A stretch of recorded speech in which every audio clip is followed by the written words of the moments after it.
Twitter is going to continue to exist going forward in the future, as is the FBI.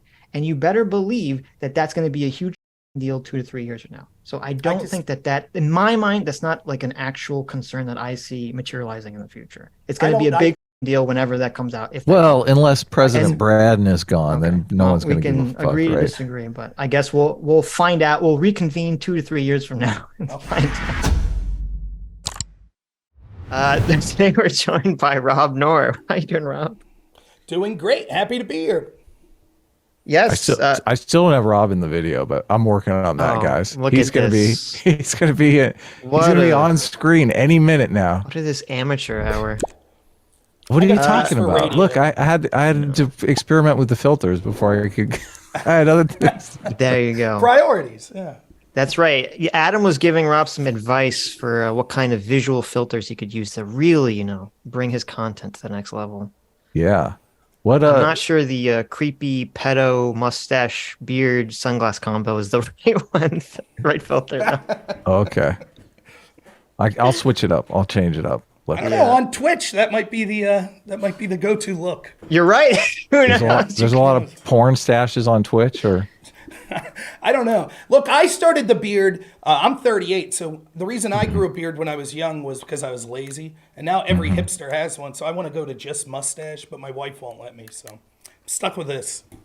Yeah, what are you doing? You're not supposed to be a hippie. Enough talk about shave your face, hippie. Come on. Enough talk about beards. Let's talk about what we were talking about. You were saying something about how Destiny, you destroyed Destiny in a debate, Rob, and you came to this conclusion because you read the comments on his video, and everyone in the comments was saying, "This guy annihilated Destiny." I mean, that sounds like a stretch to me. Many times, an audience, let's say that me and Adam debate something, and Adam crushes me. Probably the people watching me are 75% going to be like, "Oh, Rob crushed him." That's the nature of it. So oftentimes you can tell if you at least sounded reasonable or sounded pretty good. If you see even the other person's audience like, yeah, we think that he made some good points. So I think that people could go watch that debate for themselves if they like. But it's not that I'm a better debater than Destiny, but I am. It's also that I'm on the right side of the issue. That Joe Biden sucks, and it's a pretty laborious task to defend his record as president. So I don't think he sounded so hot in that debate. And that was a year ago, so things have gotten worse since then. So I just saw this morning Joe Biden's energy secretary make an announcement that we have achieved fusion power, which has been the holy grail of nuclear power for like 60 years. So, I mean, that's quite an accomplishment, right? That'd be great. Hopefully it works out. Energy's weird. I did policy debate in college. In 2004, one of the topics was peak oil, and everyone was telling us all the energy problems were about to be solved because of hydrogen fuel cells. It didn't work out, So a lot of times you hear these big stories. I hope it works out. already walking it back. Like, oh yeah, what an achievement. Yeah, well, I wonder how Trump is. Rob's I wonder right. how Trump feels about that vaccine. You should be skeptical whenever like a scientist comes out and they have like, we just figured out some amazing thing. And like, okay, I'll believe it once it like materializes. How did Operation Warp Speed work out? I hear that's going great. You mean that phony vaccine, Adam? Is that what you mean? From China. Yeah. From China. No, I'm a little, I don't know how tribalism exists. I'm certainly partisan, but I am absolutely willing to admit when someone I didn't like or vote for does great. I hope that tomorrow the economy bounces back and the war in Ukraine ends and there's free energy, and I'll be like, damn, I was wrong about Biden. He's awesome. He did all of this. I don't expect it, but Well, you know that Joe Biden personally went to whatever university laboratory did this, and he directed them, and he made fusion possible with his wits. Well, no, you didn't read the article about this? So the scientists, I saw they were talking about it. They said they were having a problem of motivation, but then once Biden came and sniffed their hair as they were working, it really motivated them, to figure out fusion. So. You're like, we need a lot of energy to get very far away from this guy. Okay, well, that's good. That's worked, funny. Yeah. But no, I mean, you don't have to listen. You don't have to attack the fusion energy. I don't think it has anything to do with Joe Biden. I think it was a Lawrence Livermore National Laboratory, but it was in California though, so it probably runs on like granola and soy or something. Yeah. Why are you so? You guys are so evil. Anyway, we have another point of order, point of business to take care of before we go in, and I figured. I mean, we didn't really come up with a hard and fast topic. Hey, I have literally no idea what we're talking about. Though. Well, no, I was curious because you seem interested in FBI corruption. I know nothing about FBI corruption, but my friend Sitch is like such a stickler for facts and evidence and shit. It's really a bummer sometimes because I just want to, I just want to believe so bad, and Sitch just always proves the things that I want to believe wrong. Which really, I mean, I need better friends, I think. But you need friends that just Rob, support your worldview on questions. Yeah. Maybe Rob can help us out here. Maybe Rob can convince Sitch that the FBI is just completely corrupt. But the other thing, I just want to make sure we're safe here because you were going to come on the show and somebody tweeted at us and said, Rob Noer is insane. Stay away from Rob. Whatever you do not talk to him. He's crazy. And I mean, I like crazy people. So that actually made me want to have you on even more. But I mean, I'm curious, what is this person crazy or do you have a stalker or something, Rob? What's going on? I have no clue. I don't know who that person would be. I'll say this.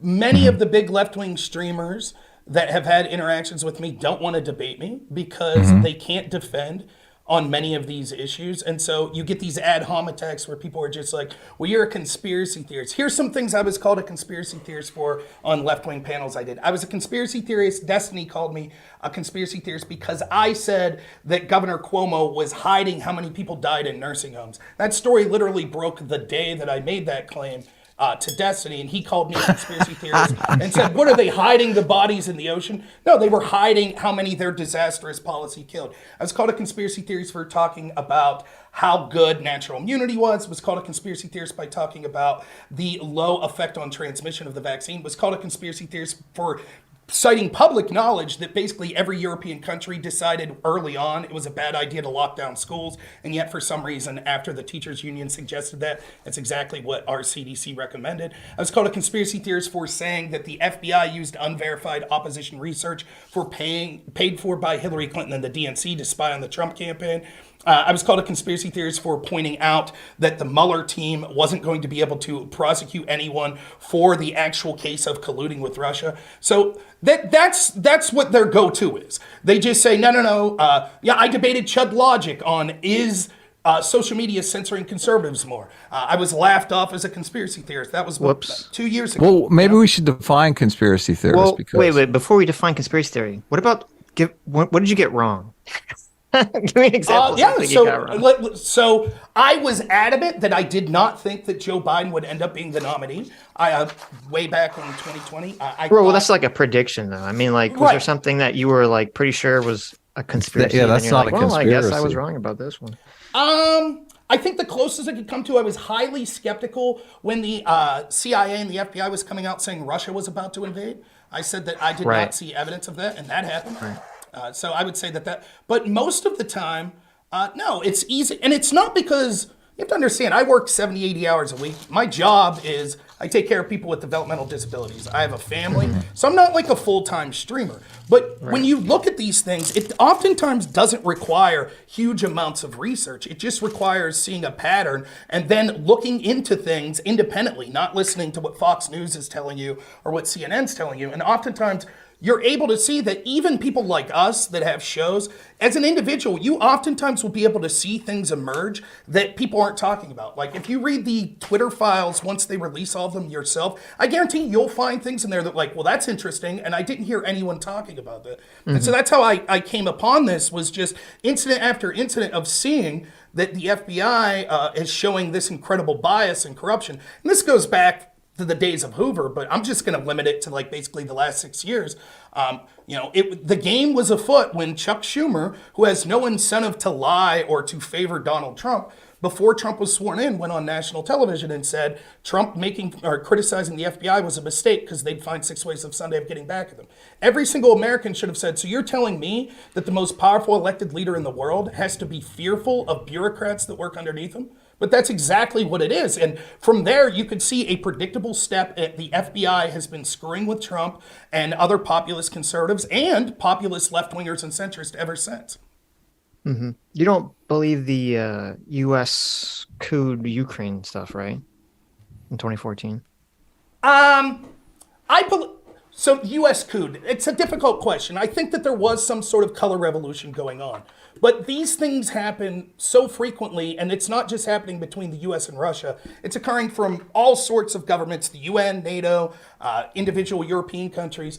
I think what happened was that, sadly for the Ukrainian people, they haven't really had a president that was looking after their best interests first and foremost, though you could say that of the United States as well. So you had Yanukovych, right? Yanukovych was seen as this pro-Russian president, and basically the United States was working on the ground through NGOs and other organizations to push people to want to oust Yanukovych, and Poroshenko was their person. That's who they wanted.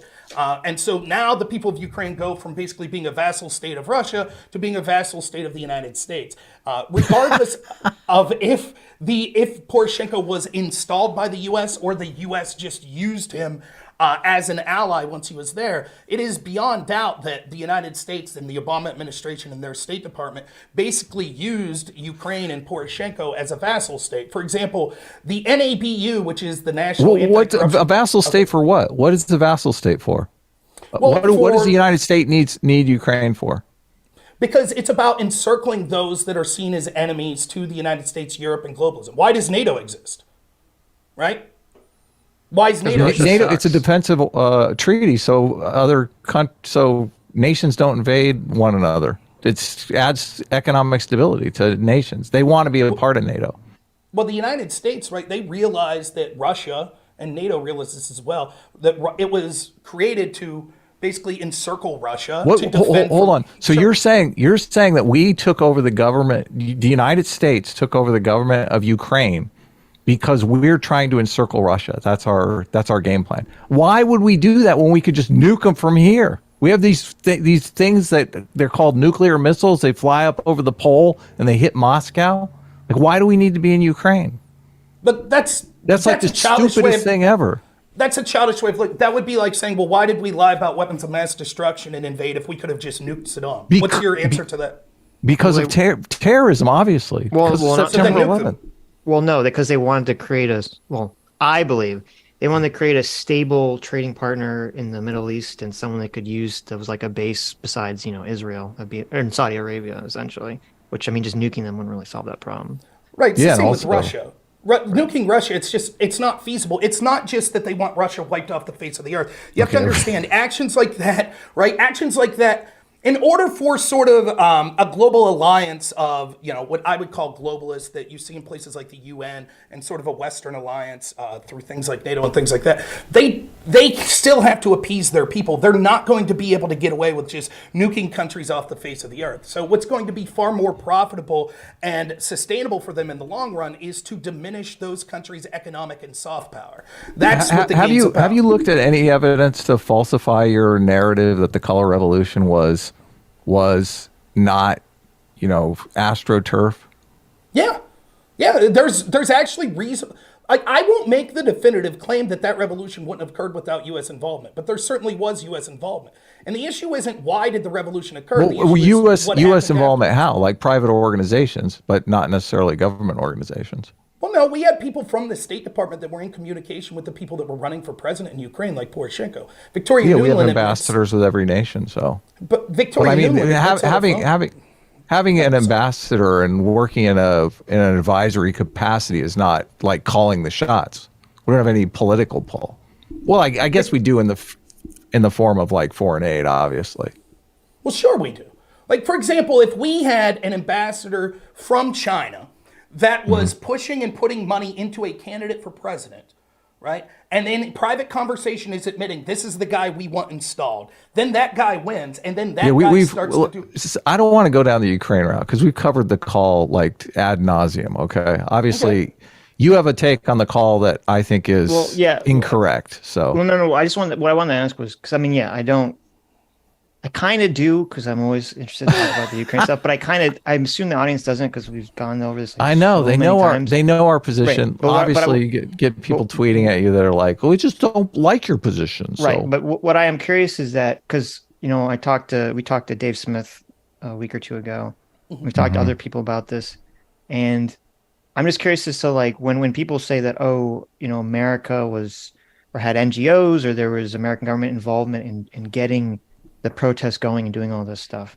I haven't really seen anyone provide me with anything that's like really solid that shows that and shows that it wasn't just a natural occurrence out of, Russia embargoing Ukraine and Yanukovych switching to, go against the EU deals, the Russia deal. All that stuff just seems like a very natural occurrence to me. And I haven't really seen this America thumbprint that everyone's pointing to.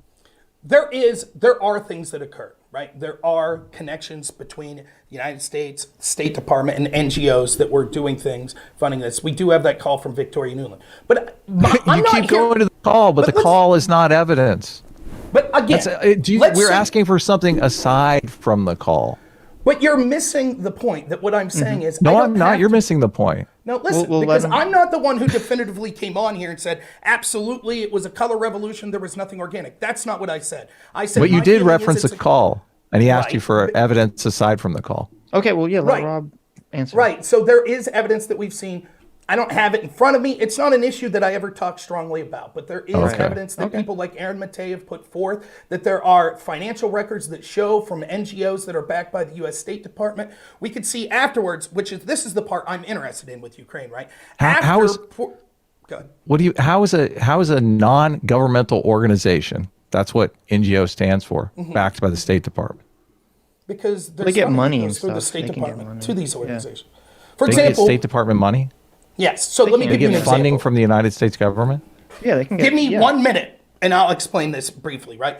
The NABU is the National Anti-Corruption Bureau of Ukraine. Once Poroshenko wins, the Obama administration agrees to basically fund the FBI of the Ukraine. It's called the NABU. Now, during the impeachment of Trump, the first impeachment surrounding the Ukraine situation, there were accusations that came from Trump and people on his team that there were people in Obama's State Department telling the equivalent of the FBI in Ukraine not to prosecute certain NGOs that had connections to the Obama State Department and George Soros. That was vehemently denied. However, if you go to actual emails from George Kent, you could see that he was actually emailing the people in the NABU telling them, we don't think you should prosecute these certain NGOs because those NGOs were actually receiving money from the United States government. And they were groups that were participants in the revolution and groups that were participating in being revolutionary afterwards. And so the government of Ukraine was listening because they're getting all this money from the United States. And the United States State Department's basically telling, we're going to pick and choose who you prosecute.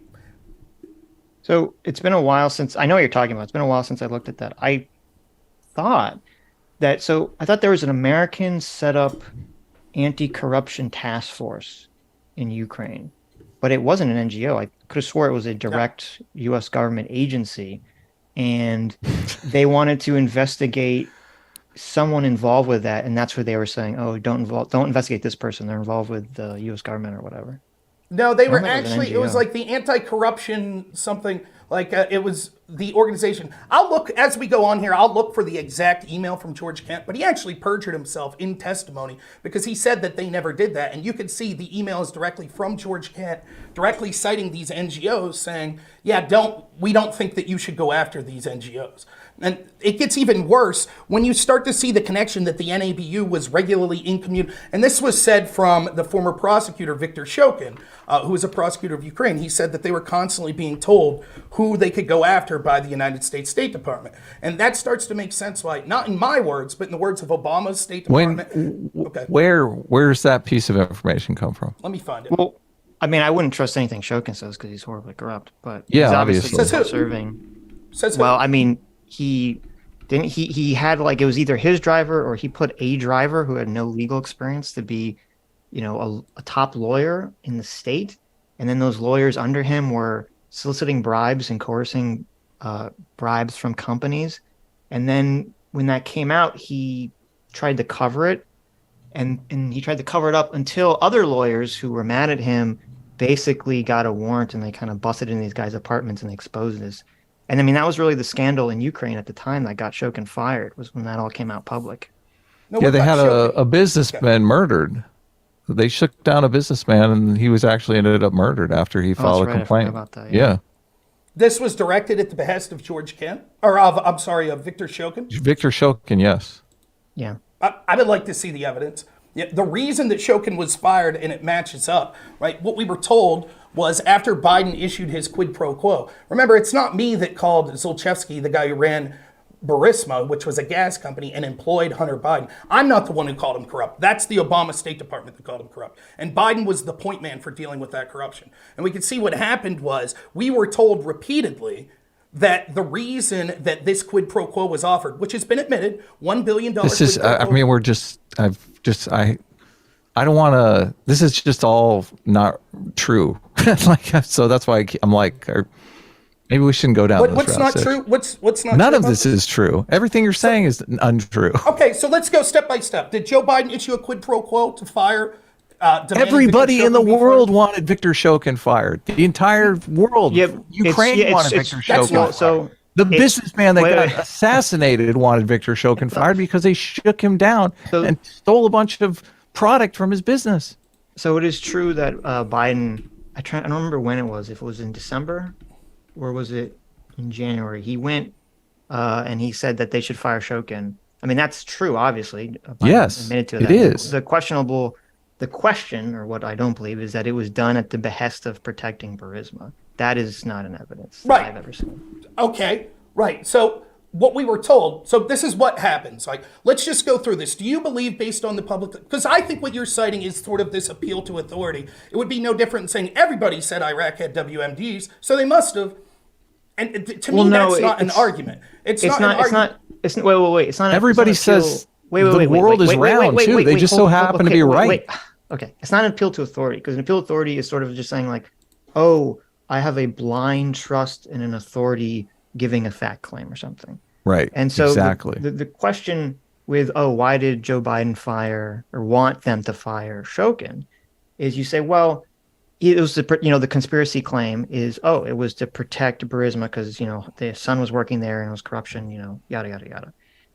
But to say, well, wait a minute, it wasn't just Joe Biden that wanted to fire Shokin. It was the EU wanted to fire, the EU specifically wanted to fire Shokin because, again, this was, Ukraine was trying to join the EU deal. And part of that was the fight on fighting corruption. And the EU had been trying to do, the EU and England specifically, I forget the guy's name, were doing an investigation on Burisma and other companies in the Ukraine. And they were asking for files and they're asking for information. And those companies were obviously not, going to work with the EU or the UK on any of this. And so they went to Shokin, who was the, Attorney General or whatever. And they said, hey, can you force these companies to give us the data? And he basically said, fuck you, I'm not going to do that. So they're all pissed off at Shokin. And then Nuland, who had something to do with this, or she was even on, I don't remember, this U.S. anti-corruption unit in Ukraine, they all felt that he was super corrupt. And then you had, as I talked about, the local scandal where his lawyers were soliciting bribes from people and he was covering it up.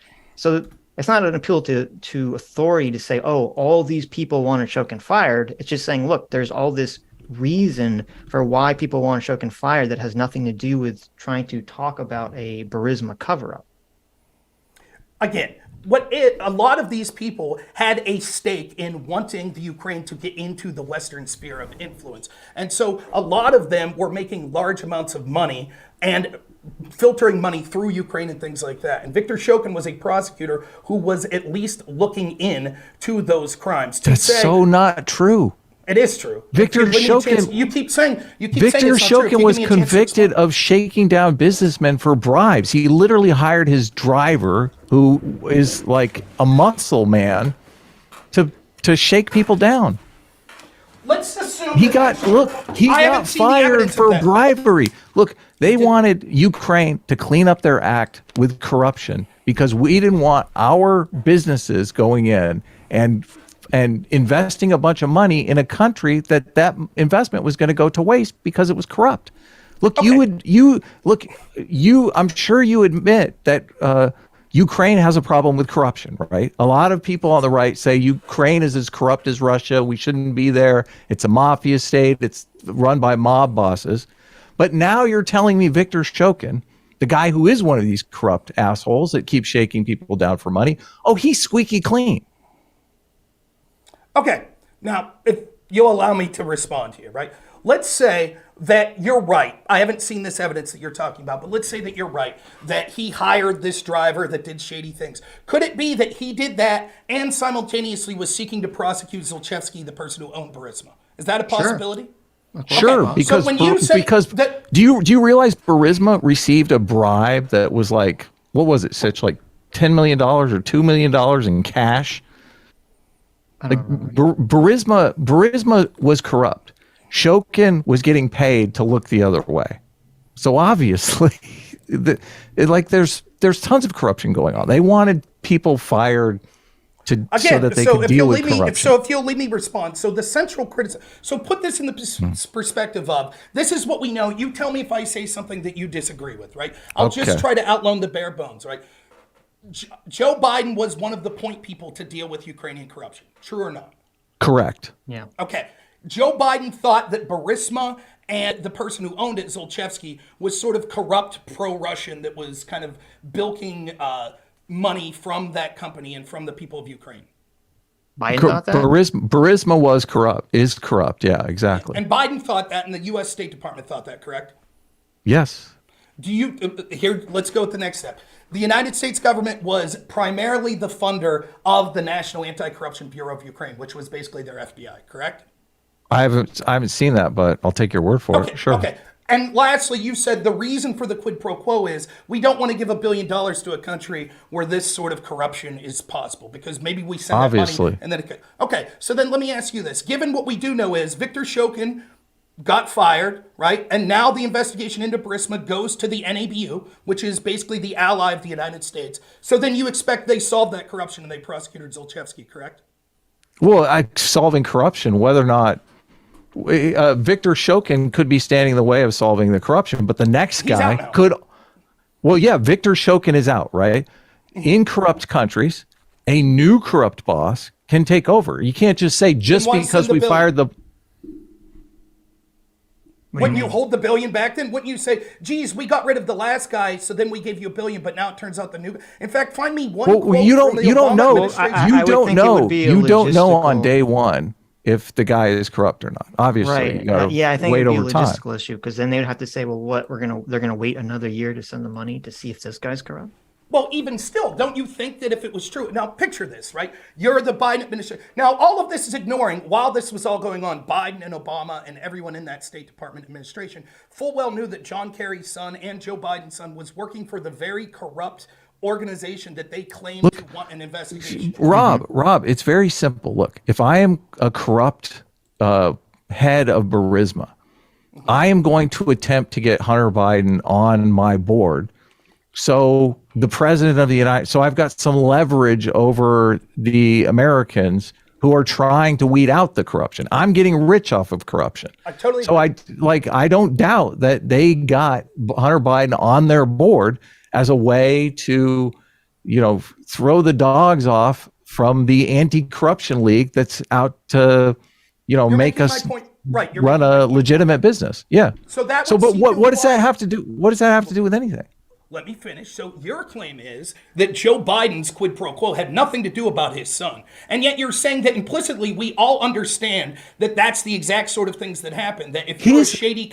Please, let me finish. That if you're a shady company, you're intentionally getting the vice president's son on your board of directors because you know that'll be a bargaining chip down the road. But then when it comes to the public acknowledgement of a quid pro quo, you're like, oh, it's impossible that bargaining chip paid off. Rob, what was the quid pro quo for? What was it? I just have seen no evidence of it actually materializing. Firing Shokin, why? They fired Shokin because he was investigating Burisma. That's what Shokin No, because he testified to. wouldn't investigate Burisma. Okay, interesting point. So your claim is that's exactly what I was trying to get to. And this is what the Obama and Biden administration said. They said, no. It had nothing to do with Biden's son being there. It was the exact opposite. Actually, Joe Biden wanted them to investigate Biden's son more, and that Shokin wasn't doing it. No, Biden's son is not on the agenda. The agenda is investigating all businesses for corruption Nonetheless, because it's they absurd want to get think- corruption out of Ukraine. It's absurd to think that if you're Joe Biden and you know your son is involved with it, that you're like, I'm going to withhold $1 billion until you investigate my son's company more. Everybody knows why? that's BS. It's Well, wait a garbage. minute. Based First of on all, what? It was Victoria Nuland and whatever the name of her team was. They were the one that came up with the idea that the U.S. policy should be to try to push to get Shokin fired. It wasn't Biden didn't come up with it himself.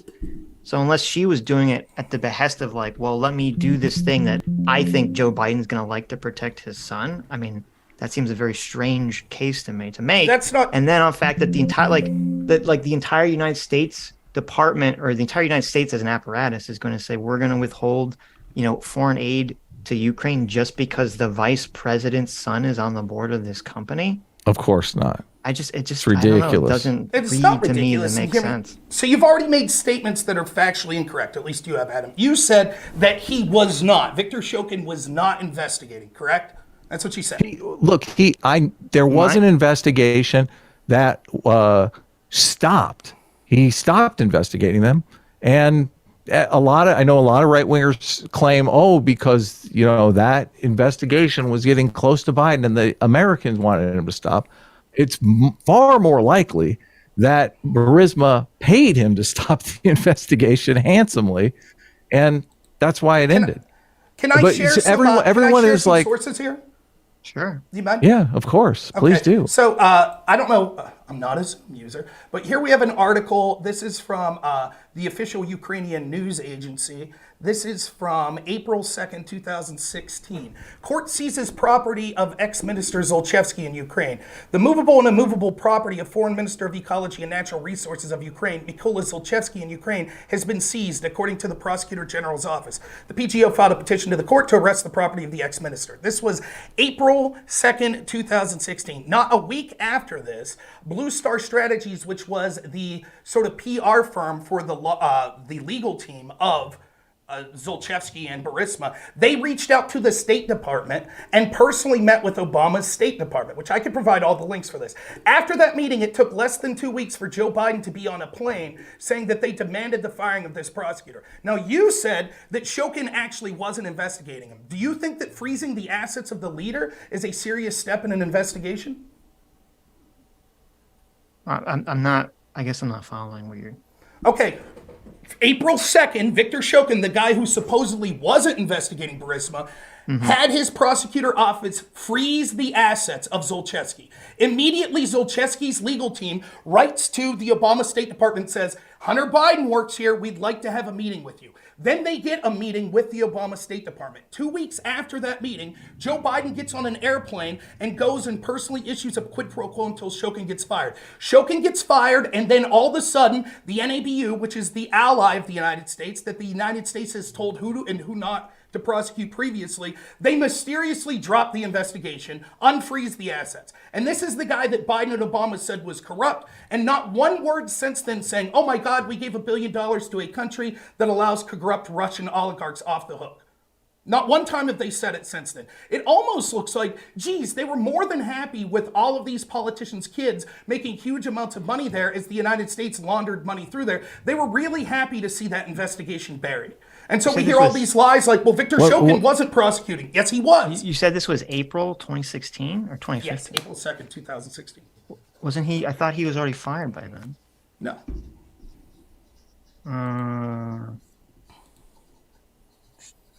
Because I thought Shokin was making plans in February 2016 to interview Hunter Biden. You can read his interview here. Burisma's American representatives lobbied the State Department in late February 2016 to help end the I'm sorry. You know what I did? You may be right about I read this wrong because... Yeah, it was like a year before. In Europe, the dates are backwards, so it says 4/2/2016, but that's actually 2/4. They put the day before the month. Yes. So this was from February 4th. Okay, that was like very okay. And so then you can see, so the timeline goes, and John Solomon did all of this reporting where he links everything to it, right? So we see that Shokin was making plans to interview Hunter Biden in February 2016. He's put in a sworn deposition. Burisma's American representatives lobbied the State Department in late February 2016 to help end corruption allegations against the company. Hunter Biden's name was specifically put on the email that they sent to the State Department. Joe Biden boasted in a 2018 videotape that he forced Ukraine's president to fire Shokin in March of 2016. Shokin states in an interview that he was told to fire Biden because they were unhappy with his Burisma investigation because he wasn't shutting it down. The day Shokin's firing was announced in March 2016, Burisma's legal representative sought an immediate meeting with his temporary replacement to address the ongoing investigation. Burisma's legal representative secured that meeting on April 6, 2016, and told Ukrainian prosecutors that false information had been spread to justify Shokin's firing, according to the Ukrainian government memo. The representatives also offered to arrange remaining Ukrainian prosecutors to meet with U.S. state and justice officials. Burisma officials eventually settled the Ukraine investigations in late 2016, paying a multi-million-dollar fine.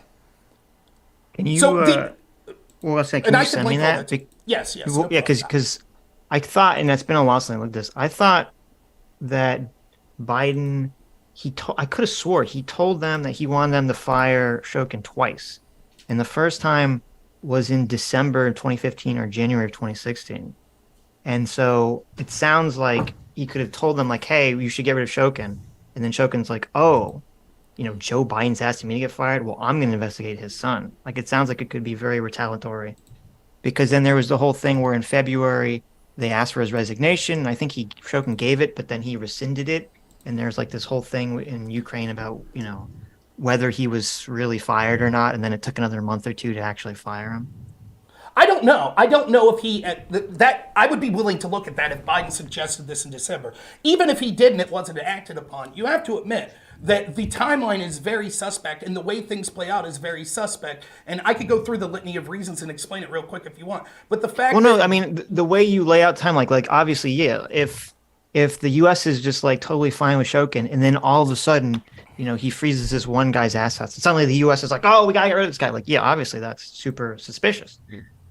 Like, I would agree with that. I'm just saying I'm not sure that that's actually the timeline. I don't think the timeline actually worked out that way, but I'd have to look at it again. I put the link in the chat. It's an archive link, so hopefully it works for you. But you'll have to let me know it's in the Zoom chat there if that works for you or not. But it has all of the documents, the emails and everything there. You can see everything. Everything's dated, right? And that's the exact timeline of what happened. And again, you have to ask yourself this. One, would it make sense that if your son was involved in corruption, and it's not just Joe Biden's son, you have to understand this would implicate the entire Obama administration. For the vice president and John Kerry, who was someone who was still a bigwig in the Democratic Party at the time, at least partially influential, for their kids and politicians' kids elsewhere to be involved in getting these kickbacks for a company that they were claiming was corrupt. That looks really bad for the Democratic Party going into an election in 2016. I mean, it's totally insane. I've said multiple times, I know that having a politician having a son who's like a fuck up is kind of like a stereotype at this point. But to me, it's like totally insane that, Biden or anyone would not publicly, I don't know what kind of relationship he has with his son, but like, fuck, if I was vice president and my son is like fucking with my political career, I would have to publicly denounce him if he won't stop it. I mean, obviously this just looks so bad, but on the other hand, it's hard for me to imagine that for, the millions of dollars, a couple $1 million, right, that Hunter was getting for like whatever, even if the 10% to the big guy is him, that just seems like such a little amount of money for Biden to basically risk like his entire political career, risk the entire presidency of Barack Obama just for like basically chump change at this point. Peanuts, yeah. But it's not just peanuts, because think of it this way. Hunter Biden is one person.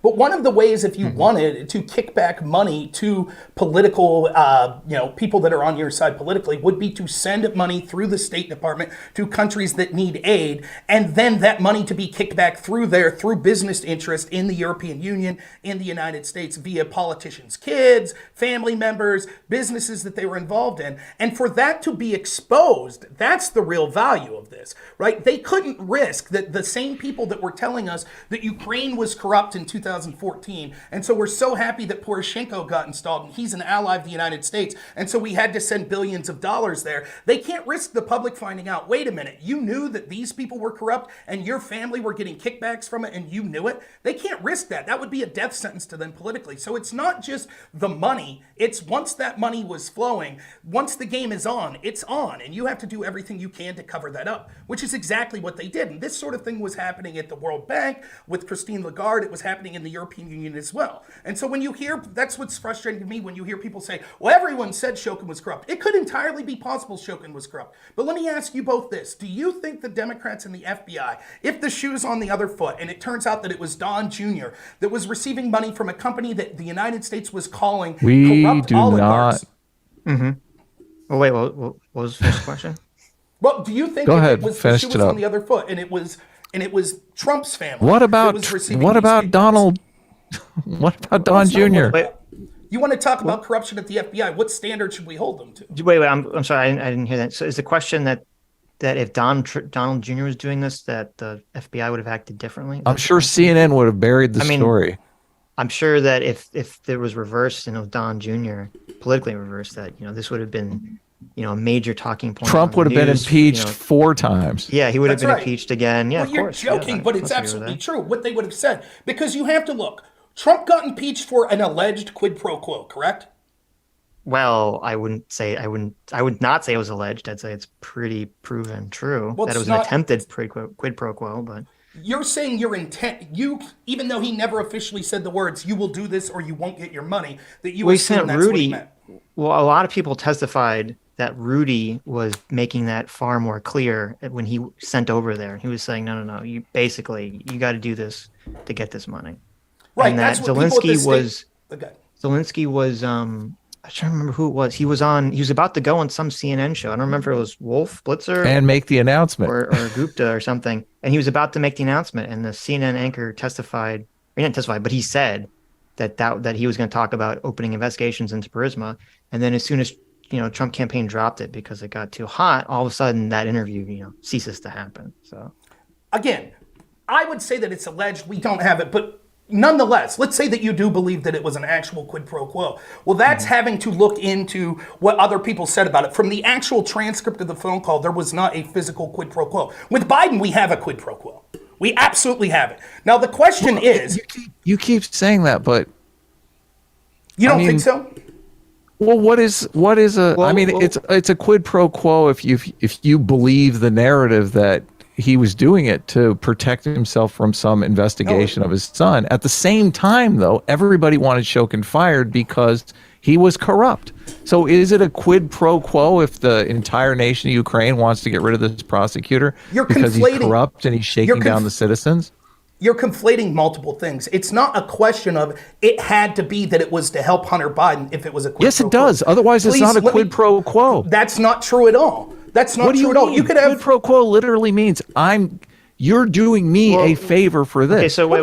We're arguing over the definition of quid pro quo. I think this is the issue. Okay, generally, when someone says quid pro quo, it's meant to be Personal you doing gain. something for a personal reason. It doesn't have to corruption or be. something. It doesn't have to. I understand that. Technically, it doesn't have to be. So if Joe Biden says, "Hey, we're going to not give you this money unless you fire this guy because he is corrupt," and Joe Biden is 100% acting in truth and thinks that Shokin is 100% corrupt.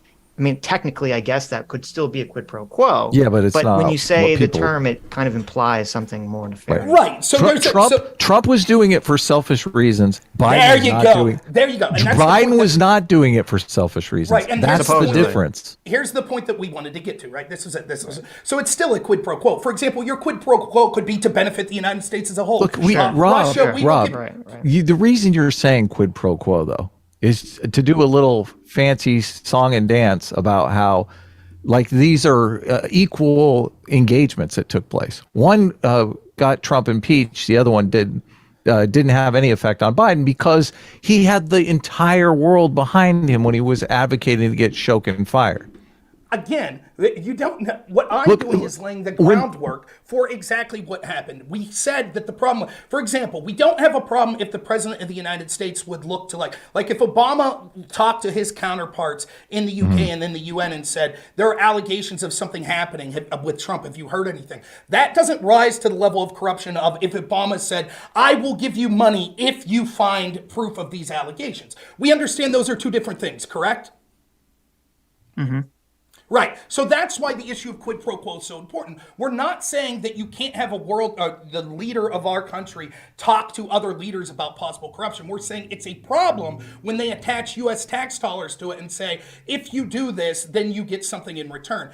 We allow that quid pro quo if we think that it's not for personal reasons. So if we think it's like, for example, if we would offer Russia a quid pro quo and say, we would give you $1 million loan if you agree to leave Ukraine. That's a quid pro quo, but we would say, well, that's legitimate for a president to do. So the question that I'm trying to get to is exactly what Adam said. Adam, with no evidence whatsoever, says, I know that Biden's intentions were noble, and I know that Trump's intentions were... Look, I never said that. Stop. That is what you Look, said. I never said I knew any of these guys' intentions. Like, yes, you did. You literally said Biden did it for good reasons, and Trump did it for some. I said that the world wanted Shokin fired. I didn't claim to know Biden's intentions. I said that he had the entire world behind him when he did so. So the appearance is that he did it for all of these other people. The entire world was not behind Trump when Trump asked for the announcement of investigation of Burisma. Let me ask you a question that seems unrelated, but will quickly become related. Did you favor the special prosecutor of Bob Mueller looking into Trump? Sure. I think looking into things is fine, yeah. I don't know Bob Mueller like personally, but... Right. But do you think one of the reasons for that was because Trump fired Comey? I thought that's what set it off. I thought it was... Yeah. But let me say to Adam's point, though, Republicans and Democrats all wanted Comey fired. So why have an investigation? Clearly it was for good reasons. Well, the difference was that both Republicans and Democrats were pissed off at Comey because he seemingly hurt both their campaigns. Yep. So therefore, no need for a special investigator, right? Everyone wanted him gone. Well, here's the issue, and this is what I don't understand about the Trump situation. You know, presumably, if Biden is correct and was being honest, and it was the State Department and the Obama administration's decision for legitimate reasons to pressure Ukraine to fire Shokin, all that information should be there. That should all be in the presidential archives. There should be a paper trail with all these meetings where they discussed all this stuff. And if Trump had said to the FBI or some internal or one a special prosecutor and did it, through legitimate channels and said, hey, I want you to go investigate, go look through the paper trail, see why, the U.S. pressured Ukraine to fire Shokin, I wouldn't be opposed to that. That's not really what he did. But it didn't what he did was he called Zelensky and he was like, listen, well, I mean, we could quibble about like exactly what he said, but the implication I think was very clear was that, Trump was holding up illegally aid money to Ukraine until Zelensky announced that they were investigating Burisma. And to me, if there was a real concern about corruption, there was so many ways that he could have investigated it without doing that. But that's a different part of the argument, which I have no problem getting to. What just happened was I disproved Adam's thesis that if everyone wanted someone fired, then the person that used the quid pro quo to get them fired couldn't have done so with personal motivations. Because the answer, which obviously they could have done it with personal motivations. Right. You said without any evidence, which is the part that's wrong because there is plenty of evidence that other people wanted him fired.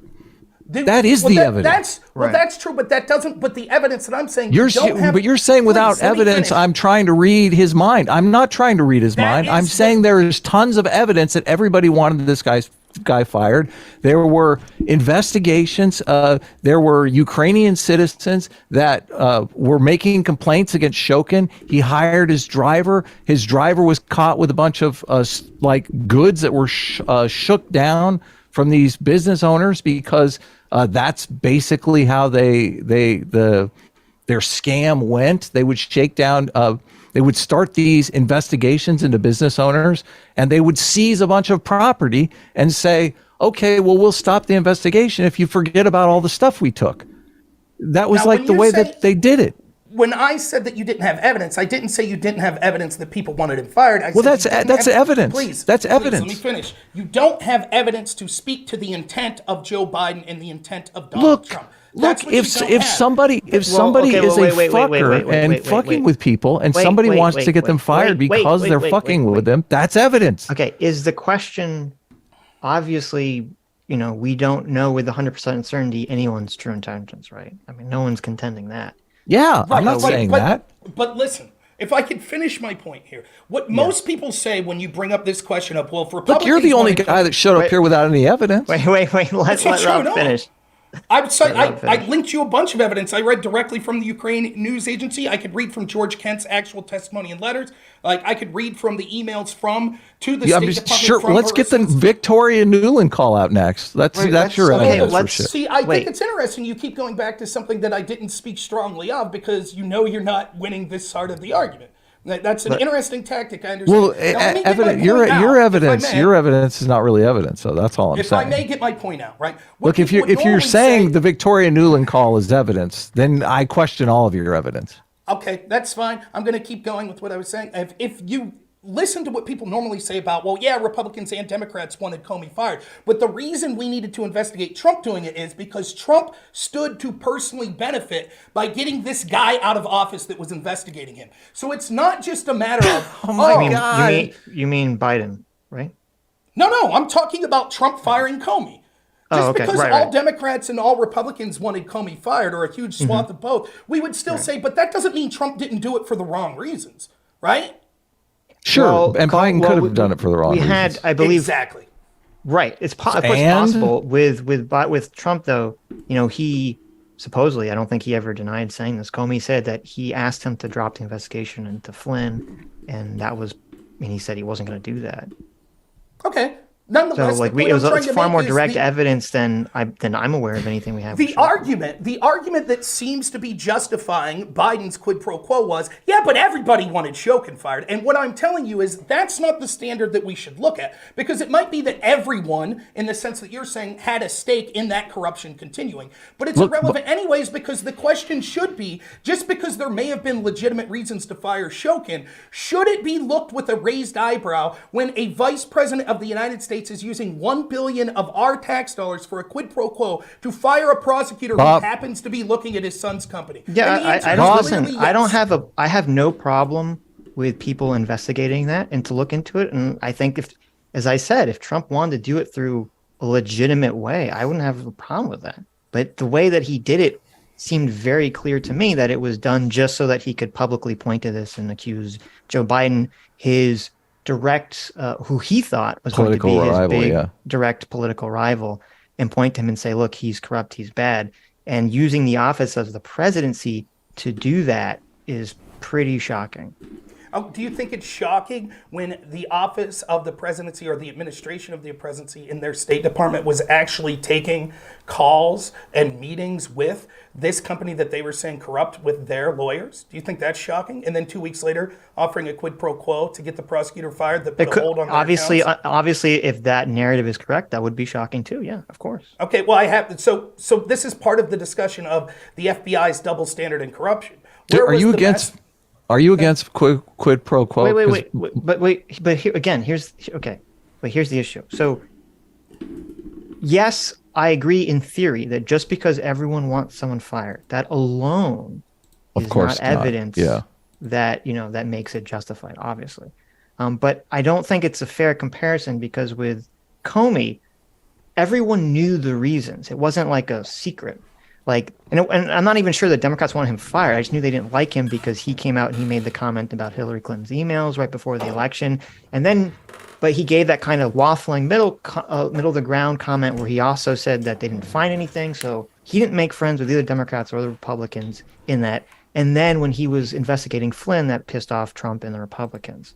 And so we all knew exactly the reasons, what was going on here. And we all knew that it was purely political. But with Shokin, at least that I'm aware of, it wasn't. I'm sure there was some political machinations there, but we also know that there were things that had nothing to do with politics, which was they were actually trying to investigate Burisma. The EU was actively trying to investigate Ukrainian companies because Ukraine wanted to join the EU deal, and part of that was to fight down on corruption. And this obviously is what was heavily involved with the 2014 conflict, and that Shokin was not helping them do that, and that's why they were pissed off at him, and they viewed him as corrupt. You're accepting their narrative. When the direct evidence, their narrative was. Is there Please, evidence? let me finish. Yes. Is there? So your evidence, both of your evidence would be Shokin actually wasn't going after corrupt companies like Burisma, correct? Okay. Would you like me to read from the Ukraine news agency again that actually not only was he going after them, but he took the step that you take well into an investigation of freezing their assets? Well, you told me that. Right. And I have to look into. And if that's true, as I said, I agree. If that's all true, then it will make me question and change and possibly change my opinion on that. But I'm gonna have to take time to go through all that stuff, right?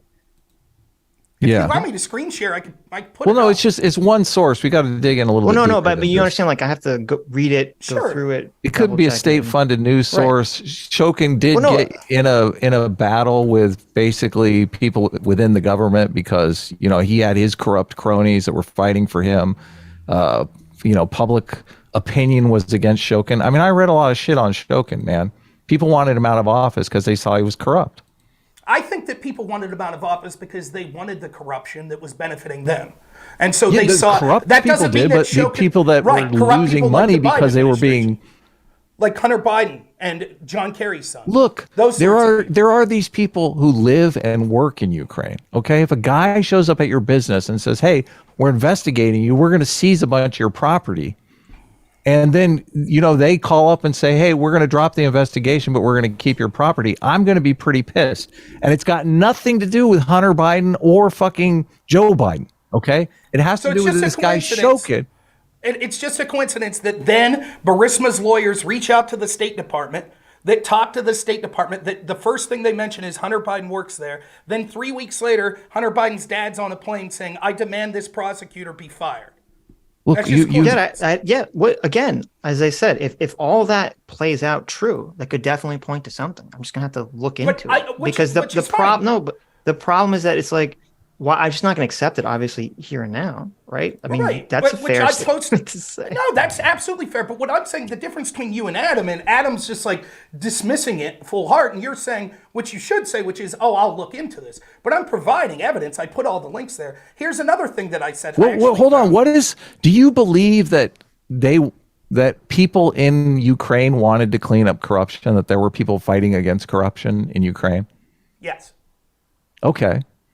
So what do you think isn't all foreign aid quid pro quo? I mean, Bob Barr was against the Trump impeachment because he said, "Listen, this is going to be used widely to stifle our ability to do diplomacy around the world because all diplomacy is literally a quid pro quo." So. But you seem to keep going to quid pro quo as if quid pro quo is a bad thing.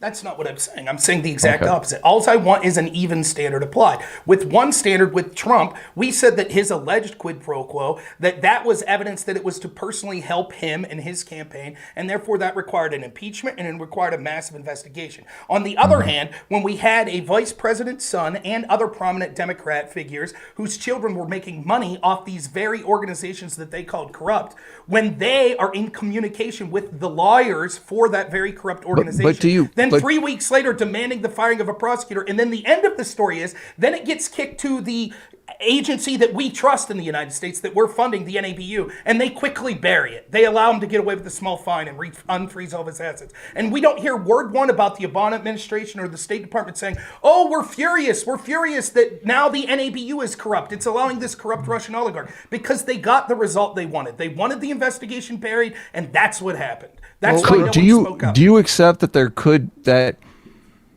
in addition to what you believe that this was all, Biden trying to cover his tracks and protect his son, do you also accept that Shokin was corrupt and that getting rid of Shokin was a good thing? I don't know that. I'll accept it. Here's what I'll meet you with. I have no doubt that almost any prosecutor of that high of level would probably be involved in some sort of corruption, and that's triply true for a corrupt country like the Ukraine. So I have no doubt that many of the things that were alleged about Shokin are probably true. That is irrelevant to the conversation of if 1 billion of our tax dollars should be going to forcing the it's firing. relevant to the conversation that I want to have about fighting corruption in Ukraine, obviously, because if you're not willing to get rid of corrupt prosecutors, you're not going to fight corruption. Like I watched a video of a guy in Ukraine who, was a police officer and was sick of working for the police force because all they would do is shake people down for money and take bribes, and they were completely corrupt, operating above the law. And, it bothered him. He tried to start a police force that was actually not corrupt, that would help people, and it was terrible because he couldn't get people to continue to work there because they didn't make as much money as obviously the corrupt police force does, because they shake people down and get rich off of that. That's not a good environment to live in, and obviously people of Ukraine want to turn that stuff around. Shokin is part of the problem. How do you start a business environment where the people who are entrepreneurs don't have secure property rights because Shokin's going to show up in your office and steal all your shit and put you out of business? Again, this is the same issue that's always used anytime we some sort of lie or corruption from the U.S. intelligence agency. So they'll say, for example, with Libya, they'll say, well, isn't it true Gaddafi was a bad guy? You're not answering the question. I am answering the question. So what you're saying is... No, you aren't. I'm asking you a very specific question about corruption. I am answering by saying this. It is that we apply pressure selectively and we encourage the corruption when it benefits the United... Like, again, what you're saying... So basically your point is this is a big point. So we encourage this corruption when it benefits us, is what you're saying. Somehow Shokin is mailing a check to people in the United States? Is that what's going on? No, the exact opposite. He wasn't. That's why he's saying that he wasn't. That's why we went after him. Let me ask you this, Adam. Did you heavily protest all the aid that went to the Ukraine post-2016? Did you say we shouldn't be sending money to a corrupt country? I think foreign aid is abominable because foreign aid normally goes into the pockets of people like Shokin and never gets to the people who actually want to start businesses. It gets to the people who want to stifle businesses and give, largesse to their friends. So I'm against foreign aid. Do you think that our leaders know that? I think our leaders give foreign aid because voters want them to give foreign aid because it makes them feel good inside to think, oh, we're helping the people of Ukraine. It's counterintuitive, though, that it doesn't actually help the people. But this is why, our society is getting smarter. We understand that foreign aid doesn't necessarily get to the people that we want to help, that our voters want to help. So in order for it to get to those people and to help, foster a society of individual freedom and secure property rights, we have to fight corruption. That's the only way we can do it. Otherwise, the foreign aid doesn't just goes into the pockets of the mobsters. So it is in our interest to fight corruption. But you're evidently saying the U.S. government is like gun-ho for the corruption as long as they get their kickback. Right, and this is what I'm saying. So you're looking at this situation. PSA, or Sitch is at least saying this. Wow, if that evidence says what you're saying, which it does, I'm confident of it. He's saying that would be very troubling. You're not even going that far. And the reason it would change my mind too. Obviously, any evidence, evidence is what changes minds. But I'm skeptical that that's the situation. But you're talking about things like in these blanket statements by saying well, this dude was corrupt and people in the country didn't like him. And foreign aid oftentimes doesn't get to the very people that we would want. I agree with all of that, right? But the problem I have is in this particular instance, right, was it that there were pure motivations from the Obama administration and Biden in the operation? Look, this is why it's not a defense to say people didn't like Shokin. That's not. You're doing this thing where it's it's always America. America is somehow always involved. If I live in a corrupt country, I'm not thinking about America. I'm thinking about my problems. I'm thinking about, if America can come help me with my problems, which are corruption, I'm asking a friend to come help me. But you evidently are thinking America isn't going to help with, like, the whole narrative that America wanted to deal with the problem of corruption so that our business investment wasn't wasted. You don't accept that. No, because they continued to send billions of dollars to that country that was still engaged in corruption. What are we And getting? Ukrainian What are we people- getting? Yeah, but what are we getting for those billions of dollars? But, well, you tell me. You tell me. It's your theory. Well, I told you what. I told you that they're getting kickbacks to their children, to wealthy investments and people surrounded to them, So, to their okay. business interests, etc. How do you So think you're Nancy saying- Pelosi's so getting you're so rich saying- off such a little salary? Look, Nancy Pelosi can insider trade in the stock market all day. Like, it doesn't. It would be surprising to me that she would say, "Oh, let me send foreign aid to a country so that some corrupt dude in that foreign country can write a check to my son or daughter," when she could just, call her daughter on the phone and say, "Listen, we just had a private Senate committee hearing on such and such a company, and as soon as the news announces it, the stock is going to blow up. Why don't you buy a bunch?" Like, why would you do this? Well, she doesn't need to call her daughter. She just do it herself. I don't think she could call her daughter. She would So have to why would you do this foreign aid scam when you could just do that scam and make money? Well, there's several reasons. One, because you want to diversify the amount of scams you're doing to hopefully don't attract attention. I gotcha. Secondly, So you do because it's the one not that would just attract the most attention. Did it? People like you forgive it. You say it wasn't a big deal. Look, I didn't. You didn't know about it. That's bullshit. I did not say. All right. Look. Well, how the much fact- attention did it attract? Sitch to you? literally said that Biden should disown his son. Okay? If that's saying he said it's a no big deal. I don't know how you get that out of. But what he I'm should saying literally is- disown his son. No. It's no big deal in that you guys didn't even know about it. You Know didn't even about know. what? No, about it. you don't know didn't. about it. No, This is I your. don't. This wait, is your. wait. Know about what? This is your You did theory. not know, for example, you did not know that Victor Shokin froze the assets of Burisma, that Burisma's lawyers then reached out, citing Hunter Biden's name, to the U.S. State Department, that 3 weeks after that, Joe Biden went and personally issued a quid pro quo, that the Obama administration funded the NABU and told them who to prosecute and who not to. And then once it got to the NABU, that they buried the investigation. I've been reading through the thing you sent. It says it didn't say Shokin froze her assets. It said England did. No, it says the movable and immovable property of the Foreign Minister of Ecology and Natural Resources of Ukraine, Mykola Zlochevsky, in Ukraine has been seized, according to the Prosecutor General's Office of Ukraine, the PGO. The PGO filed a Hilarious. petition to the court to arrest the property, right? So this was the PGO, the Prosecutor General Office of Ukraine. They're the ones that filed the petition to seize these assets. And the head of that was Victor Shokin. So, okay, wait, let me just, I'm reading okay. So you sent me that archive link, which I have, and it says fact If it 2. didn't come up, let me know. And it says fact 2, Burisma was under investigation by British authorities for corruption, which is what I said, and soon came under investigation by Ukrainian authorities led by Prosecutor General Victor Shokin. Right. And so then I clicked that link, and it brings me to a New York Times article. And in the New York But Times that's article, not the part where they froze the assets. it says in it, Hunter Biden, 45, a former Washington lobbyist, joined the Burisma board in April 2014. That month in 2014, as part of an investigation into money laundering, British officials froze London bank accounts containing $23 million that allegedly belonged to Mr. Zlochevsky, which is the same guy, right? Mm-hmm.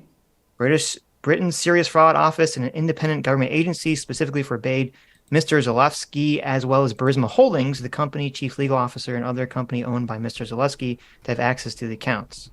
But after the Ukrainian prosecutors, which would be Shokin, refused to provide documents needed in the investigation, a British court in January ordered that the Serious Fraud Office had to unfreeze the assets. The refusal by the Ukrainian Prosecutor General's office to cooperate with the target of a stinging attack by the American ambassador to Ukraine, Jeffrey Piat, who called out Burisma's owner by name in a speech in September. So, I don't know. That's what I said. I'm confused because that's what I said. No. So what happened was the allegation from the UK was that this proper material wasn't handed over. I've read competing allegations that say that that's not the case, that actually it was the UK dragging their feet and that they weren't in communication with the prosecutors in the Ukraine quick enough. But let's say that we would say, well, listen, let's say that both of us, let's say, well, we don't know the truth of that, right? We don't know the truth. What we do know, if the allegation was, well, see, Shokin was burying the investigation to help Burisma, why would he later freeze their assets? Right. I don't know. That wouldn't make sense. Right? So well, even it could be that they were paying further. him off and they stopped paying him off. That could be. A lot of reasons why. That could be, or it could be he was just incompetent. Maybe he literally didn't get the work done fast. But what we do know is when he took the step as the prosecutor in Ukraine to say, okay, now we're freezing your assets in this country, immediately the lawyers for Burisma went to work contacting their allies in the U.S. State Department, which then led to an immediate response of Joe Biden saying, fire this prosecutor. Which worked, and which lines up with, and again, you might say, okay, well, fine. Maybe the State Department literally were like, look, we don't think Shokin is doing enough to go after Burisma. But then why wouldn't they be furious when the agency that's basically their best friend, the NABU, when finally they get the case, well, that's it. Now it'll be taken care of. Now this corrupt Russian will pay the price. But he didn't. They immediately basically bury the investigation, give him a small fine, and now everything's copacetic. They would have been furious. They would have said, we're not going to continue to give money to a corrupt country that just buried an investigation into this corrupt oligarch.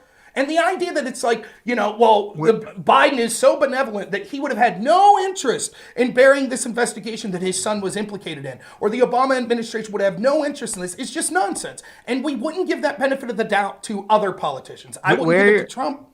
Right. Where in the thing you sent me, where does it talk about Shokin freezing it? Because I can't find it. Again, it is. Or was it in something different? No, it's point. Let's see. Yeah, that's important. Fact 6, and that will link you to Interfax Ukraine News Agency. Ukraine. Oh, here we go. Ukraine investigation of Hunter Biden employee Burisma Holding escalated in February 2016 when Shokin's office raided the home and company owner of that guy Zelensky and seized his property. Here's the announcement of the court-approved raid. So this is after he's already been. Boy, this is February. So this is after Shokin was supposed to be fired the first time, right? But he wasn't. Well, he was asked to resign, and then I think he gave his resignation, and then he took it back, and he said, "Fuck you! You have to make Parliament fire me or something." Yeah, so this could be entirely retaliatory at this point, though. I'm unaware of that, but I would be willing to look at evidence. That's still non-responsive to the fact that he froze these assets in February. No. I understand that, but what you were saying that there was a protest outside of his fucking office. Wait. You were saying that him freezing the assets of the Burisma guy is evidence that he was investigating Burisma, and that. Yeah, right. But I'm saying if it happened in February and he was already asked to be fired in January, this could easily just be retaliatory because he knew that that Biden was the one who asked for it, and he's like, well, his son works for Burisma, so I'm going to do what I can to try to fuck his son over. Yeah, that could be true. Payback. Let's say that that's hypothetically true. Like, I'm not conceding that because I haven't seen that evidence. But let's say for the sake of argument that that's true, right? That Biden said fire this guy in December, and then he resigned, and then said I'm not going to resign, and he came back, and now he's pissed. So he's going after Zlochevsky, who Biden himself thinks is corrupt, as a retaliation. And then we're told it later dates by the Obama administration, by people in the European Union, etc., that one of the reasons that we shouldn't look at this with skepticism was that Shokin actually wasn't investigating Burisma. That statement is factually untrue. Whether he'd been doing so for personal vindictive motivations or not, he took a step that pissed off Burisma and Zlochevsky. Well, sure, but right. Okay, right. I understand what you're saying, but it's not super. I would say it's not that relevant to the trying to discern the motivations of firing Shokin. Because obviously it doesn't work if he's only going after Burisma after Biden says to fire him, then that wouldn't, Joe Biden can't see the future, right? He didn't try to get Shokin fired because he knew in the future he was going to go after Burisma. It would seem to indicate that Shokin's going after Burisma. We don't know 100%, but presumably because of Biden's actions. So again, that wouldn't be evidence for your case. But there's assumptions within that statement that you don't necessarily have proof for. For example, of course, it's possible Shokin just woke up and said, "Hey, I want to go after Burisma that day." Like that's possible. No. I'm skeptical. Let me clarify, right? Like we don't have any evidence that Shokin wasn't going after Burisma in December. There is no evidence of that other than the word of people that to this day say he never went after Burisma, which is a lie, right? So look at it this way, right? Like, let's say that I'm named. It's not a lie. I don't think that's really fair, but it is a lie. He seized the assets. So to say that he no, wasn't but you know what they investigation- mean when they say he wasn't going after Burisma, and then it's like, well, yeah, he did once they were trying to fire him. I mean, it's like, Well, no, come on, but again, that implies that he wasn't beforehand. Like, let me ask but you. I haven't seen evidence. If you have evidence of him going after them before, I'm pretty sure there was a brief seen it. investigation like 2 years before any of this happened. But Yeah, but I looked into it and it seemed, right. yeah, I looked into it and it seemed like So according there was a shakedown. according to Reuters, it says on December 8th of 2015, Biden visited Kiev again and spoke out against bureaucratic corruption that he said was eating Ukraine like cancer. Biden threatened to withhold loan guarantees unless Ukraine's top prosecutor, Viktor Shokin, who had been widely accused of corruption, was removed. So that's in December. Okay, so let me ask you this. If you have a son and I'm named the head prosecutor in investigating your son's company, right? And you can't see, first off, would you be able to see what my office is doing, what the work would be? Probably not, right? Wait. See who, what? The head prosecutor who's looking into your son, would you be able to see what their work is, building their case? No, I would assume not, no. But you would know that I was the head prosecutor. So it might be that even in December, before you knew specifically what Shokin was working on, that you had motivation to say, get this guy out, because we want the investigation to be held by people. Of course, ignoring the fact that he was corrupt. Of course, that could be possible, but I would have to see evidence of that. But how would you see evidence? You would have to. Who was going to have access to what this prosecutor's office was doing? Wait. You're right, maybe, but then you don't have evidence of your claim either, because then you're just saying it's unknowable. No. I have evidence because my evidence is looking at what Joe Biden would have known. Joe Biden wouldn't have had access to what Viktor Shokin was doing. Joe Biden would have merely knew this was the guy who's the top prosecutor looking at my son's company. No, because you're making the assumption that he was that Viktor Shokin was engaged in an active investigation of Burisma. And that's what I'm saying. I haven't seen evidence of that. It was announced. When was it announced? The investigation was announced. Wasn't it announced like years ago? And I thought that was the whole thing. And they stopped doing it. Fact 3. Vice President Joe Biden and his office were alerted in December 2015. New York Times article that Viktor Shokin's office was investigating Burisma and Hunter Biden. And so then immediately he sets out saying, I want Viktor Shokin fired. Didn't you say in December 2015? That's when Biden said he wanted Shokin fired? Let's look at the New York Times article. Okay, because that was the one that they talked about. You know, the London people froze Zlochevsky's things, and then the London court said that they couldn't do that. And then there's a contention about who dropped the ball. Let's see. Chow follows Ukrainian policy. The Center of Strategic says the involvement of Vice President Essential sons with Zelensky's firm undermined Obama administration's anti-corruption message in Ukraine, which is true. Now you look at the Hunter Biden situation. On one hand, you can credit the father for sending the anti-corruption message, but I think unfortunately it sends a message that a lot of foreign countries want to believe about America, that we are hypocritical about these issues, which is a fair point to say. A spokesperson for the vice president said Hunter Biden's dealings have no impact, which obviously that's what they're going to say. They said Hunter Biden is a private citizen. Yeah, of course. Blah, blah, blah. It is not known how Biden came to attention the company, announcing his appointment on the board, blah, blah, blah. Joining the board at the same time was one of Biden's American business partners, Devin Archin. Then they talk about Bo, to try to gain sympathy for Joe Biden. Before his father was vice president, Biden briefly served as the president of a hedge fund group. Okay. I don't know if that has to do with anything. Burisma does not disclose compensation. Okay. Asked about the British investigation, which is continuing, Mr. Cheney said not only was the case dismissed and the company vindicated by the outcome, but it speaks volumes that all his legal costs were recuperated. I'm not sure about that, but okay. In response to Mr. Pate's criticism of Ukraine handling of Mr. Zelensky's case, Mr. Tui said, strong corporate governance and transparency are priorities shared by both the United States and Burisma, blah, blah, blah. Biden had played a leading role in American policy towards Ukraine as Washington seeks to counter Russian intervention in eastern Ukraine. Ms. Beddington said Hunter Biden never traveled to Ukraine with his father. And then the last paragraph says, I got to believe somebody in the vice presidential's office had done some due diligence on this, said Stephen Pfeiffer, who was the American ambassador to Ukraine from 1998 to 2000. There's nothing in here that says anything about Shokin It talks opening some about new the investigation. prosecutor.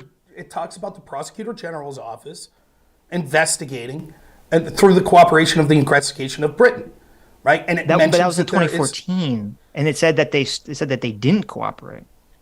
Yeah, that was the brief you- investigation I talked about. Okay, so let me read the entire Yeah, article sure. again. But I think that, I'll say this, it beggars belief that Joe Biden did not know that there was an active investigation announced into Burisma in the Ukraine.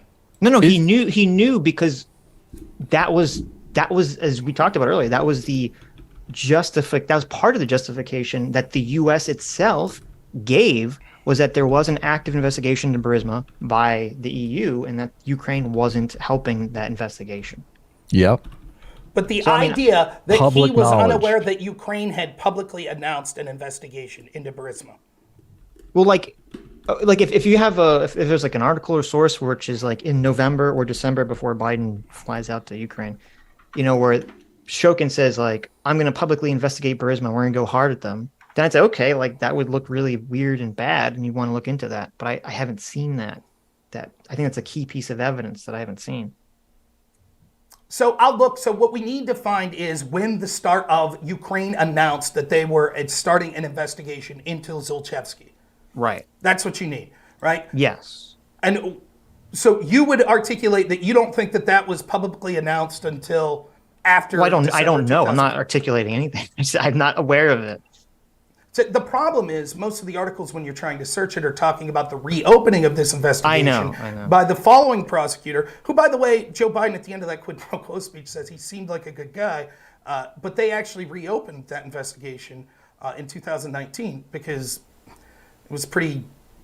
The fact that it was buried by the NABU. Right. No, but here's the They fired Shokin for not investigating. Of course, they're going to But reopen he the was investigation investigating. He froze their as assets. payback for getting his ass Prove fucking it. canned. Prove it. Well, it doesn't look good for Shokin, exactly. That makes no sense to me. So the argument would be this, that he's corrupt and that he's covering up for this corrupt guy Zlochevsky. And the Biden administration and the EU and other places are furious because he's covering up for this guy. And so Biden says, well, then we want him fired. And so this is what Shokin says. He says, I'll get back at Biden. I'll prosecute the very guy that he wants me to. That'll show him. He's going to get back at his son. What do you mean? What else is he supposed to do? What do you mean get back at his son? The entire argument is that Biden was upset and the EU were upset that they weren't prosecuting Shokin. No, but no, because it would be like, oh, let me show Burisma and this guy that his investment in Hunter Biden was bullshit. It was worthless. He's just buying nothing. Yeah. Makes perfect sense. It does not make sense. Okay. It makes no sense whatsoever, right? Why? Hold on. Why? Why? What doesn't make sense about it? Look, I am a corrupt Burisma executive, right? I knew it. And my play here, I'm paying Shokin a shitload of money not to investigate my company because I'm, doing nefarious business deals, whatever. I'm not operating above board. I'm not paying taxes. Whatever it is I'm doing wrong. I'm stealing from people. I don't know how Burisma makes money, but so I'm paying Shokin not to investigate my company because obviously I'm corrupt as fuck. And it looks like Shokin might lose his job. Oh my God, he's shaking down people. He's killing business owners. Like he's going to get caught. The next guy might actually investigate me. I know I'll get Hunter Biden's son on my board as a little extra protection, right? So I get Hunter Biden's son on my board. Shokin goes down, gets caught in the crossfire. And Shokin's like, oh, fuck Hunter Biden or fuck Biden. Now I am going to investigate because I'm not going to be able to make my money from Burisma anymore anyway. And I want to get even with Biden for making this claim about getting me fired. Of course I'm going to go after his son. I'm going to be like, fuck you, asshole. Haven't you ever seen any of these mob movies? I mean, this is so basic. Well, and then also let me just add really quickly. Also, it would aid his cause because then he could immediately say what you're saying, which is that, look, I was definitely going after Yes, Burisma, I was investigating Burisma. this is why I'm they a tried good to fire me. prosecutor. Yeah. So I found an article from the Wall Street Journal from December 2015 that mentions, it's from December 7th, 2015. It says, it's talking about the conflict of interest between them, but it says, of Biden's son working for this corrupt company. It says, Mr. Zlochevsky is also under investigation in the UK on suspicion of money laundering, according to British authorities. He is also under investigation in a Ukrainian unlawful enrichment probe and separate Ukrainian investigation into alleged abuse of power, forgery, embezzlement, according to letters from the general prosecutor reviewed by Wall Street Journal. The general prosecutor is Victor Shokin. So in December of 2015, it was public knowledge in the mainstream media of the United States that the Prosecutor General's office in Ukraine was investigating Burisma. Around that time, Joe Biden looks at the person in charge of that office, Victor Shokin, and says, I demand he be fired. Right? And you say, well, that's evidence that it wasn't just because lawyers reached out. But I contend that that's evidence that even then, when he knew next to nothing about the investigation, when almost nothing was being reported, that he still had the impetus to fire Victor Shokin. The idea that you want me to believe, against all human nature that we know, that Joe Biden was upset that his son's company that could down Democrats in the election wasn't being investigated more. And so he issued a quid pro quo to get the prosecutor. And then it just so happened, once he got that prosecutor fired, it went to his allies in the NABU, and they just happened to bury the investigation. But Biden and Obama were fine with it. Right. So, well, first of all, the thing I asked was that we'd have to see, according to the timeline, would be if it was like, if Shokin or someone just announced, hey, we're going to start investigating that guy, Zolochevsky or Burisma or something. And then in response to that, then Biden says he wants him fired, right? Which, again, all that is that there was some investigation. Well, nonetheless, like that's, again... But I'm just saying that that's not evidence to that point. Sure it is. That we're looking for. If I have a family member that's on the board of directors of the company, and I hear, oh, there's a criminal investigation into that company, and I have some sort of power to be like, I want to make sure that the prosecutor who I don't know is off that case, and instead it goes to prosecutors that we trust more, then I might publicly say, let's get rid of that guy now. Before I knew, all I know is there is an investigation into my son's company. That's all I know. Anyone else, if they did that, you would say that's something that we should look into, that we see someone in a position of power claiming that they want a prosecutor fired that is the point person for, and we know this because everyone in the Democrat world was okay when we had a special prosecutor looking into Trump. I'm not against them looking in. Yeah, I'm not against them looking into it. I know, but that's Trump's fault. They should have looked into it. They should have looked into it legitimately. But the question, but they didn't. Well, let me. But here's the thing. I'm assuming, and I could be 100% wrong. I'm assuming the reason that they didn't look into it legitimately is because they knew there was no there, or at least they couldn't prove. Of course, there was a there. Well, then why didn't wait? But Giuliani Trump, looked into it, and he didn't find enough evidence. When Trump is president, he has all the powers of the United States at his fingertips. Why would he not open an investigation from the U.S. state side into this? Yeah. In what way? What branch? What mechanism would he use? The FBI? What do you mean? Yes, the same one that Biden, the same one that Biden or the State used. Department, right. He could do a special prosecutor like Mueller. He would not be able to do a special prosecutor on his own because he would be accused of the very things that he was. And if you listen to that transcript of the phone call, what he does say that he wants that announced, but that's because he's frustrated at the obvious cover-up that's going on with the Bidens.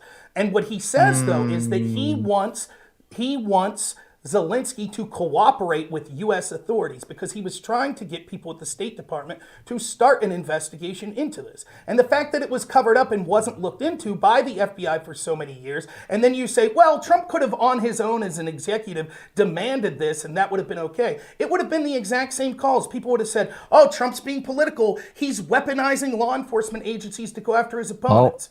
No, it would be very simple. All he has to do is do it without declaring it, because then they can't go and make those statements publicly, because then they draw attention to it. But the same, and then when it comes out publicly, he says, "I was trying to do everything by the book. I wanted to make sure everything was above board. I wasn't going to announce it publicly because I didn't want to, attack Biden unless I knew it was really true." Yeah, everyone's bored of this, and so am I. As I said, if this was official United States Department policy, which Biden administration and Obama at the time said it was, there should be a very large paper trail documenting this decision. And that should all be readily available to Donald Trump when he was president.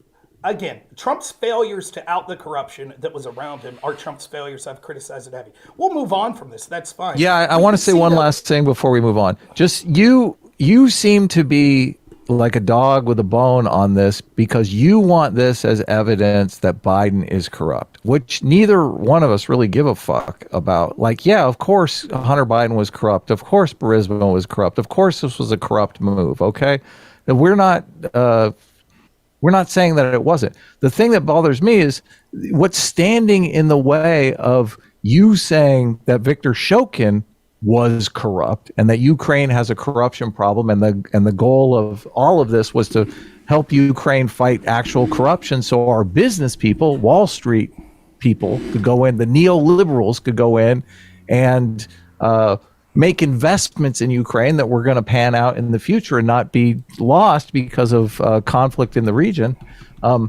You can't say Viktor Shokin was corrupt because it looks bad for Trump when Trump is on the phone call saying, you know, Viktor Shokin was a very nice man and a good prosecutor. And I think, you know, he got fired wrongly. So that's standing in the way of you seeing the real picture. That's not true. When did I say that I definitively know Viktor Shokin's not corrupt, or that the people of Ukraine were wrong to think Viktor? I didn't say that. I said I asked you directly, and you wouldn't answer. I said I don't know, but it's. I said, in fact, not only did I directly answer, I said, how can you read these articles and not know this? Like that's all over all of these articles. I know the same people that were adamant that Iraq had WMDs and that we needed to go in to Libya, and the same people that said that we were winning in Afghanistan for 20 years and lied to us over and over again. I know they said that he was corrupt. That doesn't mean he's not corrupt, but I'm not accepting that at point value that he was corrupt. But what I did say was I assume that any prosecutor of a corrupt country like Ukraine obviously was probably involved in corruption. I said you tried to cite Ukrainian press like 6 times in this conversation. All this stuff is in the Ukrainian press. It's not the United States State Department saying he was corrupt. There was literally protests in front of his fucking offices. I don't care. We know there's that many a of the dead businessman. Again, you're ascribing to me things I never said. Like I could argue about the specifics of these, but at the end I said we got to move on. We got to move on. We got to move on. I said my assumption is that he's corrupt. He is the head prosecutor of one of the most corrupt countries. Hold on. I asked you straight up. You say that. Right. Okay. Good. That doesn't dispute any of the things I said. Sure, he could. Well, okay, just to be clear, Rob is saying that Shokin could be super corrupt, but it's still possible that Biden wanted him fired for his own personal corrupt reasons, right? That's your position. Correct. And the issue, and I'll just be very brief here. I'll just be very brief. It's not just that, like when you say, okay, whatever, Biden's corrupt or Hunter's corrupt too. The problem I have is the double standard in the application of these investigations in law. I hate double standards. Look, double standards. We are not fans of double standard on the show. We hate them. Well, in terms of, so again, in terms of the double standard of investigation, as I said, I'm not against people investigating, the firing of Shokin. I think that would be a good move, actually, because I think that you would investigate and find that nothing bad happened. Yeah, it'd be great. Maybe why didn't the FBI do it? I'm not against that, but I don't know. I think it's strange if you're going to complain about a double standard, but yet you see. I don't know, because we only talked about it kind of like secondary. It seems like you think that there was no problem with what Trump did regarding Zelensky and the phone call investigating Burisma and all that stuff. I don't think it was impeachable. I think that you would have to prove that his intent in that statement was to benefit himself politically, personally. And I think that you could say, in the same token, you could say, well, we don't have an intent from Joe Biden that the firing of a prosecutor looking into his son was intended to help him out personally or with his campaign. I think that you could say that equally about Trump. So if you're going to impeach Trump, that's fine, if that's the standard we're setting forth. But then Joe Biden should have also been impeached. So, okay, but here's I guess the problem to me. It's going to be very unlikely, if not possible, in a case like with either Biden or Trump. You're not going to find the recording of them saying, I want to fire Shokin because he's investigating my dear boy's company. Like you're not going to find that level of a smoking gun, right? And with Trump, you're not going to presumably with Trump, you're not going to find a smoking gun of him saying, I want them to announce investigations into Burisma because I want to destroy Joe Biden's credibility. Like you're not going to find that exact statement anywhere, right? True. So you kind of have to rely on, as you were doing when you were making the case against Biden, you have to rely on, secondary evidence and other evidence and the way things look. And the thing is with Trump, I mean, if he's sending Rudy, I mean, he says in the phone call, he says, I'm going to send Rudy over there. I want you to work with him. And then Rudy goes over there and he's like, yeah, you got to announce that you're investigating Burisma. I mean, it's pretty clear what's happening here. I think it's equally, if not more clear, that wanting a prosecutor fired that's looking into your son's company, and then the excuse of, no, it was actually, they were just mad, they weren't looking. Well, we would need evidence that he was actively looking into Burisma, which I haven't seen. He froze the assets. And you, Rob, wait, again, I know, but again, you acknowledge that was after Biden wanted him fired. I'm saying before Biden wants him fired, I would have to see evidence that they were actively investigating Burisma. No, it would be the opposite. You would need to see, because you have to put yourself in the position of Joe Biden, right? Mm-hmm. So the idea that, Biden would only want a prosecutor fired that was publicly being said to look at his son, only if he saw evidence that he wasn't looking into his son. That's nonsense. If we could assume, the best assumption is Biden didn't know the specific details of what Victor Shokin was doing. He just knew that there was a public investigation into Burisma, and he wanted the head prosecutor fired. It beggars belief that part of Joe Biden and the Obama administration's calculus was, we're upset that Hunter Biden's company isn't being investigated more. And then the end part that you keep missing is... We got to move on. This is like ridiculously boring, okay? You're saying the same thing over and over and over again, okay? Let's move on. Let Rob finish. Well, he's saying this. We've said this like 15 times. That's fine. I said I heard you the first 7 times. Well, you didn't have a good answer the first 7 times, so maybe I time to get into look, you've never even acknowledged that there's multiple reasons. I don't think... Wait, okay. First of all, I think we can all acknowledge that there is a world, and even a very likely world, where Joe Biden is aware that his son is a colossal fuck up, right? Mm-hmm. Yeah, he knows his son does all sorts of bad things. And that, yes, to me, it's not so outside the realms of possibility for Joe Biden to, number one, know that his fuck up son has a job at Burisma, and has a job at Burisma purely for the idea that Burisma thinks that is going to give them access to Joe, and at the same time say, well, I don't give a shit. That's not important to me. I'm going to make decisions that have nothing to do with my son's employment because I know my son's a fuck up. I don't think that that's such a crazy thing to think. And to me, that seems very reasonable and likely. I promise I won't say another word after this. For me, I would be able to believe this if once the NABU, which was directly being financed by the United States, if they would have prosecuted Burisma and Zlochevsky, then I'd be willing to listen to what you're saying. But the Obama administration, the Biden people, none of them had a problem that this investigation went to their allies in the NABU and it was promptly buried. So I don't believe that they were really concerned with getting these corrupt people. It's possible. I mean, we'd have to, you have to go dig into what exactly happened after and why the investigation went nowhere and what exactly was going on. I mean, it could be, I think you said this earlier, I could definitely see it could be very likely that they honestly thought Shokin was corrupt. They wanted him fired, and they put a lot of faith into this NABU Ukrainian organization, and they publicly did that. And because they did that, when the NABU basically turns out to be just as corrupt or fucks up, they're just like, well, I guess this is an L for us. Let's just not talk about this anymore.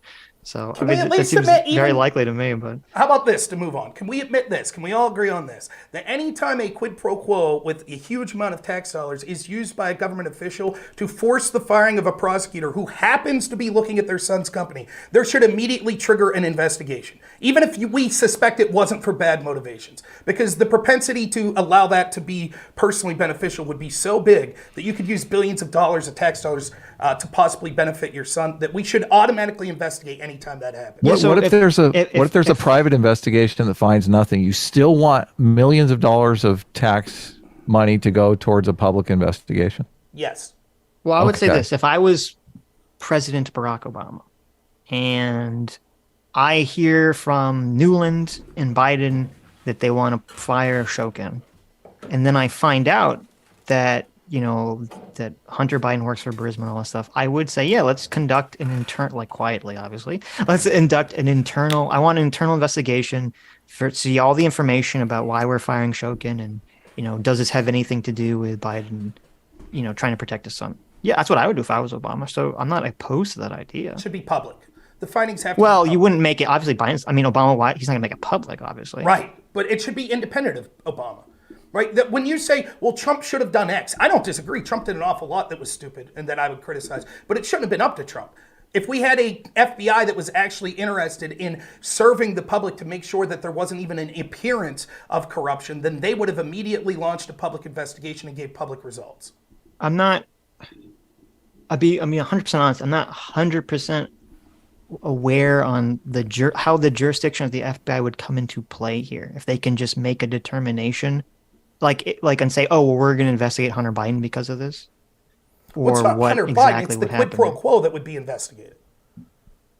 That's what I'm saying. I don't know exactly how that works. This is how moving on works. I mean, I But- feel like we've covered that. I mean, to me, that would be like. What would you like to talk And if they about, did that Adam? publicly, that would basically be like the FBI declaring war on the Obama administration, which obviously wouldn't. politically they would never do. So I don't think that's like a Right. reasonable Wonder ask why. from them.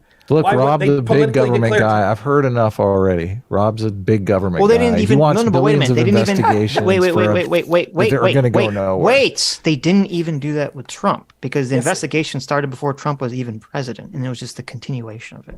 Yes, Right, true. and they announced So- it. They leaked it. They leaked to the press quite frequently. I and thought it was Steele. widely- I thought Steele leaked it to the press. I'm going to call you first, Big didn't he? Government Rob from now on. How do you like that? That's your new that's nickname. Wait, fine, didn't- and we'll call you Double Standard Adam. There's no problem. What double standard was? But I in favor of? Didn't Steele? Didn't Steele? I thought Steele leaked the Russian investigation in the press. Are you saying? It wasn't Are you just saying that we Steele. need to have a Russiagate style investigation just to spend money? Is that what you're saying? Just No, so we I'm saying avoid that- double standards? I'm saying that the constant application of the FBI's treatment of Trump versus the treatment of the people that were his opponents exhibits a clear double standard. This just being the tip of the iceberg with Ukraine. Sitch, But you you're might fine chill with down. that because Well, we can move on. I mean, there's a lot. I mean, Sure. FBI definitely had a different way of handling Trump than they did of Obama. I'm not disagreeing with that. But not just I think Obama, there's many but- reasons for that.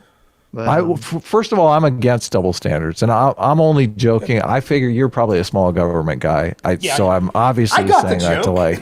I'm Yeah. not offended. One of the reasons why we're centrist, but a lot of people say you know we're center left. A lot of people accuse That's a us of mistake. being Come over to the right on the side. left. But double standards drive us crazy. That's the reason why we're anti woke, is because the fucking double standards are ridiculous. It's insane. Have you looked even cursory into the mid-year exam, which was the investigation into Hillary versus Crossfire Hurricane, and the Like, FBI's we have treatment to- of those into investigations? the investigation. We have to what talk about the Hillary FBI. It's emails? literally this is an hour and a half sidetrack. We're supposed to be talking about the FBI. That's, so that's literally what I'm trying to do. Like the FBI investigation into Okay. Hillary Clinton that occurred concurrently with the FBI investigation. The Well, one into Hillary let's was do it. called the mid-year Let's do exam. it. I mean, I like, haven't for- looked super into it. I don't. Let's do support it for the Hillary. people who don't know any. Like, let's start with me. Like, I'm 5 years old. Okay, what? Like FBI corruption, I hear all the time. It's something people on the right constantly are going on about. Like, what is the narrative and what is the evidence? Okay, I will just limit it to things about Trump. You don't want to go back to J. Edgar Hoover and stuff like that, right? So we'll just limit it. Yeah, well, no one's going to deny. Hoover was Yeah, corrupt, obviously. I mean. Yeah. Okay. Well, good. So it's not that this is an organization beyond reproach. So we understand it was shady stuff all throughout its history. So we'll just start there. We saw that there was an investigation that was occurring into Hillary Clinton on her email servers. That was called the mid-year exam. And that investigation basically was done in that there was an IG report on that investigation. And if you read that IG report, it was as light a touch as possible to everyone. For example, in that case, we had people that intentionally deleted subpoenaed evidence and they weren't charged for it. We had people that lied to the FBI repeatedly and they weren't charged with it. Even the IG said, and you have to understand, we can explain exactly how the IG report was doing things, but even the IG said he could not factor out with people like Peter Strzok that bias didn't mean that they prioritized the Trump investigation instead. So in about July of 2015, we are told by the FBI, that stories changed several times, but we are told that they started an investigation into Trump's campaign, and it started based on a man by the name of George Papadopoulos. Originally, we were told it was because of the Steele dossier and Carter Page. But now we're told it was about Papadopoulos. And so the point I'm going to make is that the investigations, the comparatively of looking at those two different investigations into Hillary and Trump, shows massive amounts of a double standard and shows that the FBI was corrupt because, like Chuck Schumer told us, Trump had criticized the FBI, and Chuck Schumer told us that they would find 6 ways from Sunday of getting back at him, and that's exactly what they proceeded to do for going on 6-7 years now. And we could talk specifics if you want. Right. Well, I mean, with regards to Hillary, I think I agree there's a huge double standard with the way that investigation was held. I do think that the people that, destroyed her cell phones and hid information, I think they should have 100% be prosecuted. I think there was a huge double standard for that. But they weren't. I mean, that was part of why, I thought that was part of why, because we remember after, it wasn't just that, it was after that, didn't Bill Clinton have his, tarmac meeting with the Attorney General to try to get the FBI, well, we don't know exactly, but we would imagine it was to get them to stop the investigation. And I thought that was part of why Comey felt pressured to go out and make his public statement that he did, was because of that tarmac meeting, if I recall the timeline correctly. There were two public statements. The first statement that Comey issued, people had problems with, but it was his second one that the Democrats were furious about, right? And so we could talk about those real quick. Wasn't it like Anthony Weiner's laptop? Yes. He said we were reopening to look to make sure that the laptop didn't have anything nefarious. Yes. Or something. And so the accusation was that that basically Hillary Clinton improperly stored classified information. And a lot of people on my side of the ledger don't want to hear this, but I actually don't really give a shit about that. I don't. Like, to me, I think that probably warrants an investigation. But Philip Mudd, who's a CIA agent who by no means is a Trump lover, he said when Mar-a-Lago got raided here not long ago, he was like, look, if we're honest, everyone that has a classified clearance has taken shit improperly. Everyone. You accidentally take it home or you're doing work at home. That's technically against the law. And so, the idea of, I think, my bias says that Hillary did this because she wanted to keep things away from Freedom of Information Act requests, but I have no proof of that. So at the end of the day, the least worrying thing about the Hillary investigation is the accusation that she had a private server. It was a cover-up. Yeah. Right. It was the cover-up that's the worst, right? And so that first, you're right, this tarmac meeting happened, which is unbelievable. Now, everyone thinks when Loretta Lynch, who was the Attorney General, she's the person that ultimately would have prosecutorial decision on whether or not to pursue charges. So the FBI could recommend, but it was ultimately up to the Attorney General whether or not to prosecute. And basically her meeting with the husband of the person they were investigating in private, and then only having an intrepid reporter break the story, she said, well, then I'll basically recuse myself. But she never did. She never officially recused herself. She just said, I'll listen to what the FBI says. That's not a recusal. She could have officially recused, but she didn't. Nonetheless, that's what happened with that. Comey comes out and he changed language in his statement because technically the language that he first used, I forget what the term was, like extreme negligence or something. Technically that violates the language of the law, so he changed that and decided not to prosecute her. Okay, I think that sucks. I think if it was Trump, they would have, but that's the least worrying thing. The second statement that Comey gave, which is the reason that people say that he affected the election. If you read Comey's book, he talks about why he did this.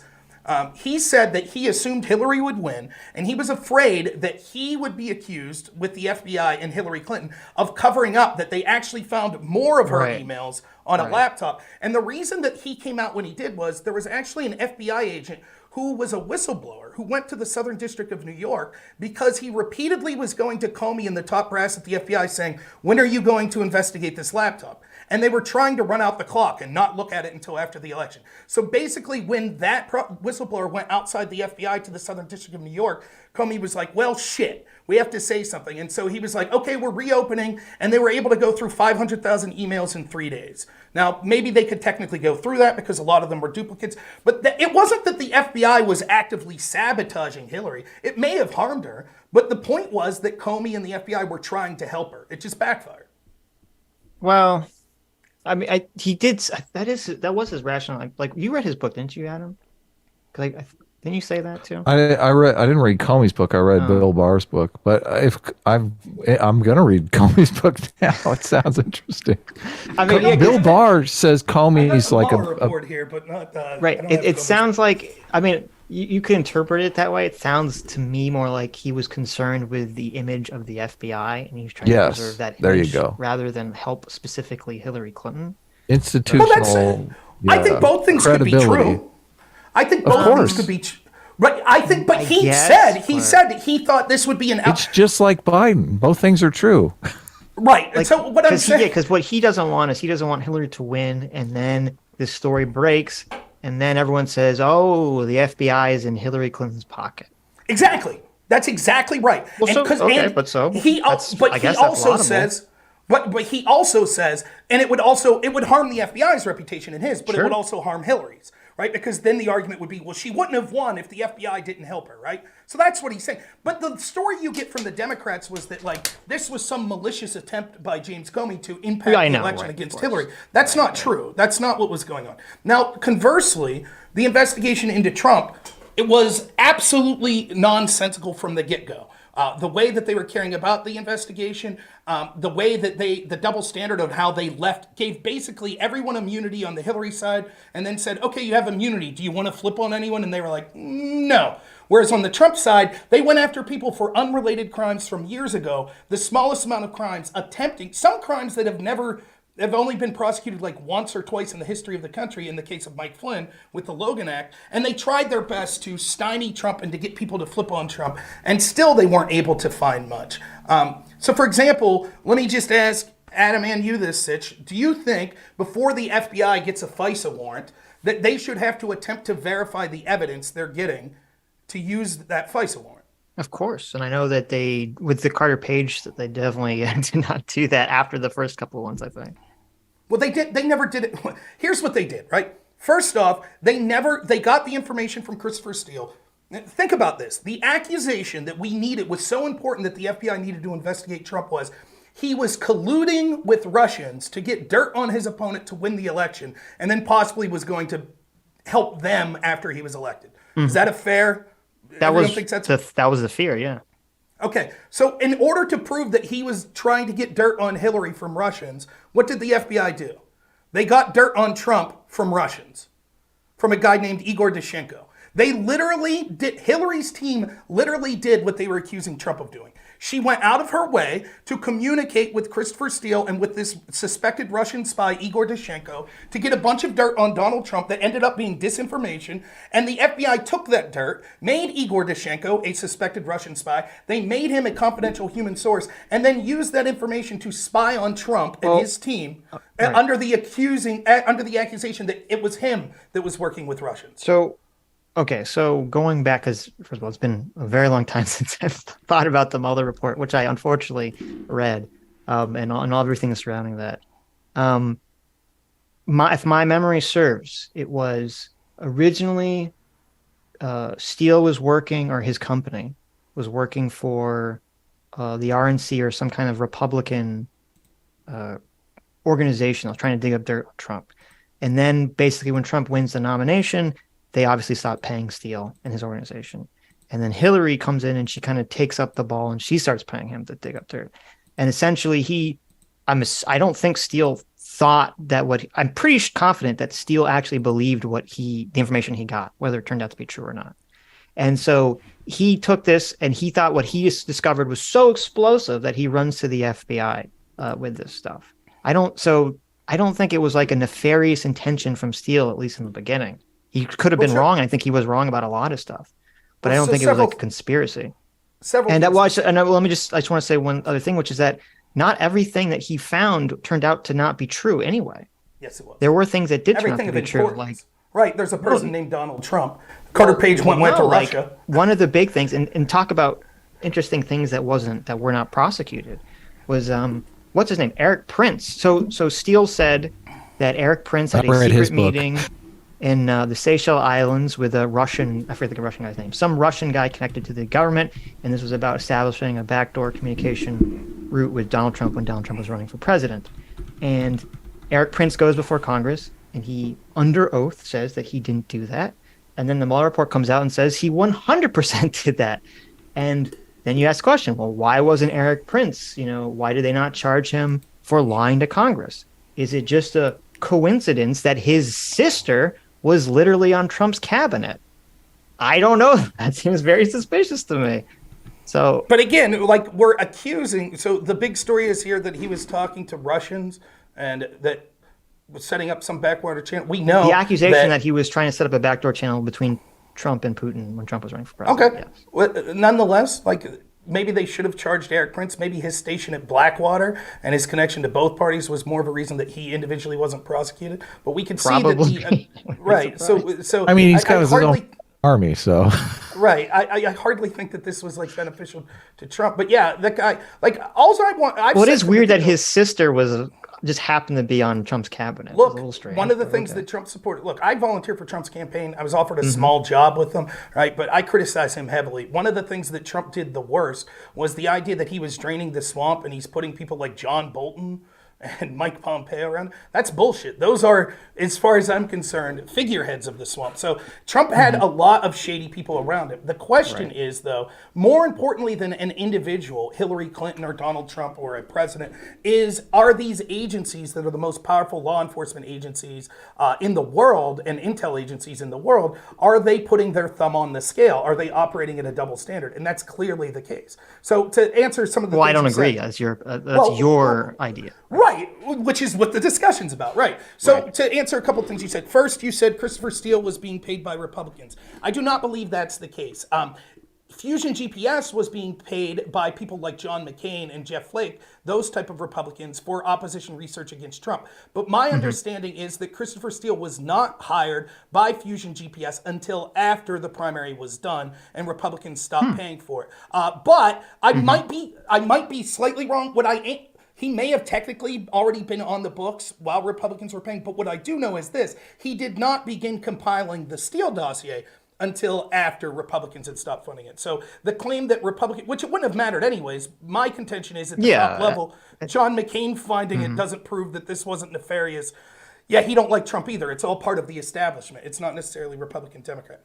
The second thing you said that, I can't remember now. It was before you said they found things that were true. But many of the things that they found that were true were just. Oh no, I said that he thought it was. He himself did believe it. He even if it was disinformation, he believed it himself. Right. Well, we don't.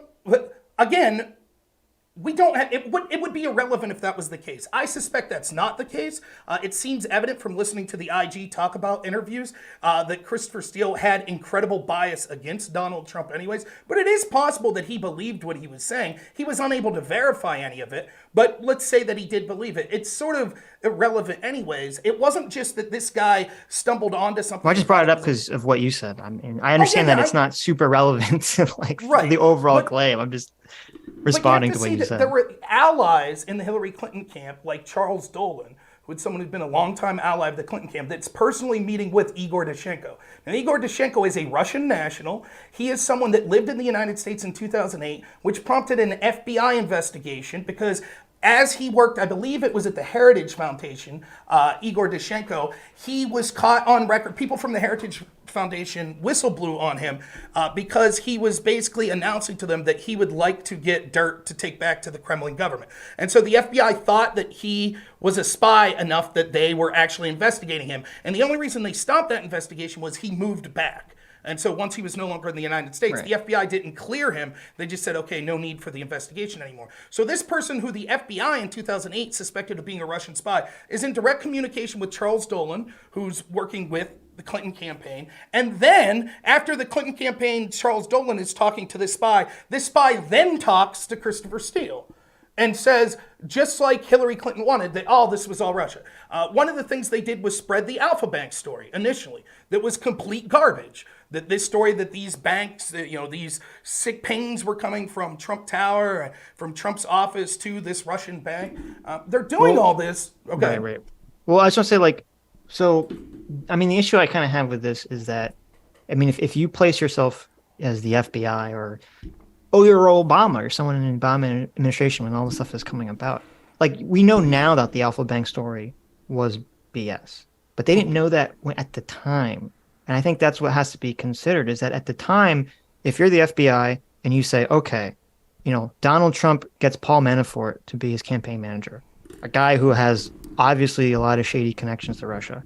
One of the first people that Donald Trump publicly announces is going to be on his campaign is a little known person named Carter Page, who the FBI knew Russia tried to turn into a double agent unsuccessfully, but they attempted to, or at least considered doing it. Then you have, oh, on top of that, you have the weird Alpha Bank story in Trump Tower, which turned out to be false, but they didn't know at the time. Then on top of that, you have the whole bizarre thing with George Papadopoulos somehow knowing that Russia hacked Hillary's emails a month before it goes public. And then on top of that, you have Richard Steele, who, whether they should have trusted him or not, was a trusted source by the FBI, who comes up and he says, look, I have all this crazy stuff about all this stuff that Russia has. I mean, this all at least merits an investigation at that point, does it not?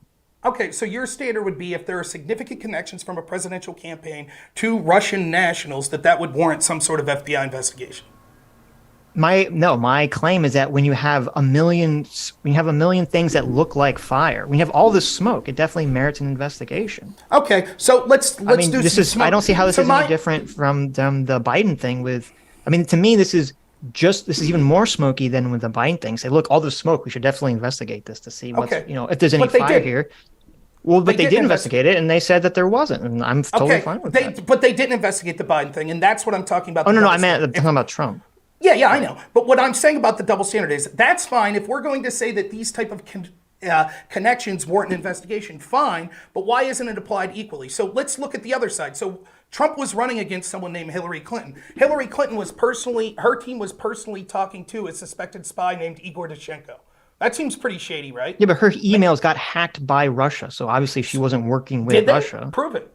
Prove they got hacked by Russia. Well, okay. The United States government believes her emails were hacked by Russia, so they wouldn't think that she was also secretly working with Russia unless there was some sort of like 10-dimensional false flag 10D chess move. That doesn't even make sense. What do you mean it doesn't make sense? Well, let me explain. There were reports within the CIA under John Brennan that allegedly Brennan tried to stamp out that said more than Russia was trying to influence the election for one candidate or another, what they were trying to do was cause division by putting stories that were positive and negative of both candidates. So that the idea that the FBI would be like, oh, well, if we think that actors in Russia hacked Hillary Clinton, then she's beyond reproach when looking at her team's shady connections with Russia is nonsensical. Well, wait. So I'd have to see exactly what you're talking about, because from my recollection, which I only remember from the Mueller report, when they talked about Russia specifically because we're talking about Russia, they talked about Russia doing things that quote unquote help both sides. It was more like, oh, they were trying to sow division by, I think there was one, it might have been in Florida actually. They tried to get a Facebook protest that was pro BLM or pro some kind of woke shit, and that was anti woke shit, on the same corner somewhere, in America, right? It wasn't something as extensive as, assuming they did leak the emails, we're going to leak hundreds of emails and cause this whole controversy. To my knowledge, Russia did nothing remotely like that publicly to Donald Trump. And to me, you can't say, that you can't just hand wave that away. That's pretty huge evidence that Russia is not in Hillary's corner. So I just sent you a link, and this was from former CIA officer, National Security Council Chief of Staff Fred Fleet said Wednesday that former CIA Director John Brennan ignored intelligence that Russian President Vladimir Putin actually wanted Hillary Clinton to win the 2016 election. Fleet's called Brennan the most politicized intelligence chief in American history. The document supports the U.S. intelligence community's conclusion that Russia meddled in the 2016 election that Brennan put to help Trump. It was highly edited. It does not include reference to recently declassified files that point to a possible Russian disinformation camp that attempted to malign Trump. When you talk about the most significant piece of Russian disinformation that affected our country was the Russian disinformation sourced from a suspected Russian spy, Igor Dashchenko, that the FBI bought so much that they literally spied on the President of the United States for a year, starting a cascade of investigations stymieing the Trump administration. That was Russian disinformation. So the idea that Russia didn't do anything serious to harm Donald Trump is abjectly not true. They harmed Donald Trump with their disinformation far more than they harmed Hillary Clinton. There wasn't an investigation. So let's look at the connections that Hillary's Clinton had. They had the connection to suspected spy Igor Dashchenko. You mentioned Paul Manafort. In the indictment, in Mueller's indictment for failing to register as a foreign lobbyist, do you remember when Manafort was charged, when that crime occurred?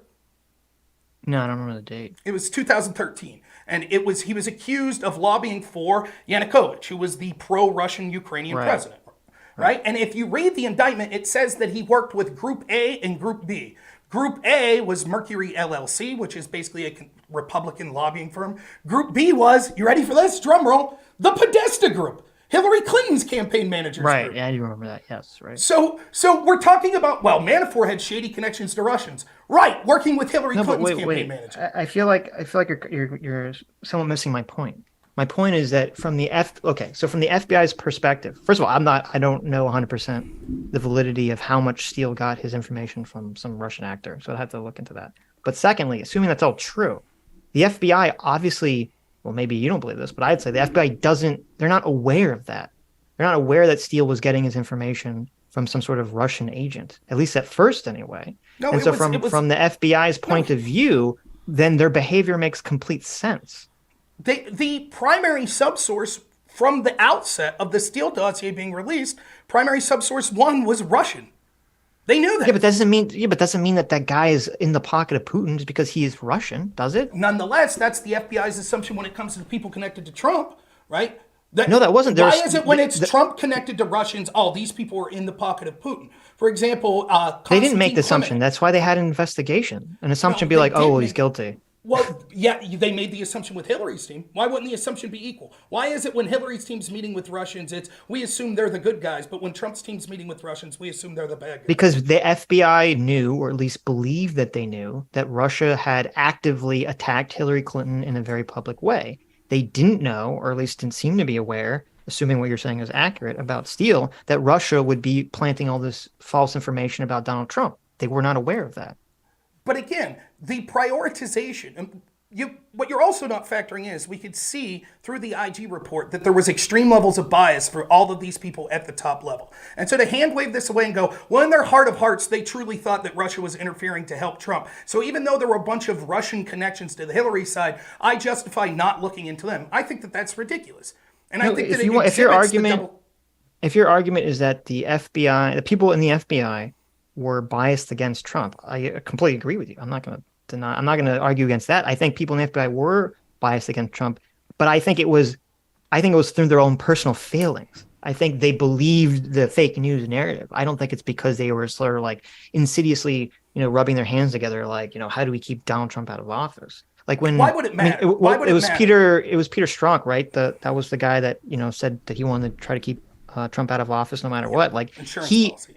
Yeah, like he definitely seemed like he actually believed the narrative, and that's why he was so dead set to do this. And you ask, why does that matter? It matters because if the question is, to me, there's a big difference between saying the FBI bought a fake news narrative and it became horribly incompetent versus the FBI is a corrupt deep state organization that's trying to secretly, control America. These are two very different claims. It is one of the most nonsensical, right? I assume they also were just buying a narrative when you saw Kevin Kleinsmith actively change evidence from the truth that Carter Page worked with the CIA to say that he didn't. That was just an oopsie, right?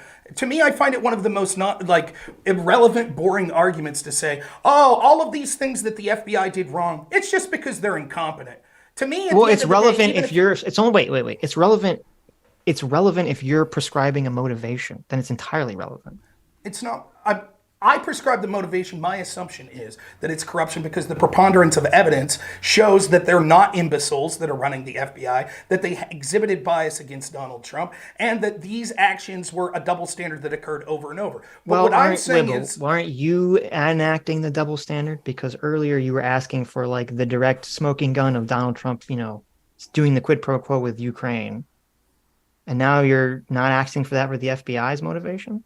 No, what I'm saying is, first off, I'm not the FBI. What I'm asking for is if we're going to have these massive investigations into one side and do these investigations in a way that is very hard-nosed, going after people as hard as possible, but then not have investigations on the other side, or when you do the investigations, have them give everyone immunity, even when they've committed obvious crimes like deleting subpoenaed evidence, that it starts to raise questions that the obvious bias that's being exhibited through the people at the top, where they clearly hate Trump and they clearly like Hillary, is affecting their work. But if you'll just let me real quick say this, at the end of the day, it doesn't matter. It does not matter if they had a double standard because they really believed they were doing the right thing. For example, if I were to say to you, here's a police department that 90% of their arrests are for black people. And we went and you said, well, the cops sincerely believe black people commit more crime. You would say, well, who the hell cares? They're still bad cops. It doesn't matter in their heart of hearts. They happen to really believe the racist bullshit that justifies their actions. That's exactly but I what wouldn't say say about that. the FBI. I think, to me, that's a good example to me. I think that's why I have a huge problem with sort of like the woke idea where they complain about, quote unquote, systemic racism in policing, is they just look at an outcome and they make a determination about intention. And I don't think you can ever do that. There could be very justified reasons why the police are doing things that create racially disproportionate outcomes that has nothing to do with the intentional racism of the officer or even the systemic racism of the policing system altogether. Right, but what we're saying is if we did find out that their actions were because they truly believed that black people were more likely to commit crimes, you would have Well, a that is problem with being that. racist by definition. So that Right, wouldn't but you exactly be a wouldn't say- one-to-one comparison. Right, but then you wouldn't say, well, they believed it, though. They believed it. It wasn't just that they were making it up because they hated Well, no, black because people. wait, They well, really that doesn't. believed that black people That's not committed more that comparison doesn't make sense because the accusation from the offset would be they're racist, and you're saying, well, what if it found out that they were racist? No, what I'm saying is the defense of, well, if they truly believed it, it's okay, right? Well, no, wait, no. I see your because point. I see your point because yeah, we're saying okay. in both scenarios it would be. So I don't even need to come up with an analogy. What I'm saying is Right, it doesn't okay. matter. It doesn't matter if they believe, if because they dislike Donald Trump or for whatever reason, because they disliked him, which they clearly did, and that clouded their judgment. And so they truly believed what they were being told. And that justified them approaching investigations into him in one way and investigations of Hillary. It doesn't matter if they really believed they were good. In fact, I'll throw you a bone. I highly suspect that Peter Strzok thought he was saving the country. Not Right. because he necessarily believed that that Trump was colluding with Russia, but Orange Man bad. And he's going to get us into a nuclear war, or he's a racist, or he's going to lock up gay people, or he's going to kick black people out of the country, or whatever. So we have to have an insurance policy. That's what they were saying. We have to have an insurance policy. They hated this man, and maybe they truly in their heart of hearts thought it will be the end of the country if he is elected. That's not justification for the double standard. Oh, sure. I'm not saying it is. Like, I'm not saying it is. If your claim is, or if someone makes the claim that says, the FBI, it seemed like a lot of people at the FBI sincerely bought into this, turned out to be fake news idea about Trump working with Russia. And so not only did they investigate that, but then they did do things that they shouldn't have done, like the FISA warrant stuff and some of the other things that you mentioned. And they did, put their thumb on the scale because they were so concerned because they really thought Donald Trump was some kind of Russian agent. And the fact that the FBI did all this stuff is really bad and really fucked up. You could be completely right. I wouldn't even argue against that. I'd say that's entirely possible. But then My only contention is just part, right?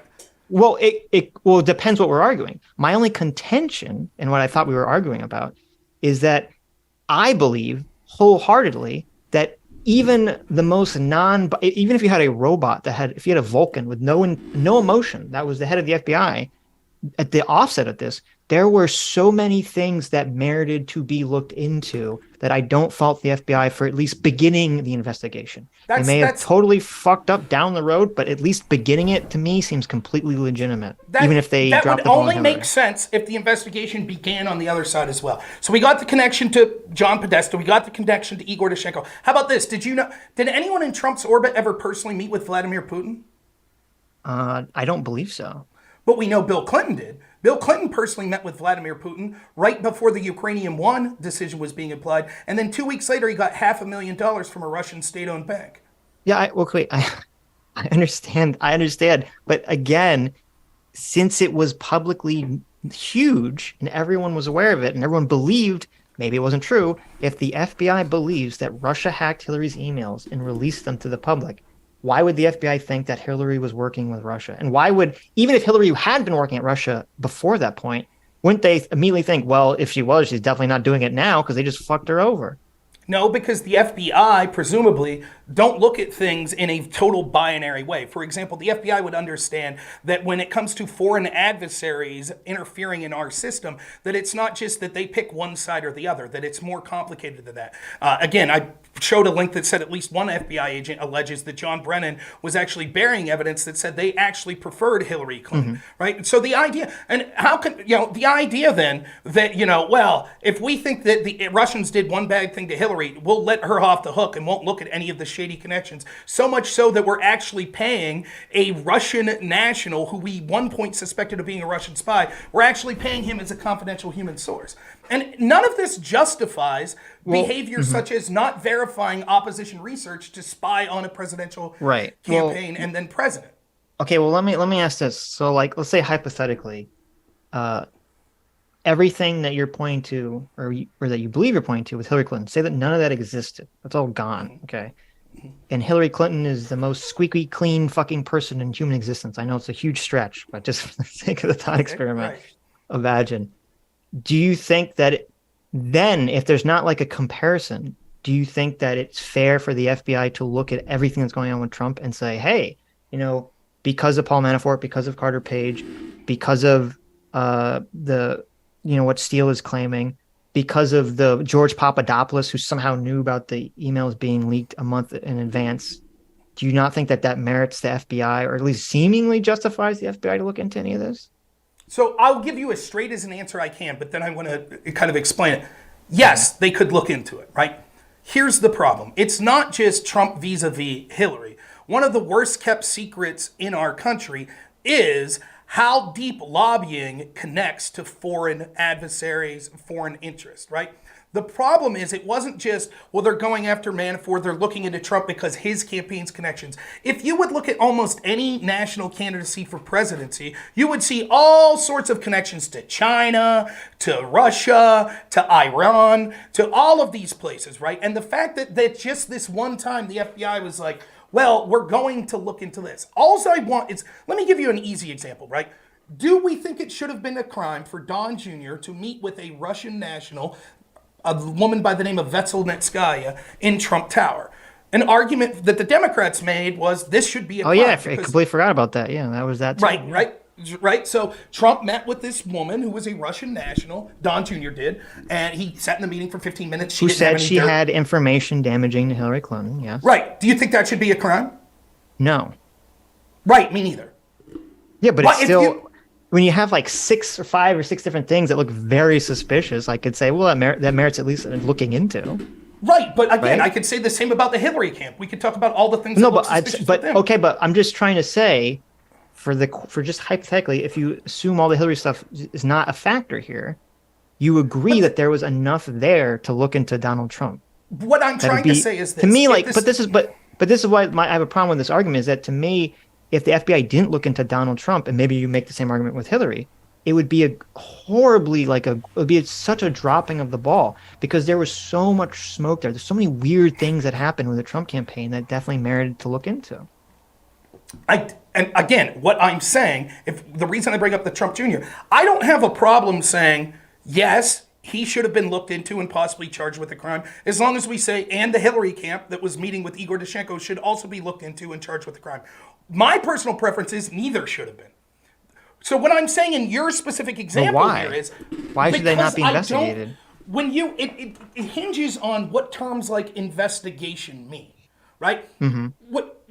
Theoretically, the FBI should be investigating any foreign national from an adversarial country when they're talking to any person that's involved in politics. Theoretically, that's what I believe. The problem I have is the double standard. So in an ideal country, if the FBI for 10 years leading up to this had been investigating people for acting as foreign lobbyists for foreign nationals from adversarial countries, and had been investigating campaigns that had connections to foreign nationals and things like that, I would say absolutely keep that ball going. If we set the precedent that no, the FBI is not going to really do those things, then it shouldn't change just because the one guy, and there's all these coincidences. We see the obvious bias that the agents had. We see Chuck Schumer admitting, oh boy, he shouldn't have criticized the FBI. Now they're going to come after him. And the fact that I have to ignore that, plus then how light they went after Hillary Clinton with the things she did, it just, again, it defies belief that this is just like they had to look into it. Again, I wouldn't have a problem if we set the standard. We're going to go after people that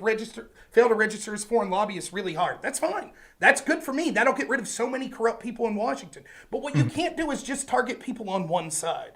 That's the problem. Yeah, I don't disagree. And again, I mean, that's why I said I do believe that the FBI totally for BS reasons probably went very soft on Hillary, in regards to the email stuff completely. And that whoever deleted industry, and like if they have, evidence that fucking Hillary Clinton's aide, took a hammer to the phone, like then that guy should be in jail, obviously, for doing that. But he's not.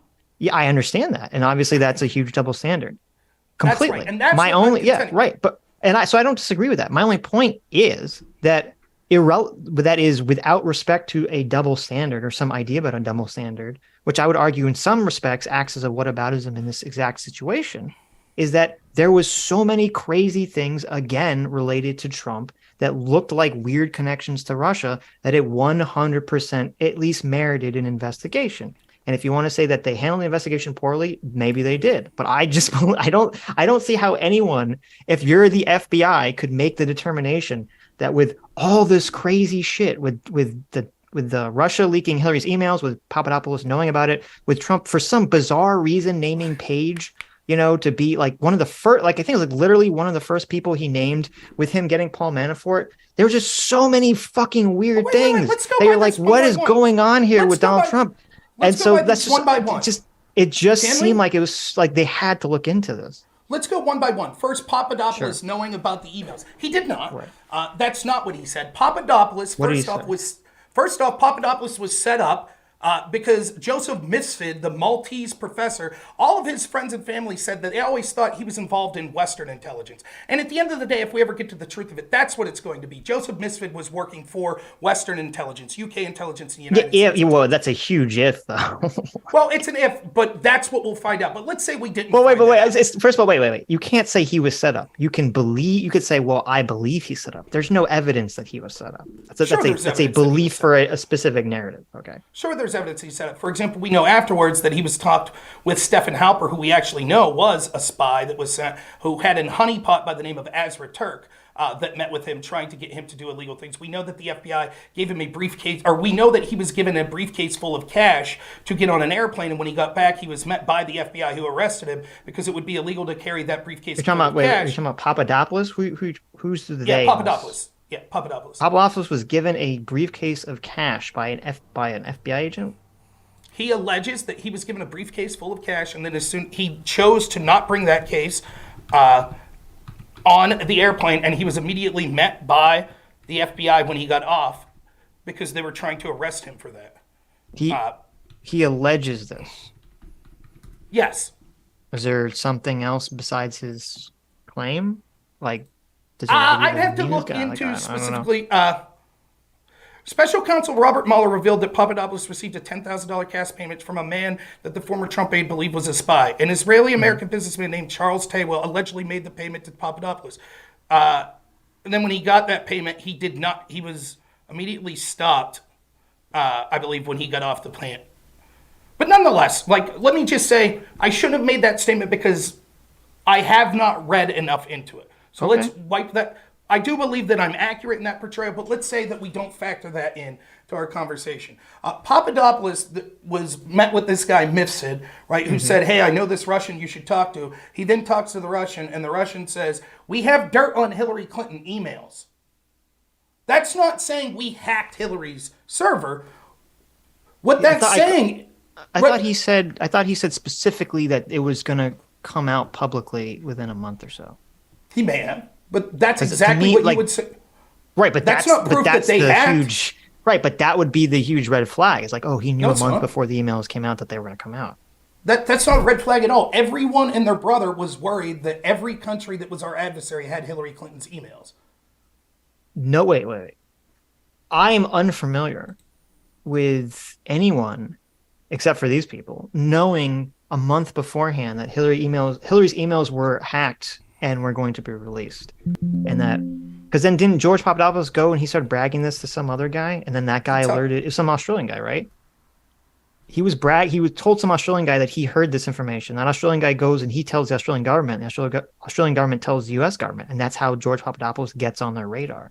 Right. Alexander Downer, who was a Clinton Foundation donor, who was instrumental in getting millions of dollars sent from his country of Australia to the Clinton Foundation, alleges that he was having a conversation with Papadopoulos, who was drunk. And Papadopoulos said, I talked to this Russian and they said they got dirt on Hillary Clinton. I don't know if he told Downer that he was afraid that they were going to release it. Nonetheless, Downer did not say anything until after the release. Now, we don't have proof that it was the Russia that hacked. But even if it was, that's not an admission that George Papadopoulos ran into someone that said, we hacked Hillary's server and here are the emails we have. No. I understand all that. Like, it's entirely possible that Misfit or whatever the guy's name is, and whoever the Russian guy, it's entirely possible that they were trying to set up George Papadopoulos. That's not my claim. My claim is that whether they set him up or not, they told him this information. He tells this Australian guy. And so this comes back to the FBI and the U.S. government, and it looks very fucking suspicious. That's like, if they set him up, that was the point, to make him look very suspicious. Well, nonetheless, what is the investigation? He didn't say I did something shady. He said some Russians said they had information that was dirty on Hillary. How does that justify starting an investigation into a presidential campaign? They would say two things. They would say, number one, why the fuck is some Russian guy telling this to someone that works for the Donald Trump campaign in the first place? Is very suspicious.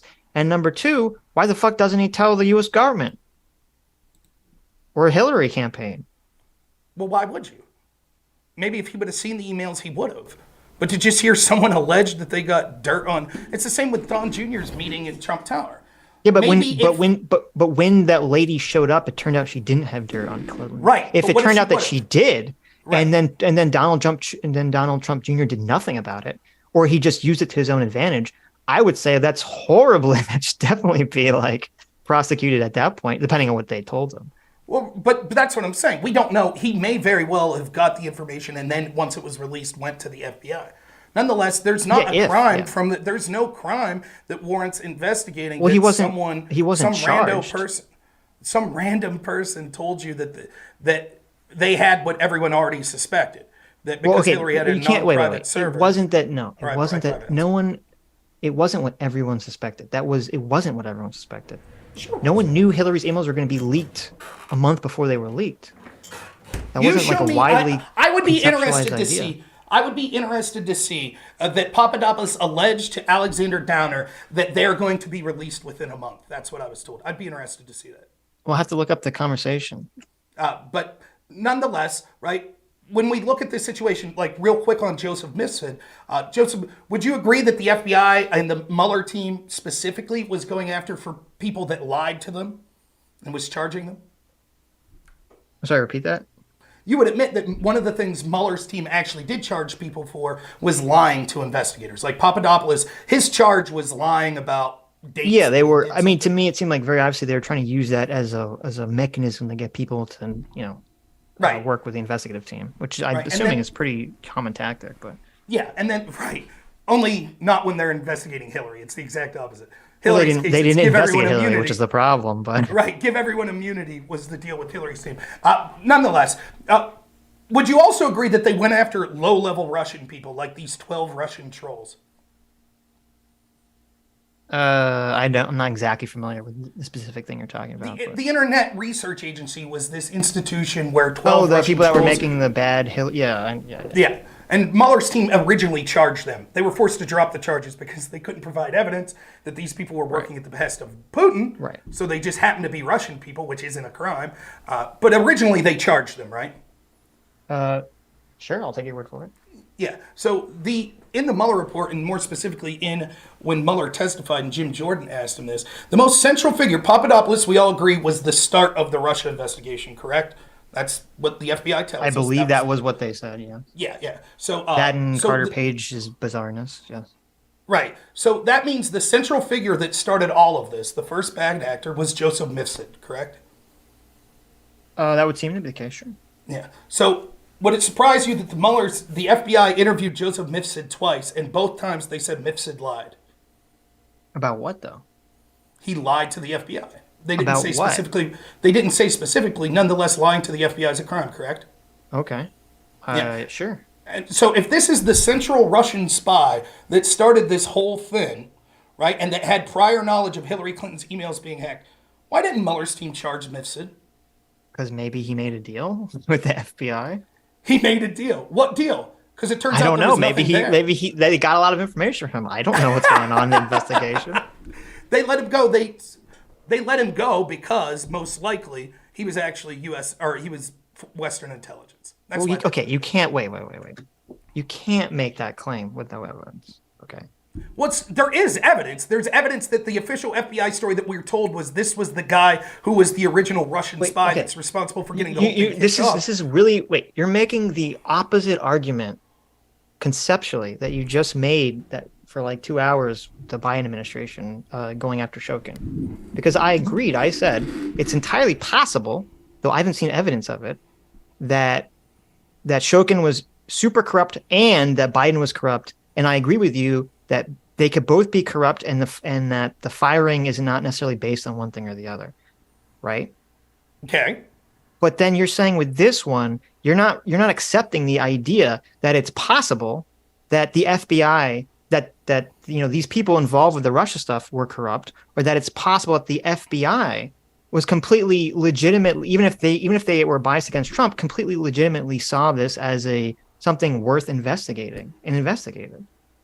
Like these two, like it doesn't just because they didn't go after Hillary doesn't negate the fact that they wouldn't look at what's going on with Trump and say, this is something to investigate. Doesn't mean that the FBI is acting corruptly in the opening of the investigation. The problem is that you're actually doing the thing in inverse. You're assuming such positive motivations by the FBI that anytime there's something that's a glaring red flag, like the central spy in the FBI's version, who admittedly lied to the FBI twice, not being charged, you're like, well, then it must be because they made. I don't know. No, I don't. No, wait. I didn't say it has to be anything. I said I don't know. I don't know what the specifics were of that situation. Right, but you can't blame. But wait a minute. To me, and this is why you'd have to look into the specifics. This is like, as I said, the very common tactic that the FBI or any investigative body that has the authority to. What they do is they ask people questions, and then if the person lied, which they probably did, they say, "Hey, we got you lying. We're going to charge you with this unless you flip on somebody, unless you give us more information." And the person either flips or they don't. And if they don't flip, then they charge them. This is like literally that's like investigation technique 101. And so I'm asking, so just because they caught George in a lie and didn't charge him, that doesn't mean anything, because if they went back to him and he flipped, then that was the entire point of them trying to catch him in a lie in the first place. So you think that he flipped, the investigation's over, but they're going to keep I don't know. I said I don't know. You think it's a possibility that he other. flipped, but the FBI is keeping it secret? I think that it's too generous of a view of what the FBI Wait a minute. Of course they keep it secret. What do you mean? They're not going to publicly say like, oh, by the way. No, that's not true. Thanks for flipping. Let's make public all the secrets that you gave to us. Let's put a big target on your back for Russia. Like, of course. So, for example, with the January 6th stuff, your argument is people flipped, but they never used that testimony or used their name. Oh, wait, they did the exact opposite. That's why we're hearing about the vice president of the Oath Keeper. They do in some cases, not in others. Obviously. Wait. Your derision I don't know what what example you're relating this to with January 6th. The vice president of the Oath Keepers allegedly was an informant that flipped. There were other people that allegedly flipped, and their testimony was used in order to help prosecute people. Well, but don't they have to name them if they actually testify? Right. So then that's what I'm saying. So then when we saw the prosecution of but that didn't happen with the Russian investigation. There was no... Right. If we saw it... Right. Well, sure. Plus he'd be a double agent with a nation. Well, no, okay, has a history of killing people. Okay, say the FBI... Style. Wait, so say the FBI... Say Mueller did say that they should bring charges against Trump, and then the Attorney General does so, okay. And this goes to court. Then you would find out who flipped and who didn't flip, because they'd have to tell everyone. But until that happens, you don't know any of this information. But listen, you'll admit that they didn't charge anyone with the hack, right? They were charging Russians, right? They charged these 12 Russian trolls. They charged Russians, they couldn't prove it.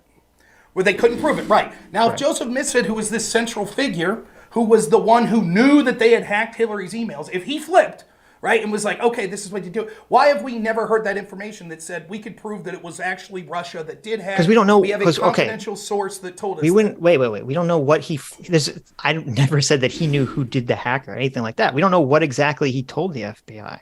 He could have just said, he could have just said, I got this information from this person. He could have totally complied with whatever information they wanted to know regarding something specific. But again, we know that he originally... Why would the treatment of him be vastly different than, say, the treatment of someone like Mike Flynn, who was actually a hero? Because Mike Flynn was like, fuck you. He was completely not working with the FBI. He was like super against them.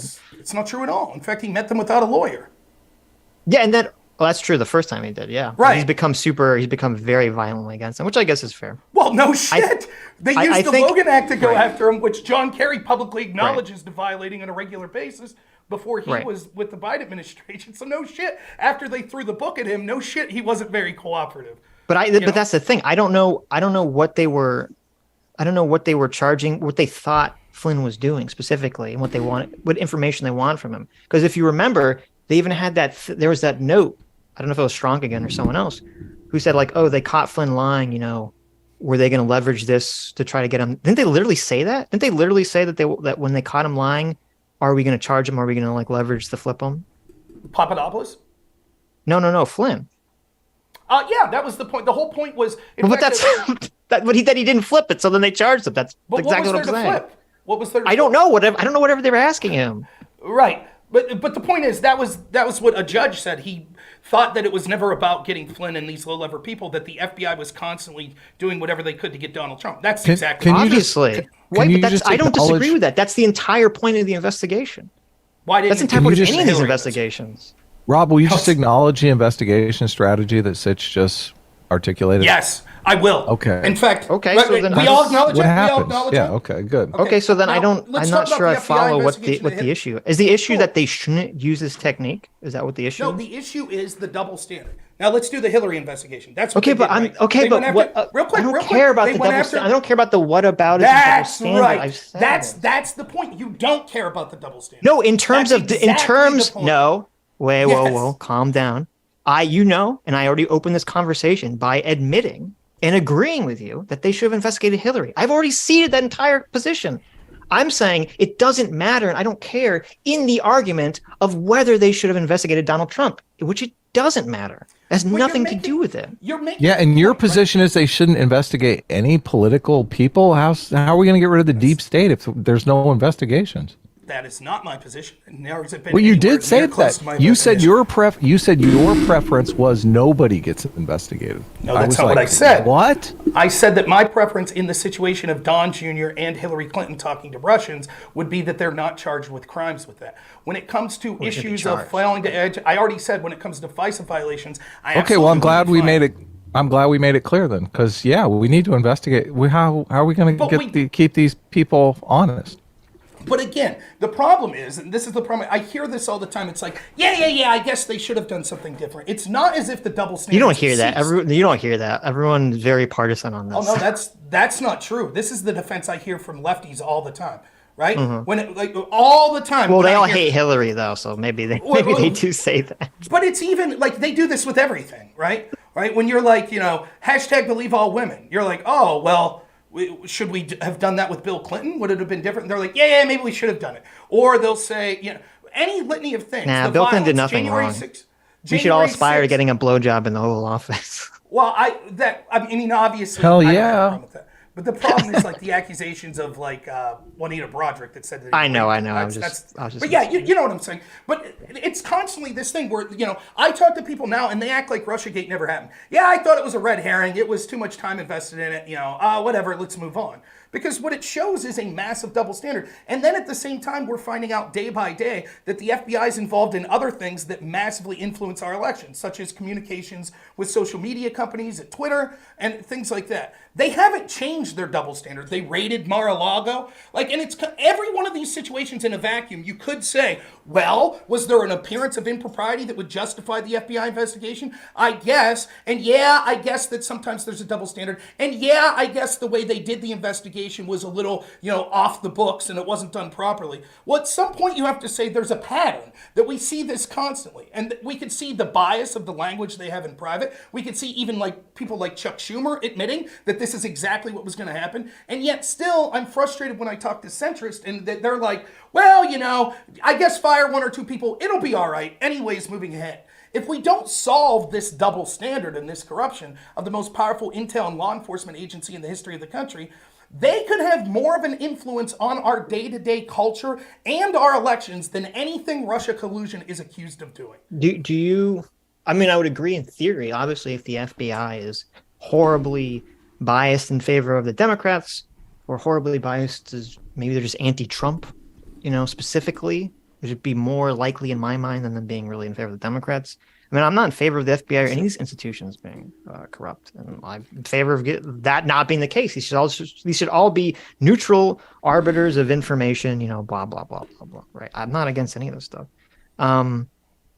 But I guess there's two things that you said that I was a little curious about, which is first, I mean, I guess we could talk about the whole Mar-a-Lago thing. But then before we talked about that, I mean, do you have a problem with everything Trump did regarding like trying to pressure Pence to throw out the votes and like all that stuff and trying to replace the attorney general with some environmental lawyer so that he would then tell the states that they would be okay to throw out their own slates of electors? I mean, does that stuff bother you as well? There are things that specifically, looking at specifically what Trump said, there are some things that he said that bother me. Like, I'll never understand the impetus for people to I don't like Mike Pence for varying reasons, but the idea that there was any sort of practical way in which Mike Pence wouldn't accept the electors is total abject bullshit. It's just stupid. It literally couldn't happen. And it comes from people that were also trying to tell you that the Supreme Court was going to overturn the election with that Texas case. It's bullshit. It's not going to happen. And those same people are trying to tell you now, when Donald Trump says that we need to redo the election because of, FBI interference on Twitter, that's bullshit. It's not going to happen, nor should it happen. People should be held accountable if corruption occurred. There should be investigations, for example, into election malfeasance in 2020, loss of chain of custody of ballots and things like that. That does not justify saying, without proving that you would change electors. Now, I don't think it rises to the level of a crime for a president to talk about that stuff. Had he done it, we would be in a different situation. But well, he did do it, but he got talked out of it. Well, so he didn't do it. Well, no, he attempted to do it, and then with Pence refused to do it. Then it didn't get done, right? And there's a question, like, do you think? Well, it's still pretty bad, right? Like, I don't know. Look, attempted murder is still a crime. Okay, that's just fine. As long as I just was curious if it was good or not. It's not the equivalent of attempted murder. If you truly thought that the election was stolen and talking through the mechanisms that you think that you could make it so that steal didn't occur, that's different than attempted murder. That doesn't mean that I agree with his attempts to do it, but I don't think it rises to the level of a crime.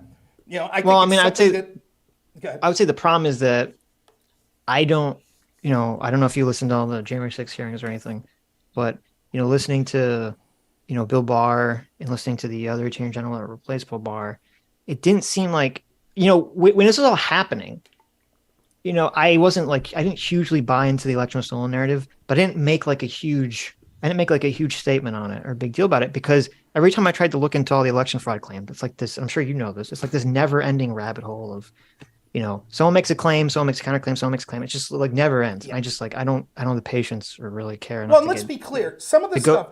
Well, let me just finish. I'm sorry. So, I don't have the patience to go through all of that stuff. So at the time that this is all happening, I think most other Americans assume that, well, Donald Trump is the president of the United States of America. He has access to information that we don't have when he was making claims that the election was stolen. Yeah, that's what I assumed. I think that's what everyone assumed. And I think that's a totally normal and fair assumption. Yep. And the problem is that we found out that he didn't, that wasn't the case, that all the access to information that he would have had, that the private citizen wouldn't have, they all told him the election wasn't stolen. And they all told them that there was no evidence of this. And the problem was that he had Giuliani and Flynn and Powell that were basically just giving him a bunch of bullshit, a lot of which would turn out to literally be bullshit, and he was just listening to them. Yeah. He did have access to more information. He had access to the Attorney General of the United States, who looked into all the claims and went down the list and showed him why they were all fake. Right. That's not true. Bill Barr did not look into this. That's not true. Yes, he did. Well, he claimed he did. I mean, right. He claimed he did, but he didn't. And there are significant problems that don't know. Hold on. How do you know? Lie about it. I mean, he was very pro-Trump. So look, I can't read Hunter Biden. I can't read. Well, I can read Hunter Biden's mind. It's all drugs and fucking hookers. But I can't read Joe Biden's mind. How can you read Bill Barr's mind? Like, how do you know? It has nothing to do with reading the mind. It's the fact that he did not have a trial, get discovery on both sides. Yeah, but we just talked about. Look, we just talked about how investigators work. Okay, you don't necessarily need to have a trial to start an investigation. So I just want to be clear here. You two are operating on the assumption that every claim of election fraud that was heard, there was some 47 cases that were attempted to be brought. There were things that we know that were shady about the election, like chain of custody. You're saying that Bill Barr personally looked into every one of those. That's your claim. I'm not saying that. Bill Barr, in his book, says that he looked into all those claims, and Trump came out with a laundry list. Okay, well, what is your evidence that he's because lying? It would be impossible for one man to look into all of these accusations. Look, he has agents.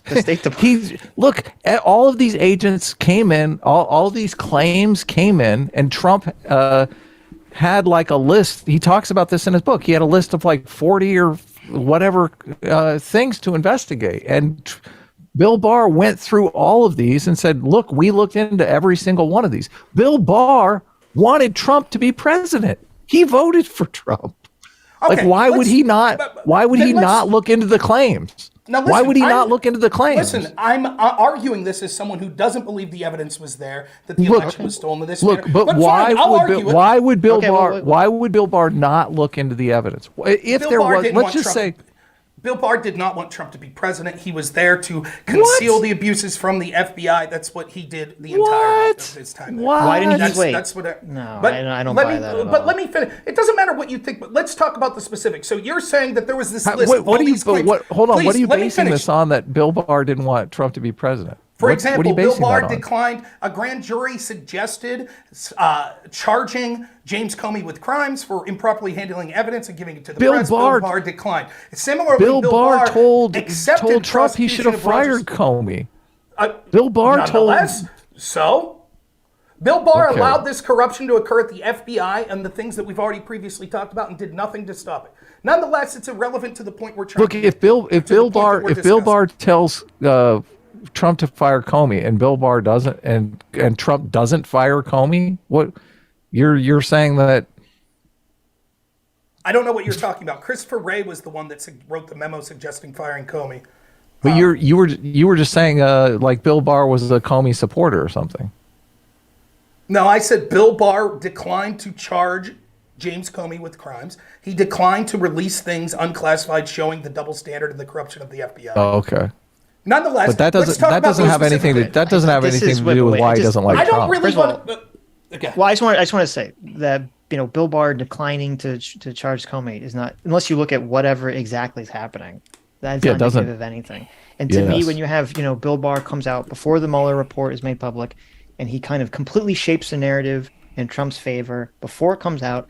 Bill Barr vehemently defended Trump in the first impeachment, which feels secretly to get Trump out of the way. I don't know why he would have done that.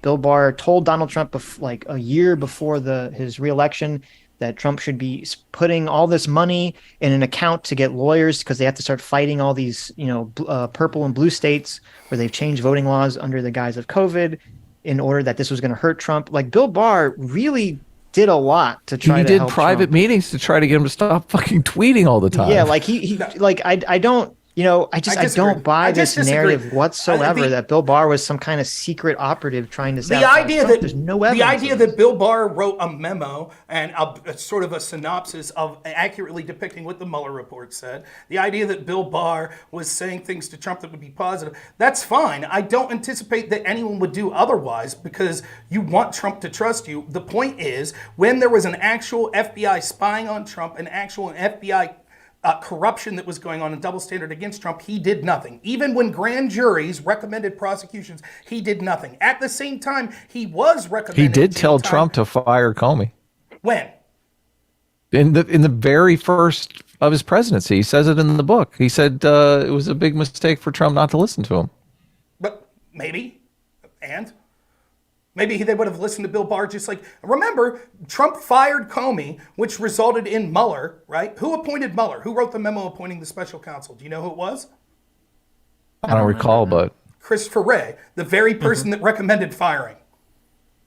So the idea that, he did fire him though, but it was after a bunch of meetings and whatnot. I mean, that's why it appeared to be shady. Bob Mueller came in and said, "Look, this guy's a grandstander. You should fire him right away." I'm assuming I'm assuming Bob Barr, as the Attorney General, gave him advice on firing him when it wouldn't look like it was some sort of loyalty test, right? Nonetheless, my motivations on what I think Barr's reasoning were are less important than the specific claim of did Barr look into all of these claims, right? Can we focus on that for a second? Right? Well, I'm just saying. The problem is all we have is what he says. We don't know what happened. If you'll let me speak, and you're impugning his character, and we're defending his character. If you let me speak, I could prove why you're wrong, why Barr's wrong. You ready? Okay, so you would say that he looked into all of the claims, right? Well, whatever claims were available at the time that this was happening, because then he ends up leaving office before, Would you acknowledge that many of those claims weren't just about Dominion changing votes, but it was also questions of signature matches, chain of custody ballots, etc.? Right, okay. Right. Did you know that a Pennsylvania Supreme Court ruled that actually the mail-in ballots were illegal here in Pennsylvania based on the Pennsylvania Constitution?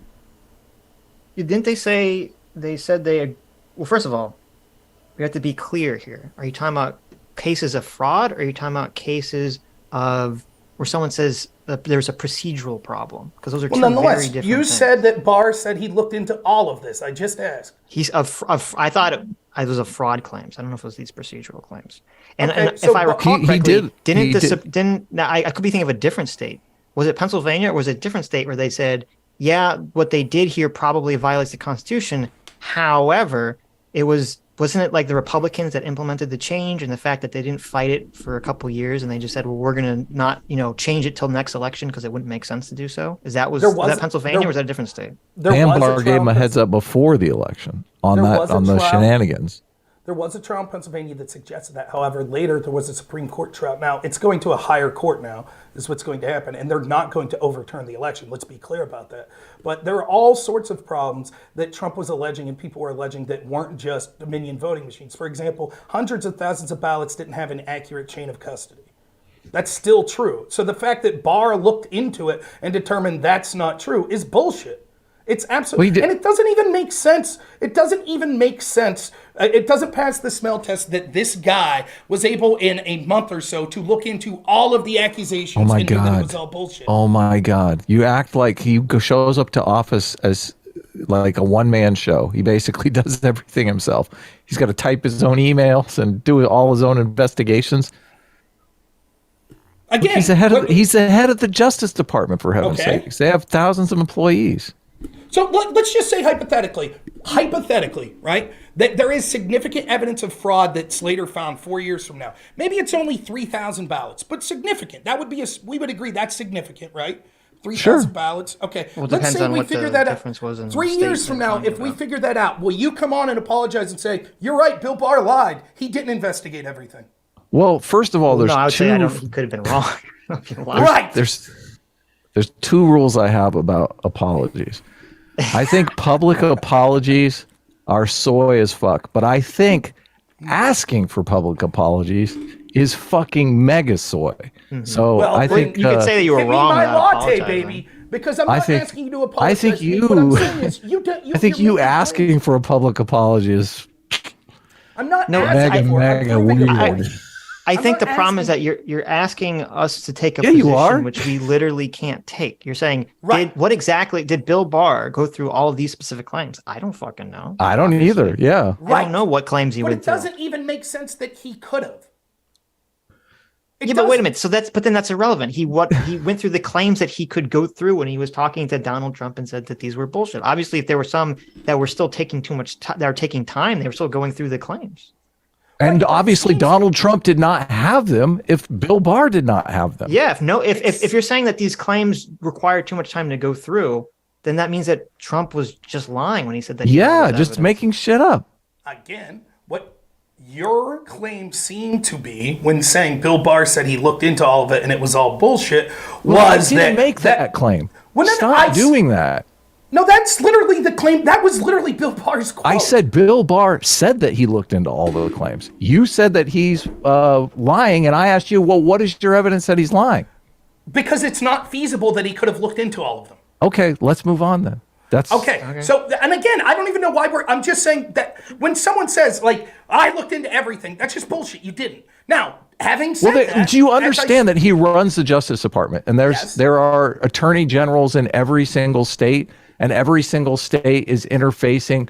There's like fraud claims are all over the place. So there's a bunch of people going to the state's attorney generals, and those state's attorney generals are calling and talking to Bill Barr. You understand that that's going on. It's not like Bill Barr is just like Trump is throwing out a claim here and Bill Barr is just, bullshitting him. So like Trump is getting the same claims that Bill Barr is getting. You're exactly making my point, which my point was that there was this one individual that was an ally of Trump that looked into everything and assured Trump it's all bullshit is not true. He was relying on other people. He didn't personally look into all of this. And there are still things we're finding about the 2020 election. Now, having said that, so you're saying that the state attorney generals are all corrupt too, that they're hiding You're stuff? saying that people were, it sounds like you're saying people were feeding Barr information. Misinformation? Yeah, what are you? He turned around and just believed it naively. Well, what I'm saying is the idea that there was this central figure that looked into everything and it was all cool is bullshit. Mm-hmm. There wasn't there was. You many just of don't, these things. Well, there was. You just don't believe the way you what look he's into them is you have a trial. Right, and you allow discovery, you allow this evidence. That's what you would do, right? But listen, if it rises to that level, you don't have a trial if you do an Look, cops do investigations all the time, and they don't find enough evidence to charge people. You don't have a trial when you can't even find the evidence. The idea that they looked into this, that like a single person like Barr is bullshit. Now, the point I'm trying to make is, having said that, I have not seen smoking gun proof that the 2020 election was stolen. I have not. I've seen things that warrant a bigger investigation that have occurred, like things that occurred in Arizona, which we see creeping up again in 2022. There were chain of custody issues in places like Georgia. There were questions about why ballots stopped being counted in the middle of the night in places like Georgia and other places. So there are significant questions that deserve answers. There are significant questions on ballot harvesting that deserve answers. But if I'm looking at this as fair-mindedly as possible and I'm a Democrat or I'm a centrist, I would say, yeah, maybe we should look into those stuff more. But that is not smoking gun proof that the election was stolen, and therefore Trump shouldn't have been saying that. I think that's a reasonable position to take. I don't disagree. But I do believe, having said that, that the 2020 election was stolen. Just not by ballots. So I mean, I'm not, again, I'm usually, I don't think I've ever been opposed to people looking into things. I'm not. Investigate away. But I mean, again, I do put a lot of validity into Bill Barr's what he said. He's a huge Trump ally. He had multiple times to try to sabotage Trump, which he did not do. And on top of that, it wasn't just Bill Barr. You had the head of the Republican House in Arizona testified that Rudy Giuliani flew out to them, met them in person, and they asked him. They said, "Hey, can you reconvene the House and throw out the votes and declare Donald Trump the winner?" And he said, "Well, I voted for Donald Trump, and I'd love to do that, but you need to give me evidence that there was all these fraudulent votes." And Rudy couldn't give him any evidence. And he said he would give him the evidence, but he never sent it. The guy was waiting around like, where the fuck is the fucking, where's the there? If there was all this evidence that they're sitting, I mean, that was the time to produce it, and they just couldn't produce anything. Okay, again, right? Like, it's difficult for them as private citizens at that point, Rudy Giuliani, to be able to... Well, he's working with Donald Trump. I don't know if I call him... Right, but I don't know that Trump had access to all these forms. I don't know. Because the states... Well, Barr did have access to all the states' attorney generals. I mean, again, like, you're trying that's quite a resource. You're trying to get me to defend something that I'm not defending. I'm okay, well, then we can talk that about the ways something. that you're talking about it, they looked into all this is bullshit. Right. What I'm saying is, when I say that I feel the 2020 election was stolen, I'm not... I said this from the get-go. Big claims need big evidence when you're talking about literal fraud, like these about Dominion. And there were obvious bullshit claims. Like, I literally had a person who has won awards for journalism come on to my show and say, did you know that there was a Marine shootout in Germany at Dominion servers? Complete and utter bullshit. Absolute bullshit that people were peddling. People were peddling shit like this. They were saying more people voted in this particular district in Wisconsin that are registered voters. All it took was a simple 3-minute check for me to realize that's bullshit. No, it was a high outcome, but there are things that were concerning. There certainly are. But my take from the get-go was this. There are enough people that are looking into this. I've never made the claim that I thought that the ballot stole the election or anything like that. I think that the way we vote, you don't really call that stealing, but would it have been a different outcome if we didn't change, to have mail-in voting? Probably. But that's different, right? That's a different question than people fraudulently, that's different. Do you know a different outcome with do you know the story that Bill Barr told Trump before the election to put $30 million into an escrow account to hire a bunch of attorneys and fight the things like mail-in voting and stuff like that, and Trump just basically didn't do it? He easily had $30 million in campaign funds, but he was like, I'll be fine. This guy's a geezer. I'm going to blow him away. Well, listen up. I did not know that specific. I'd heard a little, but I haven't looked into it, right? But here's what I'll say on top of that. Trump has raised an awful lot of money based off these claims of fraud, and he hasn't done dick with it. Yeah. Obviously. It is not cool. It is not. And listen, you can't.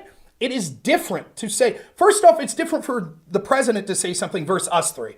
Who are we? We could come on and say, I think it was stolen. That's not the same effect as the president of the United States saying, I think it was stolen. Of course. Yeah, because we all believe he's talking to Bill Barr, and Bill Barr's telling him, oh, yeah, of course it was stolen.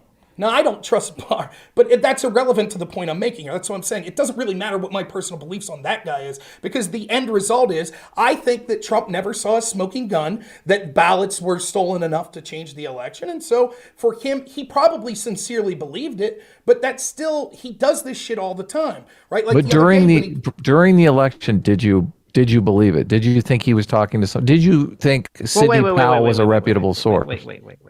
I mean, first of all, I appreciate what Rob is saying, because I haven't heard any. I've really heard very few Trump supporters. I've heard very few Trump supporters acknowledge that, which I think is the important factor. Was that regardless of whether the election was stolen or not, did Trump have the information to make that public declaration and attack, this institution like voting and the peaceful transfer of power is a big fucking deal. And, I think if he's going to make that claim, he should have something to back it up. Yeah. And it's pretty crazy if he didn't. Now, similarly, the Democrats that were election deniers for 4 years after 2016. No, please. Listen. When they were jumping up and down about Russia, hacked the election, blah, blah, blah. You can't the implication. If I'm starting with the assumption that what Trump did was wrong, right? I'm saying that. Yes, we can, because the implication is that we are justified in the Democrats doing it. Fuck the Democrats. Well, wait, it's not what about him if he acknowledges that it was wrong. Right. That's not but the reason why people do it, Sitch, is the implication that we are somehow. No. The reason people do it is because they say, yes, my team did something wrong, but in order to soften the blow to my audience, let me also give you what you want to hear about how the other team did something wrong too. I don't have any problem with anyone doing that. Okay. Yeah. So the point is, what is the institutional reaction to this? Again, what we say on here matters as our own authenticity and for our audience and what we're doing. But really, we don't have the levers of power. We're not in charge of the institutions like the media or social media or the FBI or the halls of Congress, etc. So what was the reaction? In one hand, in 2016 and in other elections, we had election deniers, and the reaction wasn't to censor those people. The reaction wasn't to send the FBI after them. The reaction wasn't to approach them as they were a danger of democracy. But then when the other side does it 4 years later, it's a complete reversal. And if those election deniers, though, were Hillary Clinton, though, and Hillary Clinton was making it sound like she had secret information about how I guess that's kind of what Russia did. No. So, that's exactly I don't what think, it is. Okay, I think you can definitely call out and say, the mainstream media, we criticize and every day that ends with Y. Yeah. If you want to say that they totally fucked up and were awful in regards to Russiagate and Russia collusion, all this stuff, I 100% agree with you. They were so horribly biased against Donald Trump from the day one, obviously. And they were letting that color everything that they were saying. So I'm not going to defend the media whatsoever in any of that stuff.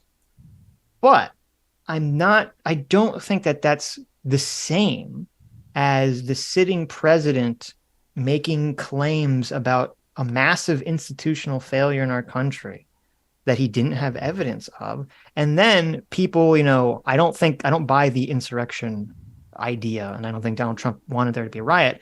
But then for a riot to occur on January 6th and people to physically break into the Capitol and blah, blah, blah, blah, I understand, even if I disagree with it. I completely disagree with Twitter's censorship of election, claims about election fraud. But it's very different than anything that was happening with the Russia side, or the Russia story under It's far Trump. worse.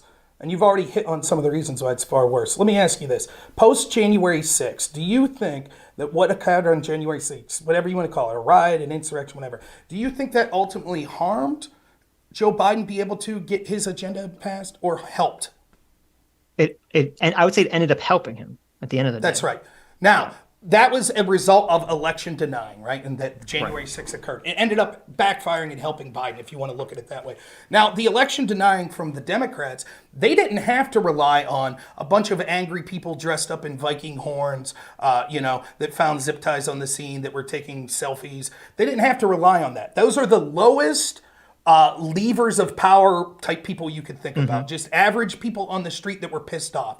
The Democrats didn't have to rely on that because their election denying allowed their FBI to launch 4-year investigation through either them or through the special counsel. It wasn't election denial. That wasn't yes, the it claim.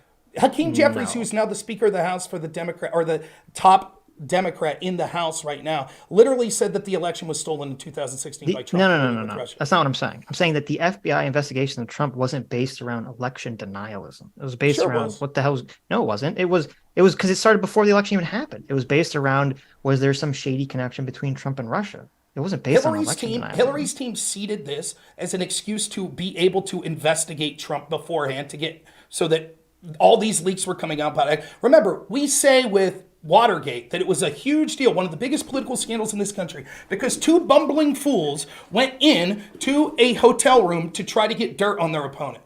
And instead, what we had through Hillary Clinton, through the communications of her team, through people like Christopher Steele, through people at Fusion GPS like Glenn Simpson, who was talking to people like James Baker, who was former top counsel at the FBI, who actually had to resign for improperly leaking to people in the public dirt and information that the FBI was investigating. What we see was that they had they came up with this idea of blaming Trump for Russia. And then after they lost, they were like, we think the election was stolen because of Russia. And so we are going to put all of our eggs in this basket. Who came up with the idea to Russia? What did you just say? They came up with the idea to blame. Clinton. This was. What do you mean she came up with it? I don't understand what you mean by that. To accuse Trump of colluding with Russia as a reason to besmirch him both before and after the election. Yeah, because that's what where happened, it started. Wait. So Hillary's emails get hacked, right? And then they get released, and then Donald Trump makes his public statement, which was obviously a joke, about Russia should go find the rest of the emails, or if they have them, to release them. And then Hillary does the the woke, oh my God, he's and all the late night posts go, oh my God, Donald Trump is telling Russia what to do, right? That's not the narrative that created the Russia investigation. That was just a political tactic to throw shade at Donald Trump. It was the narrative. It was the narrative. The narrative that created the investigation into Donald Trump was the direct collusion with people in the Hillary team contacting other people and then going to the FBI saying Trump's colluding with Russia. No, what started it was the thing with George Papadopoulos and Carter Page, and then getting this, and then Steele running to the FBI. Right, people that were paid for by Hillary Clinton's team or allies of the Hillary Clinton team. I don't know why we're going back into this, because we talked about this. There's a difference. Like, if there was some evidence that Hillary Clinton hired Steele and sat him in a room and said, okay, I want you to tell the FBI that there's a secret Russian P-tape, blah, blah, blah, blah, blah. If this was all just bullshit that he just made up to help Hillary Clinton, that would be like fucking insane. That'd be a horrible, that guy should be in jail forever. There's no evidence for that whatsoever. And I thought you acknowledged that earlier. That he thought that he thought that what he got was real, whether it was real or not. That's completely different than saying he was paid by Hillary to do X. I didn't acknowledge that he thought that. I said it's a possibility that he thought that, but it's irrelevant to the story, right? He could have. Well, no, it is relevant because there's a huge difference. Wait, there's a huge difference between Steele going out there, finding information. Some of it turns out to be true. Some of it turns out to be false. Versus saying, "Oh, Hillary like paid him to go lie to the FBI." Like that's a completely different claim. But that I'm not saying that she paid him to go lie to the FBI. That's Oh, not what I thought said. that's what you're implying. So but- let me put it in this analogy. Like, let's say, Sitch, I'm trying to dig up dirt on you. So I pay Adam, and I know it's bullshit. And I say, Adam, talk to my friend Bob. You don't over have to here. pay me. Well, I'll just give you the dirt. He'd give all the. But if I was like, talk to my friend Bob, Adam could really believe what Bob's saying. But that doesn't mean that I didn't concoct the plan. Yeah, but Right? is there evidence that Hillary told Steele to meet with specific people and that she knew it would feed him false information? We know that Hillary's team, in the form of Charles Dolan, was meeting with suspected spy Igor Dushenko, who then Charles Dolan and company went to Fusion GPS, who hired Christopher Steele, who then in turn met with Igor Dushenko. We also know that I apologize for Okay, not we're gonna have to having send the you have names. to send me like the timeline on this stuff. Cause Yeah, I'm curious to see I don't have the direct names, but we also have the story of the people that we saw released here earlier this year that were actually, when the story broke about the people hired by Hillary's camp, I can't remember the gentleman's name, who was sort of the tech expert that was getting like DNS data because he was hired to sort of be looking into Trump Tower and to the Office of the President computers, and then was using, I believe it was Georgia Tech University, to kind of make this narrative that Trump was colluding with Alpha Bank.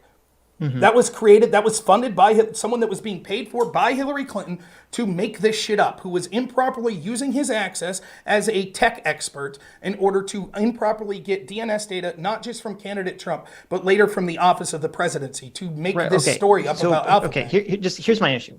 It's obviously, if you hire people to dig up dirt on someone, they are biased, and you shouldn't automatically believe what they're saying. Should the FBI? No, obviously not. They did. Well, no, they decided to investigate it based on what he was saying and based on a bunch of other things. Okay. And obviously, I remember that they either unwittingly or I think it was unwittingly. They didn't realize, because didn't Steele say like, "Oh, I have a secondary source," but it turned out he was a secondary source and the FBI was unaware. Well, no, I don't know that Steele said that, but the secondary source was the guy from Yahoo News, whose name I forget. But yeah, but he was sourcing Steele, and the FBI himself, appeared to not be aware of this. But anyway, Yes. no. So, but all I'm trying to say is there's a huge difference between like you hire someone to dig, like the whole point of hiring someone to dig up dirt on someone is to get them to dig up dirt. It's a very big different thing than just saying I'm hiring someone to just make up a bunch of shit that I know is not true. Hiring them to dig up dirt specifically about Russia. That was what the dirt digging was about, correct? Well, I don't know with Fusion GPS. I don't know if that was the exact goal or if that's just the route that they ended up going. But that's what was going on. And then after the election laws saying, we don't think that we won, and we're going to continue to sort of push this narrative, not just ourselves, not just our media allies, but also the FBI, also a special counsel. That's not accepting the results of an election. So, okay, there's a very big difference between... And I'll just say, just real quick, I'll say this. Yeah. That harmed Donald Trump and his agenda far more than January 6th harmed Joe Biden. So the not accepting the results of the election was far worse from the left than from the right. I agree that the Russia stuff harmed Donald Trump personally and his agenda, and that the stuff with January 6th, I don't think it really harmed Joe Biden. I think it's worse than that. I think it's harmed the entire country and how people view voting. So... But it didn't. I don't think it personally hurt Joe Biden in that capacity. It has. But I think this is again. Okay. I think there's a big difference between the media, going in this whole RussiaGate, stuff, and the FBI doing an investigation. I think that's very different than the president basically making half the country not trust voting, like literally ever again at this point. Because, well, first off. And this was, by the way, let me just say, this was the claim against Russia was that like it wasn't even the whole like Russia hacked the voting machines thing. Like there were some people that said that, but the actual real claim that people were suggesting was that Russia leaked the emails or Russia put out fake ads in order to help Donald Trump. It's a very different claim than what Donald Trump was claiming. So according to a YouGov poll in 2018, I believe 2/3 of Democrats believed that Russia personally hacked election machines to install Donald Trump as president. So that Well, was it's pretty sad that the people are that stupid. right. But we don't talk about that. We don't talk about how that sort of election denial meant that two-thirds of them. We don't talk about the violence that occurred against, for example, May 30th, 2020, we saw a bunch of violent lefties light a church, the front of a church on fire, then take Molotov cocktails and attack the White House yard, burning down a guard station in their attempt to physically get in and remove Donald Trump. We didn't hear the narrative that Trump suffered PTSD, that this was an insurrection, that this was an attack. We didn't see massive FBI investigations into this. Instead, what we saw was they called Trump a bunker bitch, and then they excoriated Tom Cotton for putting an op-ed the next day in the New York Times that said maybe it was time for the National Guard to get involved. So the problem is, the reason that this is far worse on the Democrat side is because it is almost every major institution of power, both politically and culturally, working in tandem to spread election denial in one way, which caused all sorts of harm. And the reaction to it being the exact opposite is when a pittance of it happens on the other side, and we have a riot on January 6th, and we're told it's the end of democracy, and it justifies censoring people, and it justifies massive FBI investigations and locking up blue-haired grandmas that we're just walking through, and keeping people without evidence that could exonerate them, and keeping them, locked up without a speedy trial. It couldn't be more stark, the differences. And that's the double standard that I'm talking about. So when I say that the 2020 election was stolen, I don't mean by ballots. My claim, if you go back to the day after the election, and I said, listen, maybe there was ballot theft, maybe there wasn't. I don't see enough information to declare. I'm not going to say that it was stolen by ballots without proof, but the way it was stolen, I said, what if it wasn't? What if a collusion between almost every major institution in this country, both the bureaucratic state, the media, social media, etc., what if they could drag a doddering old man who isn't even campaigning like Joe Biden across the finish line? And every day we see more evidence of their corruption, because if you could control the narrative and if you could control law enforcement, then you're able to install the people you want as president. And that should freak every single one of us out. So why do you think that, when you talk about like the stuff that happened with January 6th, why do you think so much of the media narrative on the left was so focused on the people physically breaking into the Capitol building, something which, had like no actual chance of affecting the outcome of the election? How come there was so much focus on that and so much less focus on something that actually could have affected the outcome of the election, which was, Pence flipping, or focused on, Trump trying to replace the attorney general with someone that was going to tell the states to flip the ballots, or Rudy going to Arizona and telling them to do that? How come so much more energy was put on just the January 6th riot instead of the things that actually would have enacted a possible change? 3 reasons. 1, the things that would have enacted change never happened. Second, because Democrats have done those sorts of things in the past. Not to that level, though, but they have questioned whether or not, for example, when Trump won in 2016, there was a big narrative that the electors should just vote their hearts and not vote for Trump, even though they were Republican electors. And they said, you remember you saw like Martin Sheen and a bunch of people that were putting ads out that were like, you don't have to vote for Hillary. There could be a third person. Yeah, you're right. So like, these are things but they didn't do that. That didn't actually materialize, though. So well, that's true. It did. And you actually had Democrats that refused to certify electors publicly that refuse. So it's difficult for them to then say this is the real danger, when it's like, well, you've kind of done that. Is it? Maybe that's pretty hypocritical about things. Well, right, but it would be, but that's a combination. But the big reason, the third reason is because how's that going to convince the guy on the street, right? The guy on the street's going to, this shit, like when I talk about Russia, the Russia investigation versus the Hillary investigation, that's not lighting the fire under my neighbor that's a farmer. You know what lit their fire? Being locked down over COVID. That they fucking understand. Right. But they don't understand that's working 9 to 5 and not weirdos like us that are on here talking politics. They don't get it. And so that the story that's easy to tell is these crazy fucks were trying to kill people. They were breaking into the White House to try to kill people to steal the election. That story's easy, and it's easy to get images. Right. And so that's why that's where the focus is. But see, I mean, first of all, I don't think it's really comparable what, Martin Sheen and the other people were talking about regarding, Trump trying to get Pence to do what he was doing.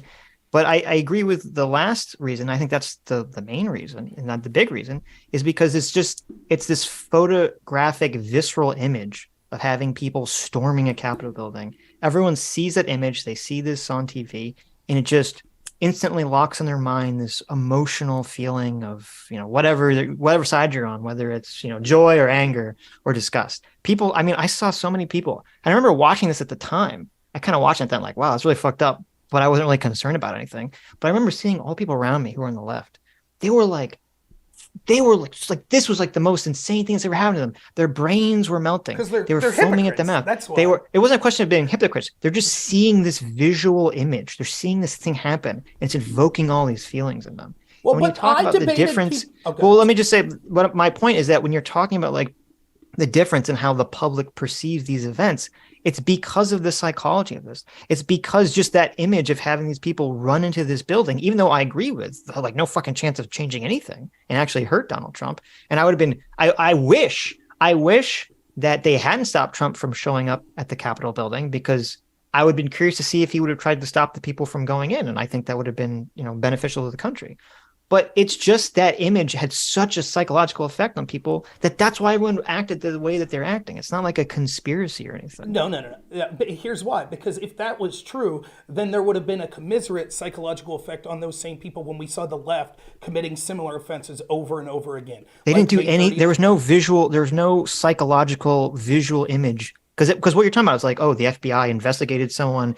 And we've just been going over this for like the last 4 hours. It's this super complicated rabbit hole where we have to argue back and forth about whether the FBI should have investigated Russia and what exactly is true about the Russia. That's not what I'm saying. And it's boring. Me.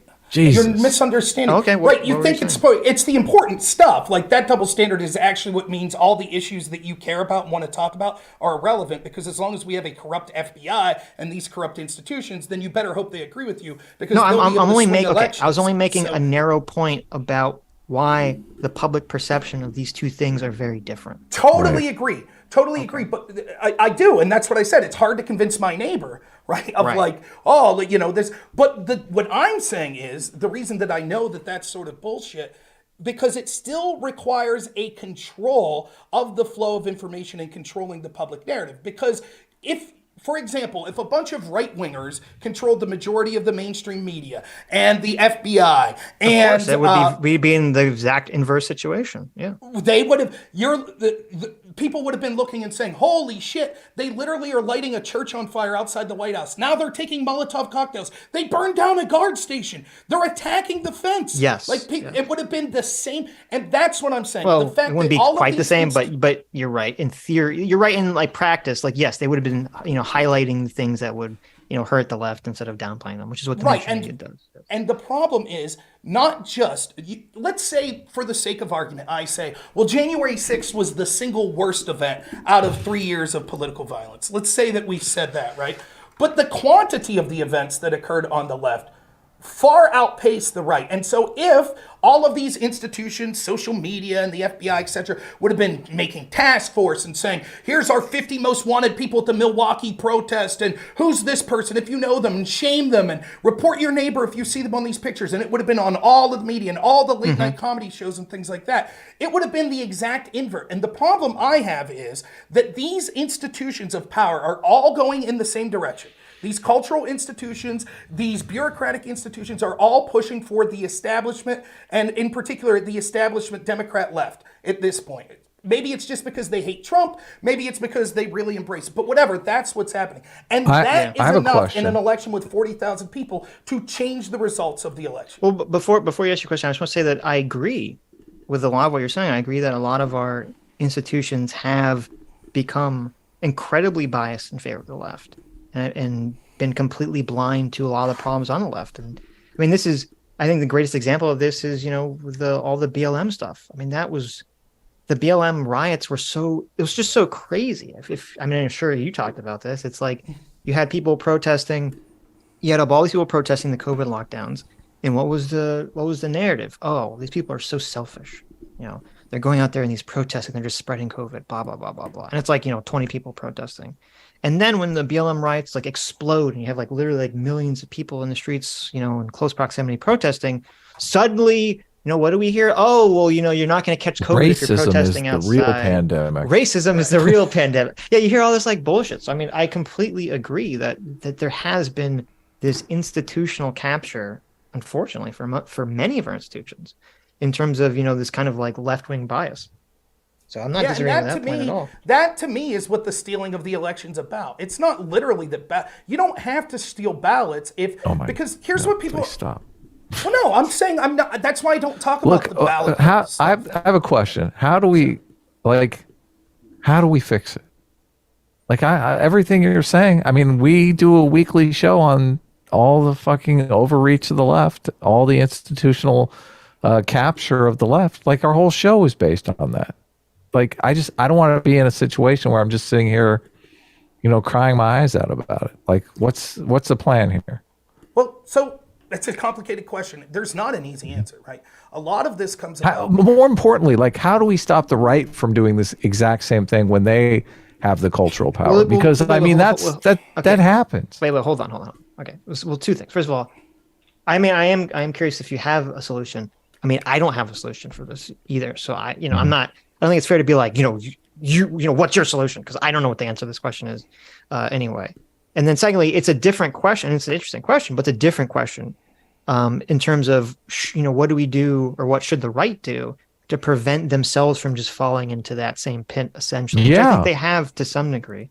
And I don't know, maybe you're not wrong. This whole backlash is from the right, the massive overreach of the right during the moral majority days. Well, it seems like that's just unfortunately what happens is that one side overreaches and the other side reacts, and then that side overreaches and the other side reacts, and we just go pendulum back and forth forever.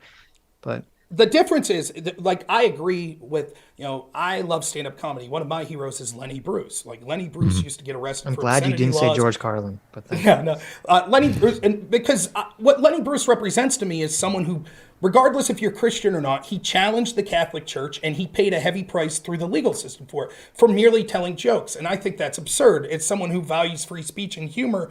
I think when you tell people that you can't make fun of certain groups, that's very dangerous, especially when it's being enforced by law enforcement. So, and there's certainly examples we could see of censorious behavior from the right, like anti-free speech with the comic book code that was necessary. Or, Great what was that point. guy's name? Jack Thompson. Like, I'm 38. So there was this lawyer like in the 90s that was trying to censor every video game, right? He was this right-wing lawyer that was like, Mortal Kombat needs to end, or the original Grand Theft Auto, when we had pixelated violence. But it wasn't as bad as it is now, because what separates it now is it's almost every institution. So there were the hip and cool people back in the day in the entertainment industry, for example, that were like, screw this censorship. Now they're all for it. Right? It is the entertainment industry. It's the mainstream media. It's the tech companies. It's corporate America. It's the bureaucratic state. It's the majority of our politicians. They're all new God, same censorship. Now, and I'll say this real quick. It is something to be worried about, though. For me, coming on the right, it's something that I'm worried about way down here. But it is true that you'll see the pendulum swing back and it could be bad. You know how many times I've debated Christian nationalist here lately? And I'm saying this as a Christian.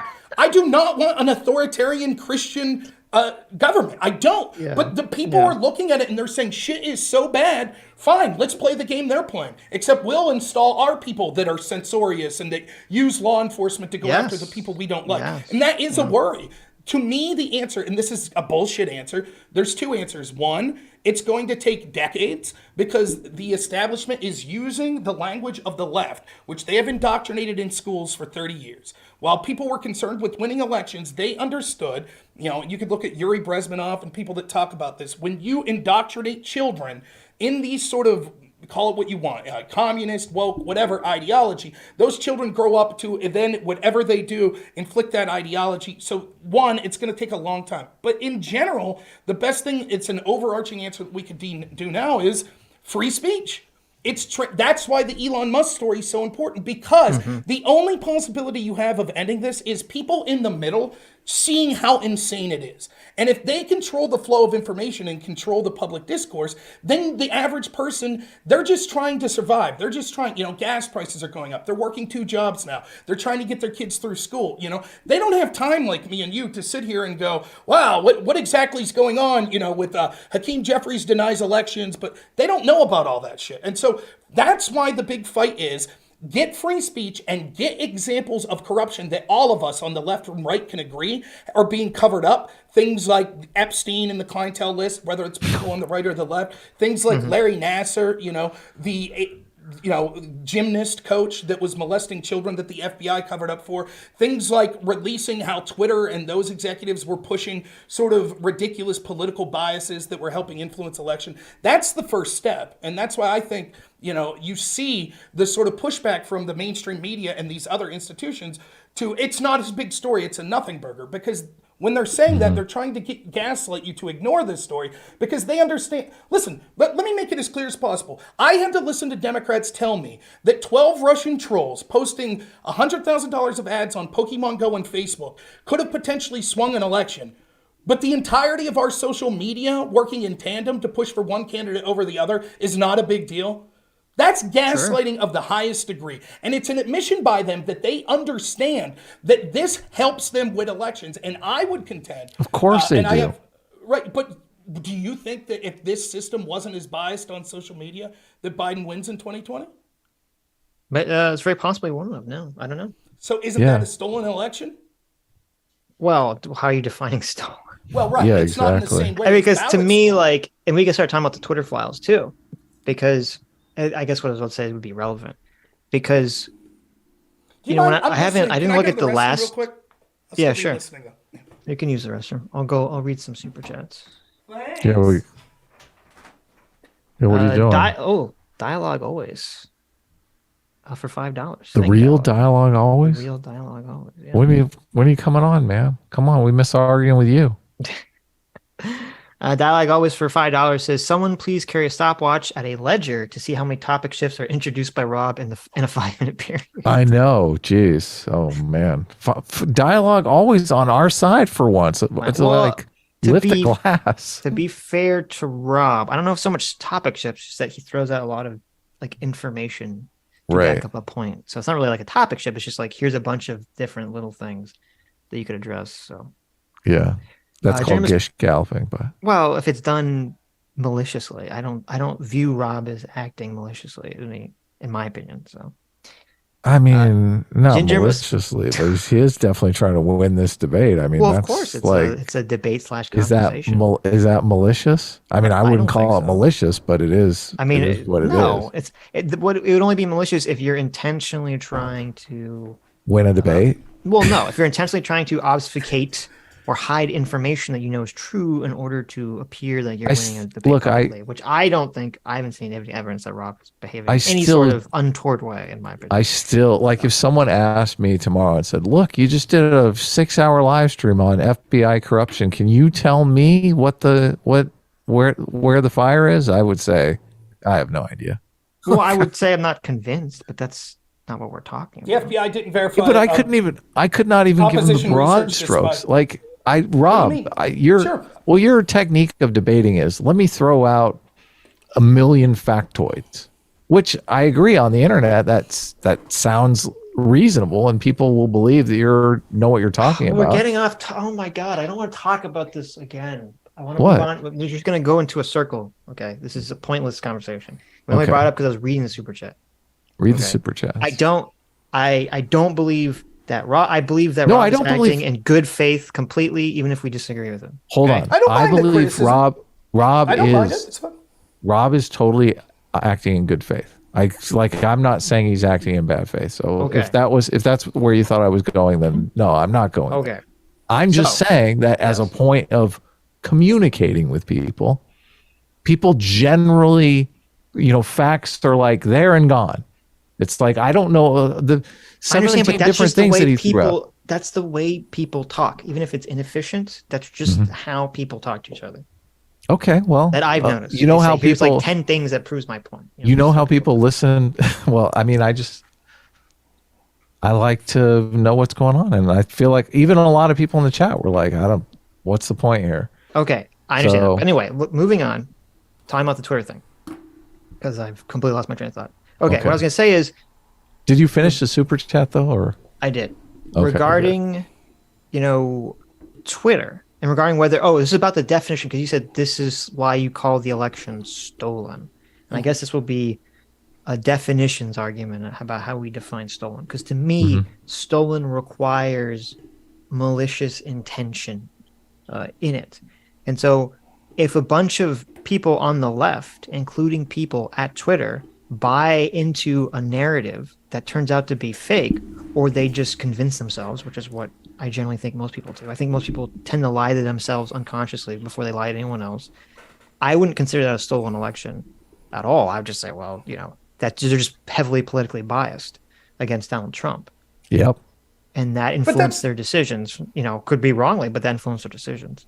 I don't know that would necessarily fly, though, because let's say, hypothetically, I'm not saying this happened, but let's say that there was a poll worker who also really believed that Trump was a really bad guy, and so they changed ballots. You would say that's stolen, right? That's 100% stolen, yeah. Right. Hell yeah. So then the question is, it's not just whether they believed they were justified in taking an action. It is, were those actions not warranted based on the information that we know? And if they weren't warranted, then those actions affected the outcome, then it's stolen. Right, but that's why we have to. Right, that's what I'm saying. We have to get into specifics of which you're talking about when you're saying something is stolen or not. Well, and so we could see, like, the most specific situation would be the Hunter Biden laptop story. That would be the most specific, and we could go through polling and stuff as much as you want to trust polling. But okay, so using Hunter Biden's laptop, that's a good example. Okay, so and I think the example you brought is a good example. You have a poll worker. Poll worker honestly believes that Donald Trump is Hitler 2.0, and so they say, I'm gonna throw out a bunch of Donald Trump ballots, right? Even if they honestly believe Trump was doing something wrong, they're doing a wrong action. They know that it's wrong to throw out ballots, right? They specifically know that action is illegal and wrong. They shouldn't be doing it, but they just justify it in their mind because they say, well, they're being consequentialist. They're saying it's okay for me to do something wrong because the ends justify the means, right? To my knowledge, looking at the Twitter files so far, I think that Barry Weiss has shown that Twitter was lying, that they were shadow banning people, they were shadow banning conservatives, and that there was no way for Twitter users to find this information out officially. There's no way for them to redress this in any capacity. And I think Twitter is totally fucking wrong for doing that, et cetera, et cetera, et cetera, et cetera. And I think that the people that worked at Twitter were incredibly biased to the left wing. But what I haven't seen yet, which I'm shocked, I really thought I was going to see going into this, was the smoking gun, was the poll worker intentionally throwing out ballots. And so far, I haven't really seen evidence of that regarding Hunter Biden's laptop or really anything to my knowledge.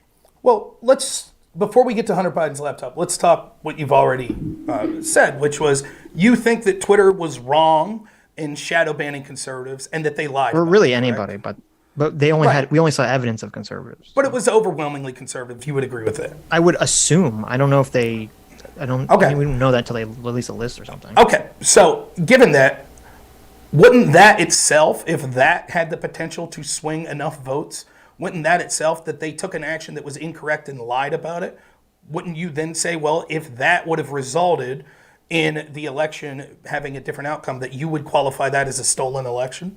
No, I would say, so if it depends.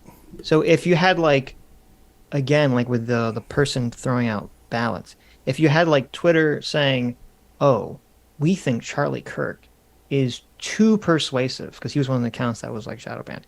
We think he's way too persuasive at getting people to support Donald Trump. And we think Donald Trump is Hitler. So we're going to shadow ban Charlie Kirk's account. Then I would agree with you. I'd say, holy shit. But that's not what I'm saying. What I'm saying is some conservative says something anti-trans, and then they, which I'm fine with them saying it, but Twitter does a problem with it. And then they ban them or whatever. Or James Woods posts, that, pornographic image of Biden, which Twitter already said you can't post, and then he gets yeeted. So it's more like these are people that are basically biased against Trump, and then someone violates something, and then they say, oh well, you violated the rules, boom, and they're letting their ideological bias essentially craft their worldview for them. But what you're leaving out is the part where you admit that they lied about it. They lied about the existence of shadow banning, yeah. Well, right, which is the same as saying they lied about it. They said we're not. They were accused. I already said from my definition to accept the narrative that it was stolen would require them intentionally knowing that they're doing something wrong in order to achieve an outcome that they agree with. Well, and when it comes to who that was banned, I haven't seen that smoking gun yet from the Twitter files. Lying would imply that they knew it was wrong. If they didn't think it was wrong, they wouldn't have lied. about no the concept of messing with the algorithm. YouTube lies about this too. They all lie about the monkeying with the algorithm, and we Right. all know that they do it. Right. But that's the point, right? So to say, because you're like, well, the defense of it would be even if we think it's wrong and even if we think it switched the outcome of the election, we would say it wouldn't technically be called stolen if they thought they were operating in good faith. If they thought, well, we legitimately think this stuff is disinformation. And I would buy that excuse if they then didn't lie and say, oh, no, we don't do that. The fact that they're No, but lying okay, belies what the is fact okay? that they were operating on the What up is and up. the They weren't. so when I say I don't see evidence that you could say that it was stolen, but if you want to say that Twitter influenced it, I obviously agree. Why is it very important to you that you have this distinction between the word stolen and the word influence? It's not.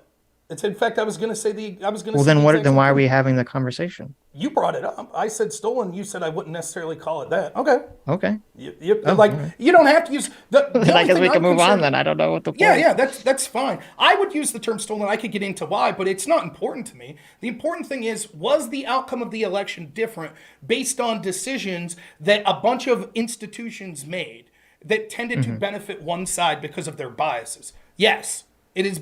It is, and the left knows it.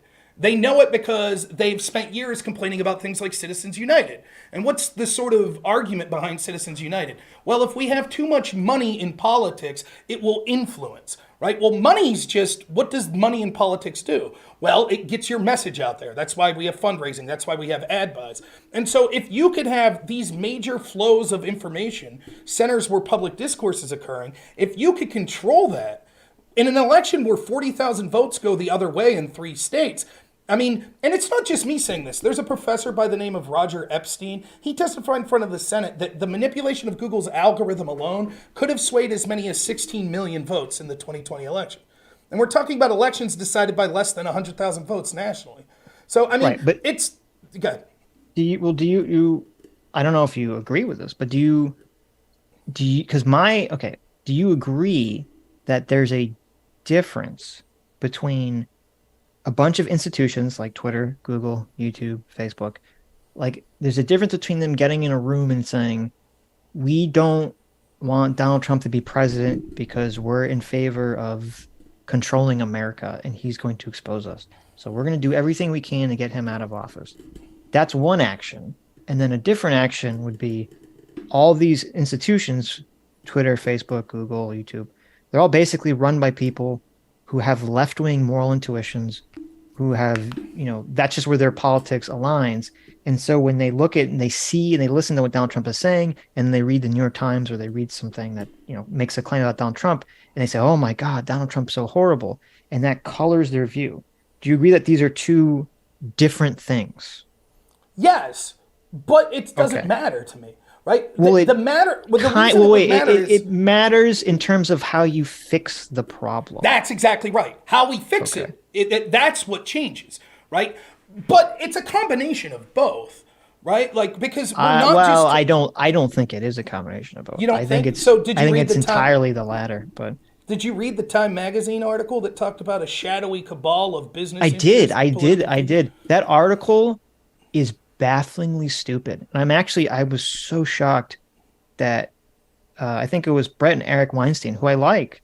I couldn't believe that they held that up as some big smoking gun, because you read that article and it's like, oh, their big example was something like a generally right-wing, I don't know, what was the name of it? I don't know. It was like a generally right-wing pro-business lobbying group. Chamber of Commerce.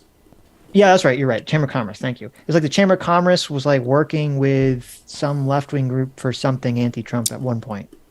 You're like, okay, that's the big smoking gun, that there's this massive conspiracy against Donald Trump between on Twitter, Facebook, and like the entire society. Was this one like example?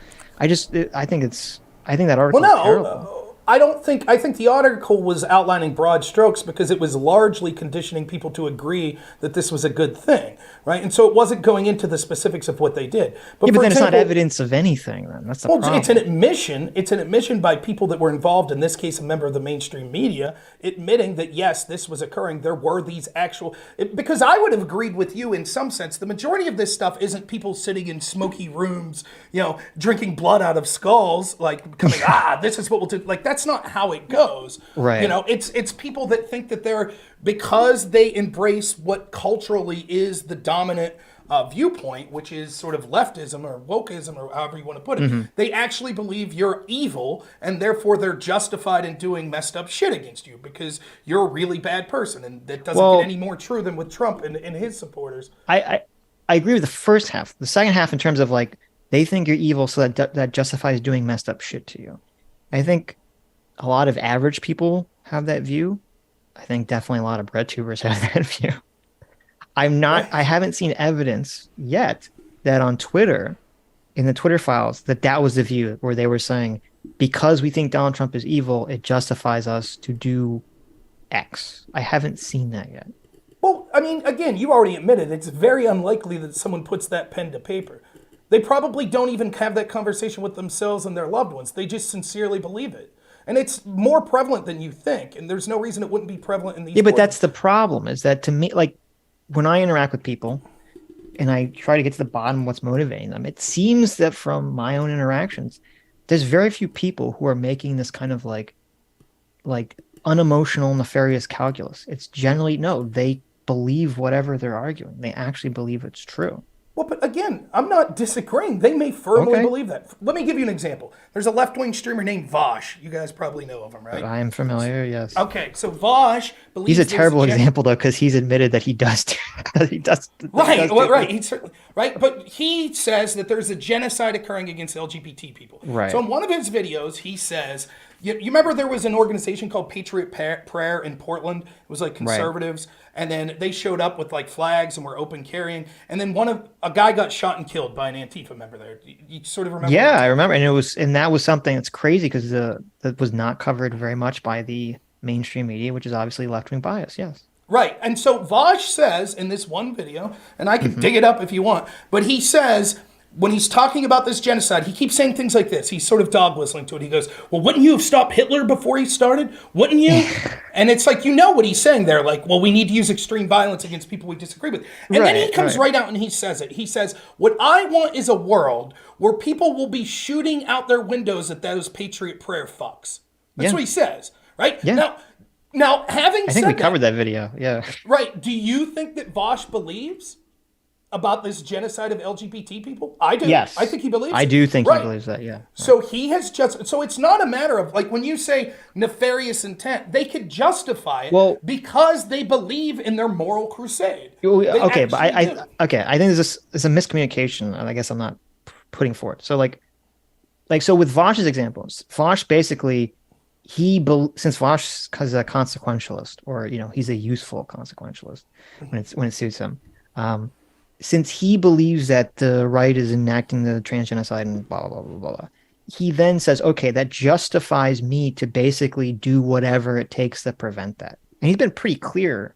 I think he's been pretty explicit in actually saying that exact thing. Because they want to do X, I can do whatever I want.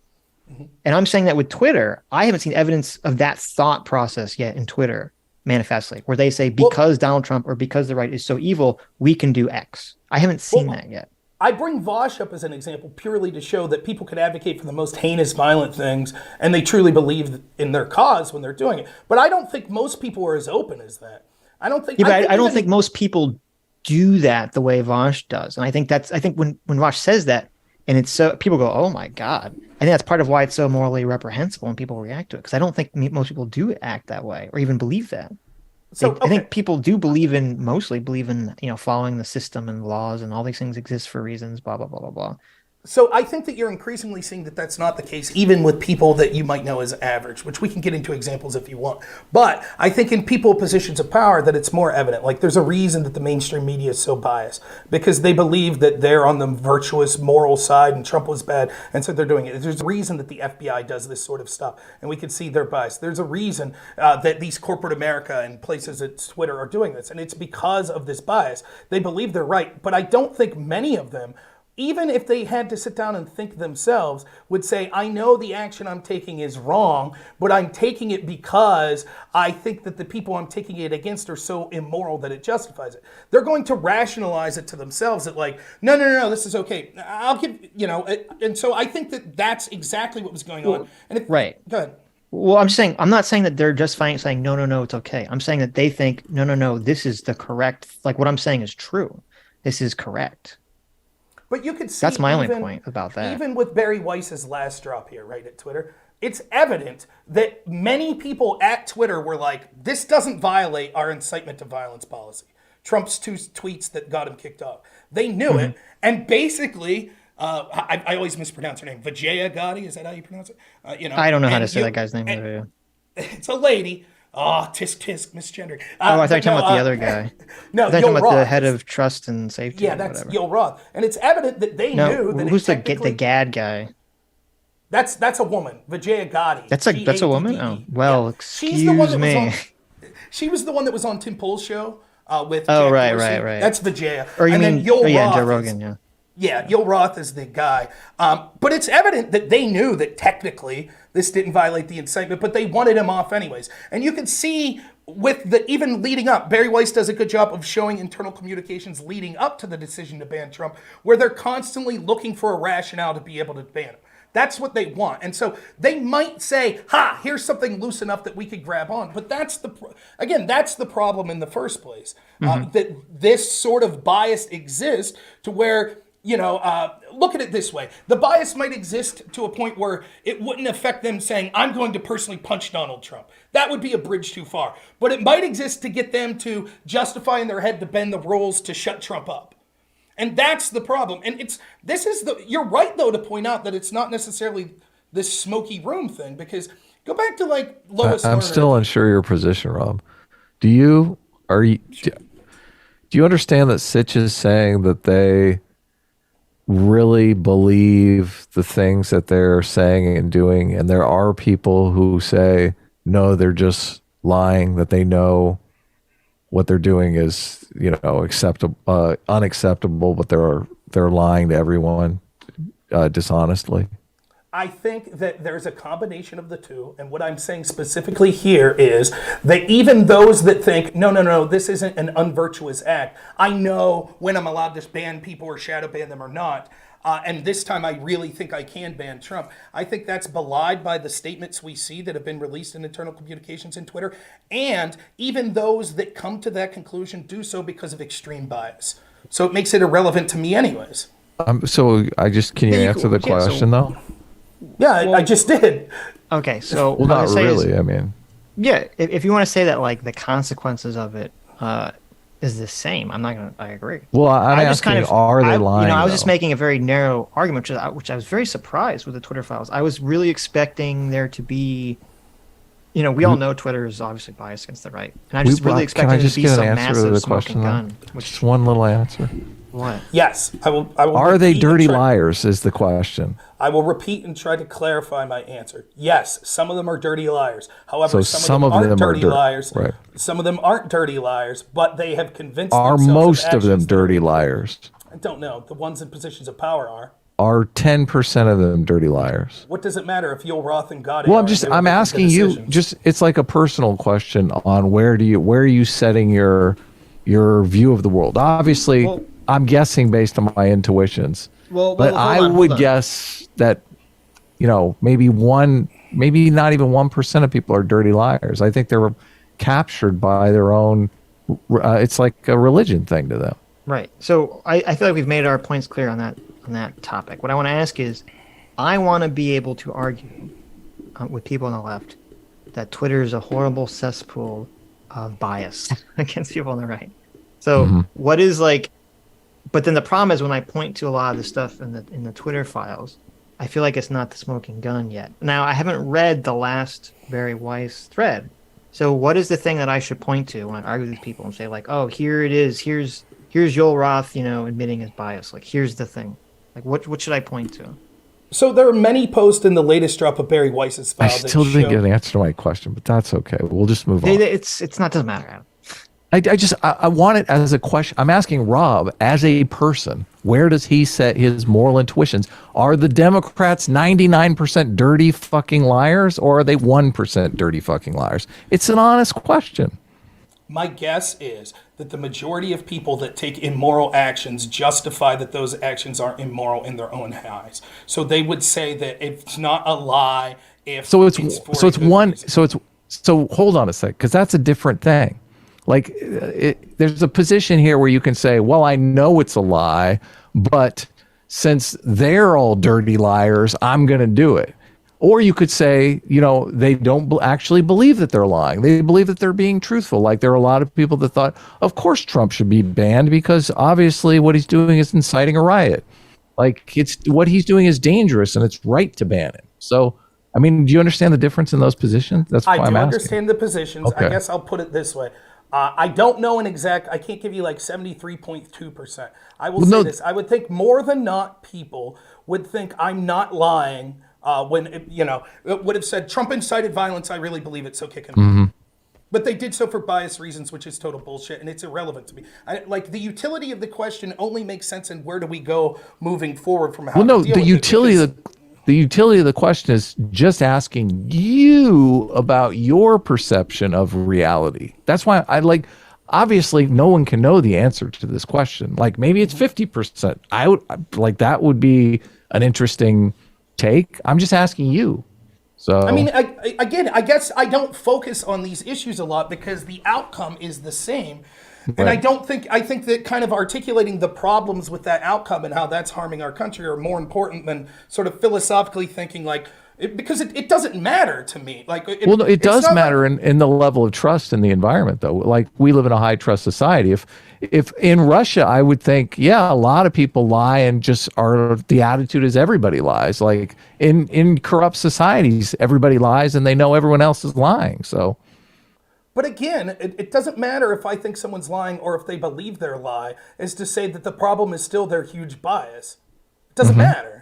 Like my interactions with that are going It to does be matter, very though. similar. Like, so for example, explain to me, let's say it's scenario one. Let's say that they're lying and they know they're lying. How do we deal with that compared to scenario two, where they're so biased that they're Very actually wrong, differently. but they believe? Go ahead. very explain the differently, difference. because Right. one is a Vosh type and one is the person who actually is like the righteous crusader type.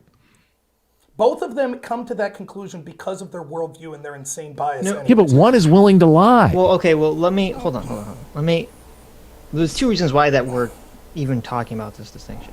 The first is that I think we both agree overall that the left, that the mainstream media right now, the mainstream culture, is very biased in favor of wokeness. Of course. I mean, we all agree with that. So just for the sake of having a conversation with you, I guess we're going to talk about what we disagree with, which is why things are the way they are. Okay. So Yeah, the that's first a point. big question. Okay. The second thing why I think it's important, beyond just because then we wouldn't really have a conversation, is what do you do about it? True. Because as you said, how's it look differently? Because if it does turn out, if it is true that Google and Facebook and Twitter are all sitting in the smoke room somewhere saying, we don't like Donald Trump because he's gonna, expose the deep state. He's gonna expose the swamp that we're all, corrupt in. Okay. The solution to that is essentially to throw all those people in jail. Yes. Right. True. That's the solution of that. But if it's like, well, no, unfortunately, it's a more, complicated and difficult to deal with, which is that people are just incredibly politically biased right now, and people just, I don't know if you've ever watched Scott Adams, but like people are very much in, it's like the Covington Kid's the perfect example. People saw movies, that, yeah. and they, instantaneously came up with a narrative in their mind that fit their pre-existing, political idea, and then that creates the behavior afterwards. And Yep. if that's what's going on, that's so much more complicated and difficult to fix. And I don't think the answer is just throw all these people in jail. Well, you're not going to throw point. people in jail for lying, right? It would have to be a crime more significant than just lying. So saying, do I think someone believes their lie? The answer to that's never going to be, oh, that person lied, throw them to jail. Unless it's a very specific, like lying in front of Congress, which, they lied when Well, they said they weren't. fraud is lying. So Sam Right. So, right. But it's not Bankman-Fried just is lying. like going to jail for lying. Well, Well, no, it'd be lying and lying colluding in its terms together of for service. untoward Right. reasons, blah, blah, blah. But they're right. So, but lying on its own, right? So it would be like, for example, a question specifically might be: do I think Kevin Kleinsmith, the FBI agent that changed materially evidence to say the opposite of the truth, do I think that he knew what he was doing was bad? Yeah, But I think he he knew. did yeah, but that's different. He did an action that was illegal, so it doesn't really matter what the intention Right. was. So but that's what I'm saying, right? So the question of, well, if it's that people are lying but know they're lying, you can't just throw them in jail. They have to take an illegal action beyond the lie, right? My contention Right. would be in both of these situations, the person that's so biased they don't believe they're lying, or the person that's so biased they believe the lie is worth it. The root of the problem is the bias. You attack them. There are slightly different things, but the bulk of what you're doing is attack that level of bias that either allows them to misjudge and believe their own bullshit, or to say, well, I know that I'm lying, but I'm going to go ahead and do it because it's morally worth it anyways. You attack that both at the same level, and I argue that one of the best ways you do that is through taking back sort of the avenues of public discourse by allowing free speech, because we don't really have a free press anymore that kind of informs the average person of how bad this stuff is. And so when you live in this, I mean, imagine being a 22-year-old kid now that's in college. Like almost all the entertainment options you've ever watched were probably a left-wing bias. Almost all the news you watch is going to be a left-wing bias. All of your classes are going to be left-wing bias. You watch like, entertainment, athletes and stuff like that, late night comedy, they're all going to have that left-wing bias. And so many of these people, I debate them all the time. They've never heard someone make a reasonable argument from the other side. And once they do hear enough people and realize, well, wait a minute, maybe this bias is ill-informed.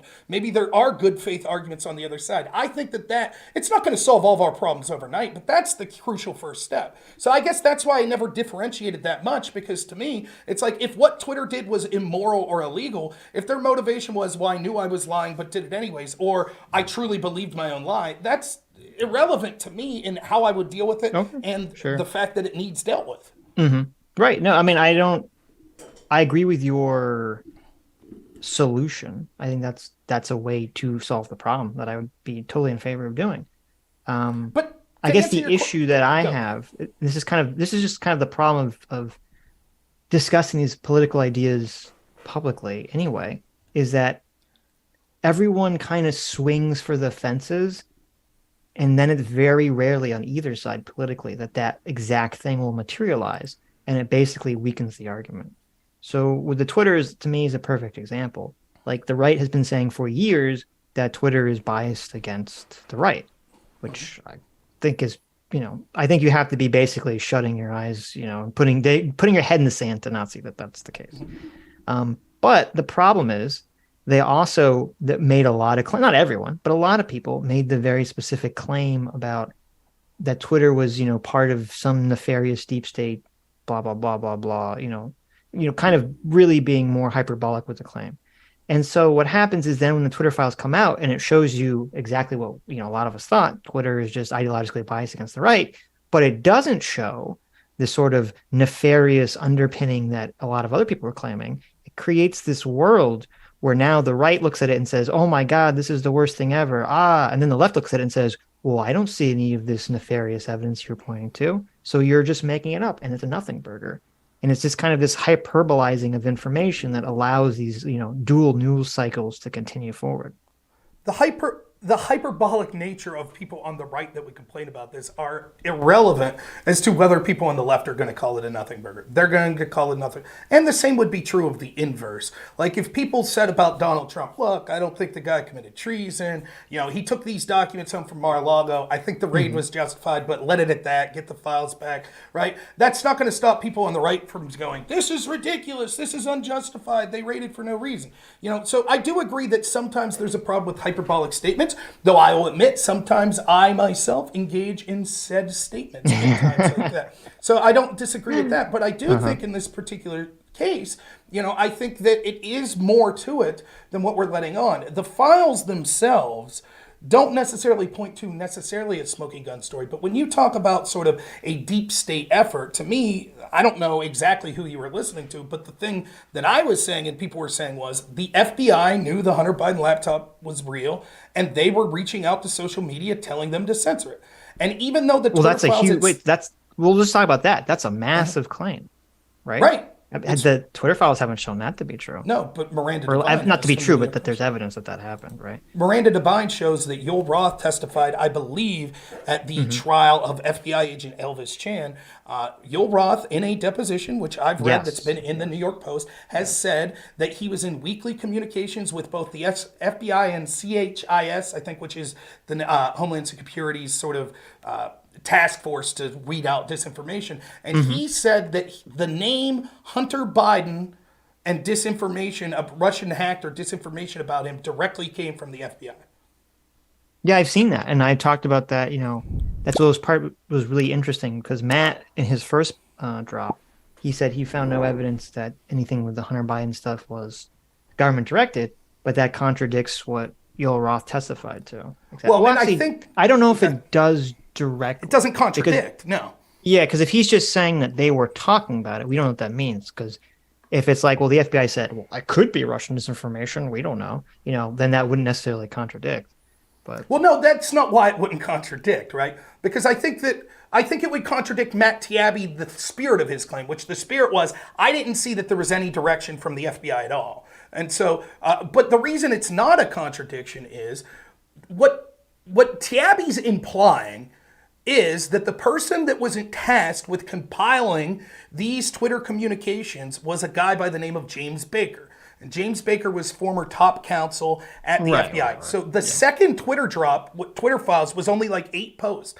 And basically Matt Taibbi's like, so would you believe the guy that was instrumental in pushing at the FBI the fake Alpha Bank story and all this Russia collusion shit? He's the actual guy who's now tasked. And basically Taibbi's insinuating he hid shit from us. But even if he didn't hide stuff, the reason it's not a contradiction, it is entirely possible that Yoel Roth was talking to these people at the FBI, but then not using his Twitter communications to tell other people that. That's entirely possible. Do you have? I can't find it. Do you have the statement he made specifically? Because I am curious what he exactly said. Taibbi? Let me see what. No, not what Taibbi said. What Roth Yoel said. Roth. Yeah, let me look. Miranda Devine is the original New York Post story that broke the New York Post that was kind of labeled as colluding with Russia and stuff. She broke this story immediately after the first Twitter files drop and said, this is ridiculous. We have a deposition from Yoel Roth. I remember seeing that tweet. Yeah. So I'm trying to find. You think search engines would? Well, I guess that's sort of the crust of. Yeah, I know it's so talk about, but it's so difficult to find this stuff that you want to find. But you remember reading it and then you like DuckDuckGo. It doesn't help. Oh no, DuckDuckGo sucks. I use Brave, but the problem is, this all stems back from the adpocalypse, which essentially made it so that the algorithm so heavily biases mainstream media sources, and if the mainstream media sources are biased in a direction, then it becomes very difficult to find specific information. Yeah, but I'll try to find that for you. I really will. But that's sort of. So that level of, and I know you don't put as much stock into it, right? But I think that Time Magazine article is giving the bare bones outline of what's going on. Yes, there is sort of what you're saying, which is just people ideologically all are kind of in this bubble and going in the same direction. So they don't really need to communicate in order to push everything in the same direction. But I also believe that there was intentional meetings from people that were pushing things that they knew. For example, right? But but you made a very specific claim, which if that is true, that's like a huge fucking deal. Which is that if the FBI knew the laptop was real and they still tried to get Facebook or Twitter to suppress it, like those people should all be in jail. Like that's crazy. Well, they had. And I'm just saying I haven't seen evidence of that. Right. Well, they had the laptop since 2009. And first, okay, before we talk about whether or not they knew it was real. The FBI did know it was real. What are you talking about? Right. So then why would they be meeting with Facebook or Twitter saying there's going to be Russian disinformation about Hunter Biden coming out if they were aware of the fact that it was real? The FBI knew about the laptop like months in advance. Sitch. No, but right? that's the problem is that from what Mark Zuckerberg said on Joe Rogan, and at least what Matt Taibbi said, this seems to contradicted what Yoel Roth maybe testified to. They both said the same thing, that the FBI gave them a general warning in the summertime that close to the election, they expected there to be some kind of foreign leak disinformation campaign or something. they both gave these kind of like vague statements. And then, months later, the Hunter Biden laptop story comes out. It gets censored on Twitter and Facebook. I think it was censored like for 5 days on Facebook, and they release it, and then Twitter was censored longer. But then the claim is, oh, well, see, the FBI was either explicitly or implicitly trying to get them to censor the story. I haven't seen that manifest anywhere yet. Well, let me ask you this. Let me play steel man, because I agree. When I first was looking at the Twitter files and when I heard Zuckerberg talk, right? This is what Zuckerberg didn't say. Zuckerberg is talking to Joe Rogan about the Hunter Biden laptop story, right? And he says, look, I was meeting, or our people, I don't think he says him personally, but our people were meeting with people at the Department of Homeland Security, FBI, whatever agency, and talking about possible election disinformation, such as in 2016. And Rogan kind of says something to the effect of like, with like Hunter Biden, he's like, I don't recall them mentioning his name. It's still troubling, but it's less troubling than if they specifically use the word Hunter Biden. Can you agree that knowing that they had this laptop and knowing that it was a story that was going to break, that it is very likely that they were implicitly telling these companies to censor that story if they mentioned the name Hunter Biden? So, from what he said, what Zuckerberg said on Joe Rogan, if I recall correctly, I can bring it up. I thought he said, Joe Rogan specifically asked him, he said, did they specifically talk about the Hunter Biden laptop? And he said, no, I don't remember that. Right. So he's saying that they didn't say that. Right. But I'm saying there's a difference, right? So let's say, this is hypothetical, but let's say 2 weeks before the New York Post story breaks, right? The Hunter Biden laptop story. Let's say that the FBI talks to Facebook people and they say, hey, there's a story coming out that's going to be Russian disinformation. Be careful. But they don't use the word Hunter Biden. I still think that could be them implicitly setting the table to censor the Hunter Biden laptop story. But yeah, it could be if it was. My understanding was that this was months before. Okay, but certainly that's less of a direct tie than using the name Hunter Biden, right? That's certainly a bigger, they're clearly talking. Yeah, it's definitely possible, yeah. So here's what I linked this to you. It is from the deposition, and it's a screenshot. I was unable to find it in the article, but I think the article's linked in the chat there. It says, number 10, this is from Yoel Roth's deposition, who was the head of Twitter safety. Since 2018, I've had regular meetings with the Office of the Director of National Intelligence, the Department of Homeland Security, the FBI, and industry peers regarding election security. During these weekly meetings, the federal law enforcement agencies communicated they expected, quote, hack and leak operations by state actors might occur in the period shortly before the 2020 election, like in October. I was told in these meetings that the intelligence community expected that individuals associated with political campaigns would be subject to hacking attacks, and that material obtained through those hacking attacks would likely be disseminated over social media platforms, including Twitter.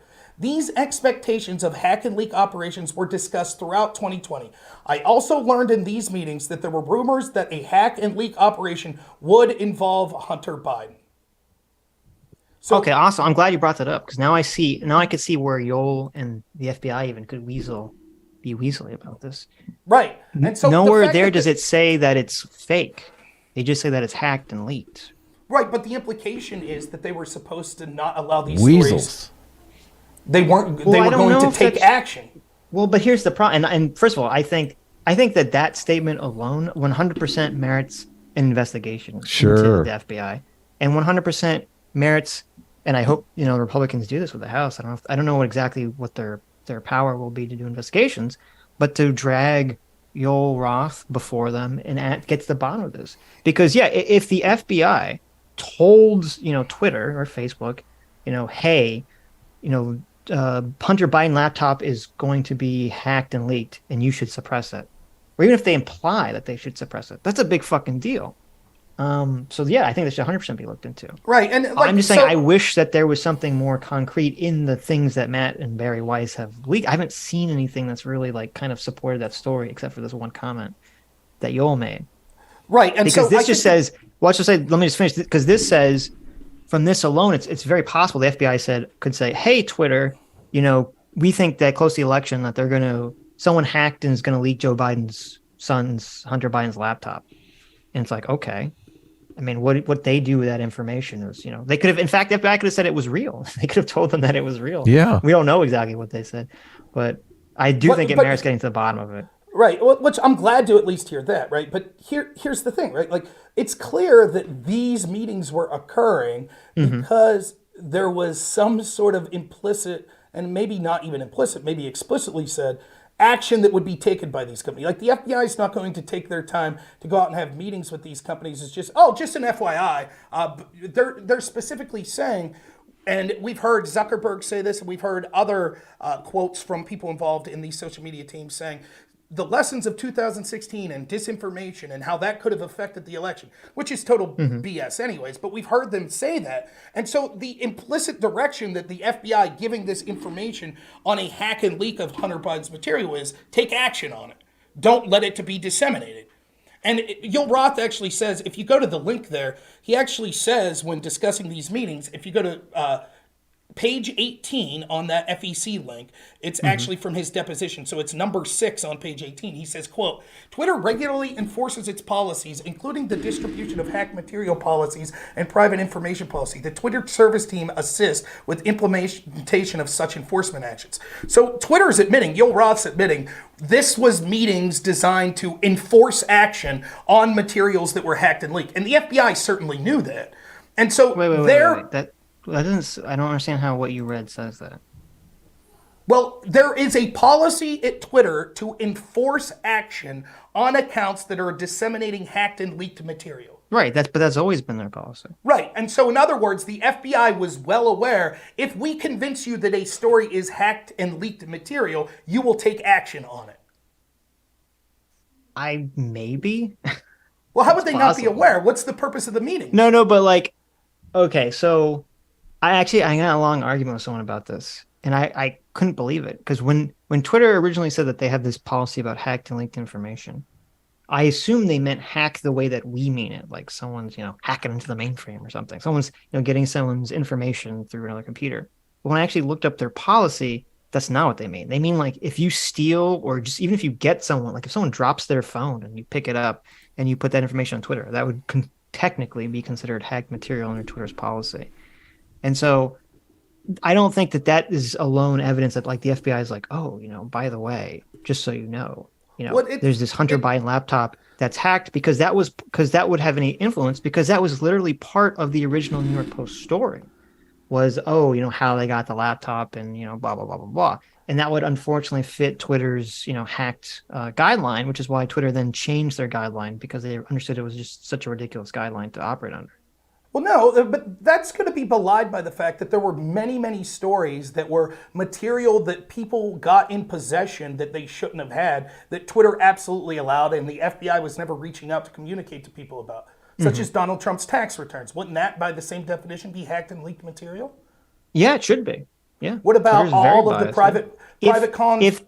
If this story was like Don Jr.'s laptop, I don't think for a second Twitter would have enforced their tax policy. That's exactly guideline. right, and that's the point that I'm saying. And the FBI wouldn't have went out of their way to warn social media. Well, that's where my contention is. I completely buy that Twitter is horribly biased. I don't necessarily believe that I've seen evidence that the FBI is biased, because we don't know the context of these meetings. We don't understand why they're talking to Twitter, what they're talking to Twitter about.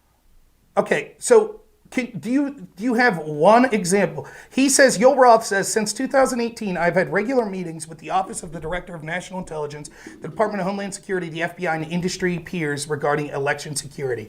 Have you even heard it alleged that there was one time that the FBI, with all the litany of false stories we heard about Donald Trump, and with private phone calls that he was having with this person or that person and things like that, can you show me even one time that the FBI reached out? Of the litany of examples of that. We would never hear, but that's the problem, we would never hear that. Well, then Yul Roth would testify that it happened, correct?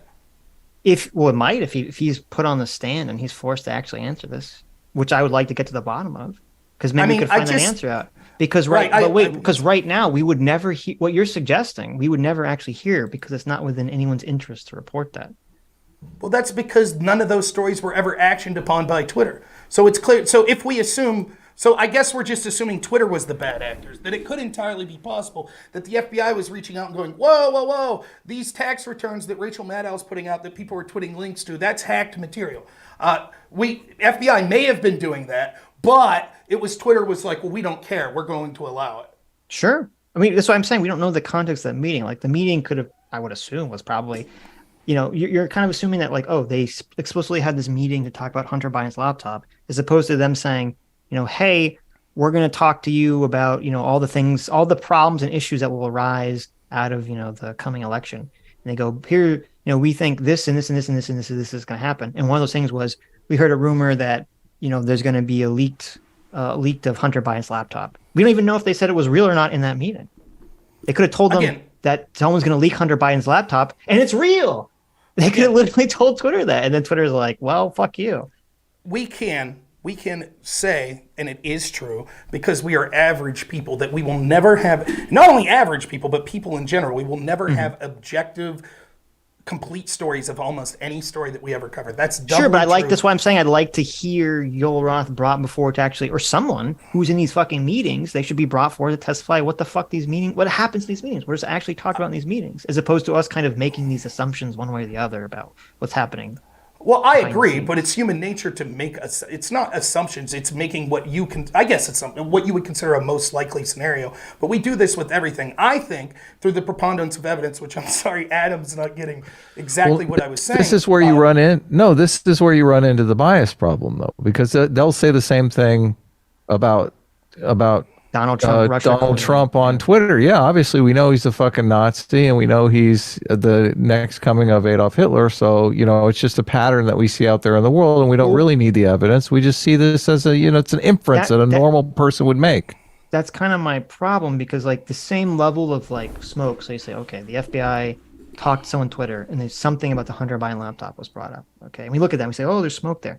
That's the same level of smoke as like a lot of stuff that happened with Trump and Russia. Oh, of course. Donald Trump Jr. met with that, lady in Trump Tower who said she had dirt on Hillary Clinton. And people jump to all sorts of conclusions. And I'm like, whoa, calm down. Let's actually see what happened in the meeting before we jump to the conclusions. And then people left say, no, it's so obvious, Sitch. And then it turns out, well, no, actually, nothing really happened. So that's all I'm saying. Just saying, I'm going to wait till we actually get to the bottom of it.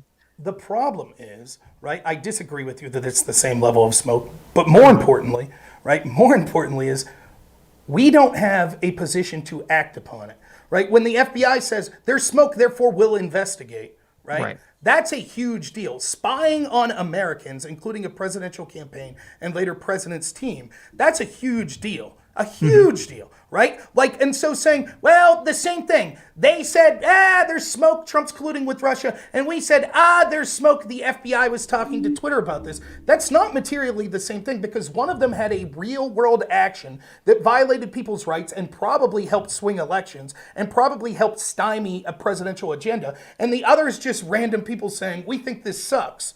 Well, right? no, That's we do the have difference. redress, though. We do. What is it? I mean, that's people vote for Republicans in the House or the Senate. They didn't win the Senate, and now they can do investigations on this very thing. Yeah, well, maybe it'd be great. Maybe they will, but would the votes be even different if these mechanisms of controlling the conversation weren't going in this direction? Well, sure, but they are. I mean, right. But that's what I'm saying. So it's materially different, and it's also different because when you look, I understand what you're saying. Like the consequences are different. I'm just talking about in terms of like how we and how people should be interpreting this information without jumping to conclusions. That's all I'm talking about. And in that respect, it is exactly the same. It doesn't really matter what how the conclusion responds to that. And this is what frustrates people. Me. Jump to conclusions. That's the message. You got here. a Matt? The jump to conclusions, Matt? The jump to the exactly. But listen, maybe we have two competing worldviews on how we look at things, right? Mm-hmm. I think that when we see a pattern that shows itself over and over again, right, that it is worthwhile to consider what the most likely outcome is. So under my view, if someone would say, well, Trump's a Nazi, where's the evidence? What has Trump done to show that he's a Nazi? He moved the embassy. Well, he did want to suspend the Constitution, which that's what got us in trouble with the Nazis. Well, that you could be an authoritarian without being a Nazi. But let's say that he said. Well, let me put on my left-wing woke hat for a second. Okay, Donald Trump is a Nazi because he said that Mexico was sending us to drug dealers. He said there's fine people in Charlottesville. He said he said shithole countries, and then they rattle off, the list of a bunch of other racist shit that they think Donald Trump said. That's that's their response. And then you go through it and you say, well, wait a minute. He didn't say that the people in Charlottesville were fine people. He didn't say X, he didn't say Y. And you kind of go through all the things piece by piece. And what do? They say, well, They just don't agree with your I see a interpretation of pattern. events. Yeah. Yeah, they say, I see A normal pattern. person would, everyone would agree. A normal Right. person would, you're just not a Right. normal person. And they say, and I had this exact conversation. I've had exact conversation with my parents.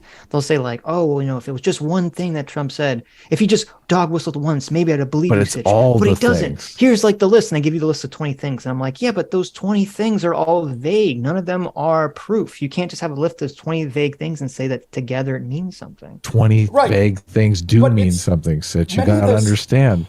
20 It's not just non-evidences add up to an evidence. It's not just vaguenesses, right? It's some of those things are materially untrue. Like, while it is true that Trump said there were good people on both sides in Charlottesville, he specifically condemned Nazis. And yet He the tweeted mainstream out media- President Forever, and I thought he was joking, but now I'm wondering if he was joking. I think he was serious when he tweeted that out. I thought Nonetheless, it was super funny at the time, but now I'm not so sure. Nonetheless, let me ask both of you. Would you say that there's never any conclusion that you could come to, even if you see a pattern of behavior that it exhibited over and over again? No, of course you can come to that conclusion. Right. Yeah. So then let's look at the difference between this claim that Trump's a Nazi CRT is Marxist. That's Right, the conclusion. So, let's look. Now, I know Adam said he doesn't know what the point I'm trying to prove with the FBI stuff, but let's talk about the things that we've already agreed to. One, there was significant problems with the Hillary Clinton investigation that basically was in the realm of helping her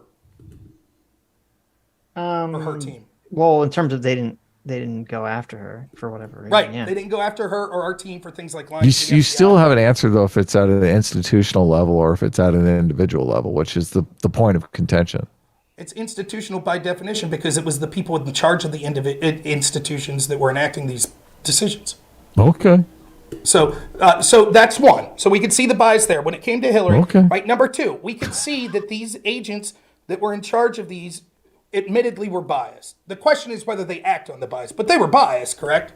We know Strunk was biased. I don't know if we know anyone else was biased. Well, the IG report goes on with examples of Baker was biased, Strzok was biased, Kleinsmith was biased, Comey was biased, McCabe was biased. Rosenstein talked about wearing a wire to get Trump out under the 13th Amendment or whatever amendment it was. So the top brass, and we could see afterwards that so many people at the tops of these intel agencies clearly didn't like Donald Trump. I don't think that's a stretch. That's different than saying they acted on the bias. Right. Right. So we could see that. We see that the Hillary investigation, there was a lot of problems. They let her get away with a lot. There was bias. Third, we could see with the Trump investigation, even if you think that it had the right to start, they did things like use opposition research that was never verified in order to spy on Trump. That's really bad, right? Well, I assume they're trying to verify it, right? That was the point of the investigation. Well, no, right? There's all sorts. So my understanding was that the original FISA was fine. It was just that after that, because it was basically, wasn't it like in order to keep re-upping the FISA warrant, you had to keep providing. You either had to provide new information or show that your surveillance was providing new information, and neither of those things happened. Right, but And it was that's what also they the were problem. fudging. But would you not agree? And I believe I And can also, look wait, up- wasn't this? And just to be clear, wasn't this after Carter Page was already? They were spying on Carter Page after he was already fired by the Trump administration. So it's not But the necessarily. way- So them spying on him is not spying on the Trump. Well, sure it is. Right, sure it is, because when they're spying on him, yes, there are communications in real time that they're spying on, but they're also spying by looking at previous communications when he was involved in the Trump team. And Bill Binney, former agent of the CIA, talks about they have what's called the two-hop rule, which means they could spy on anyone that Carter Page talked to and spy on anyone those people talked to. So effectively, they would have had access to the entire Trump communications, right? And would you agree with this? Sure. I'm not sure I agree with that, but okay. Would you agree with this, though? In order to get a FISA warrant, that should be a high threshold to spy on an American. Course. Right. And so would you say that you would want to attempt to verify information before you used it as evidence to spy on them? Sure. But they didn't. They never even attempted to verify the dossier that they used as the primary source for the FISA warrant until after they got their first warrant.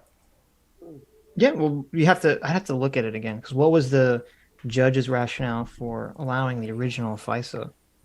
Well, basically, the judge's rubber stamp. It's like 99.7 of FISA applications are accepted.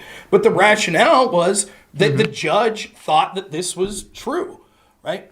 And then they didn't attempt to verify first. And here's the worst part. Like, everyone looks at the IG report and they say, IG Horowitz was shocked that this FBI agent changed evidence to say the opposite of the truth. That's bad. But you know what he said he was more shocked about?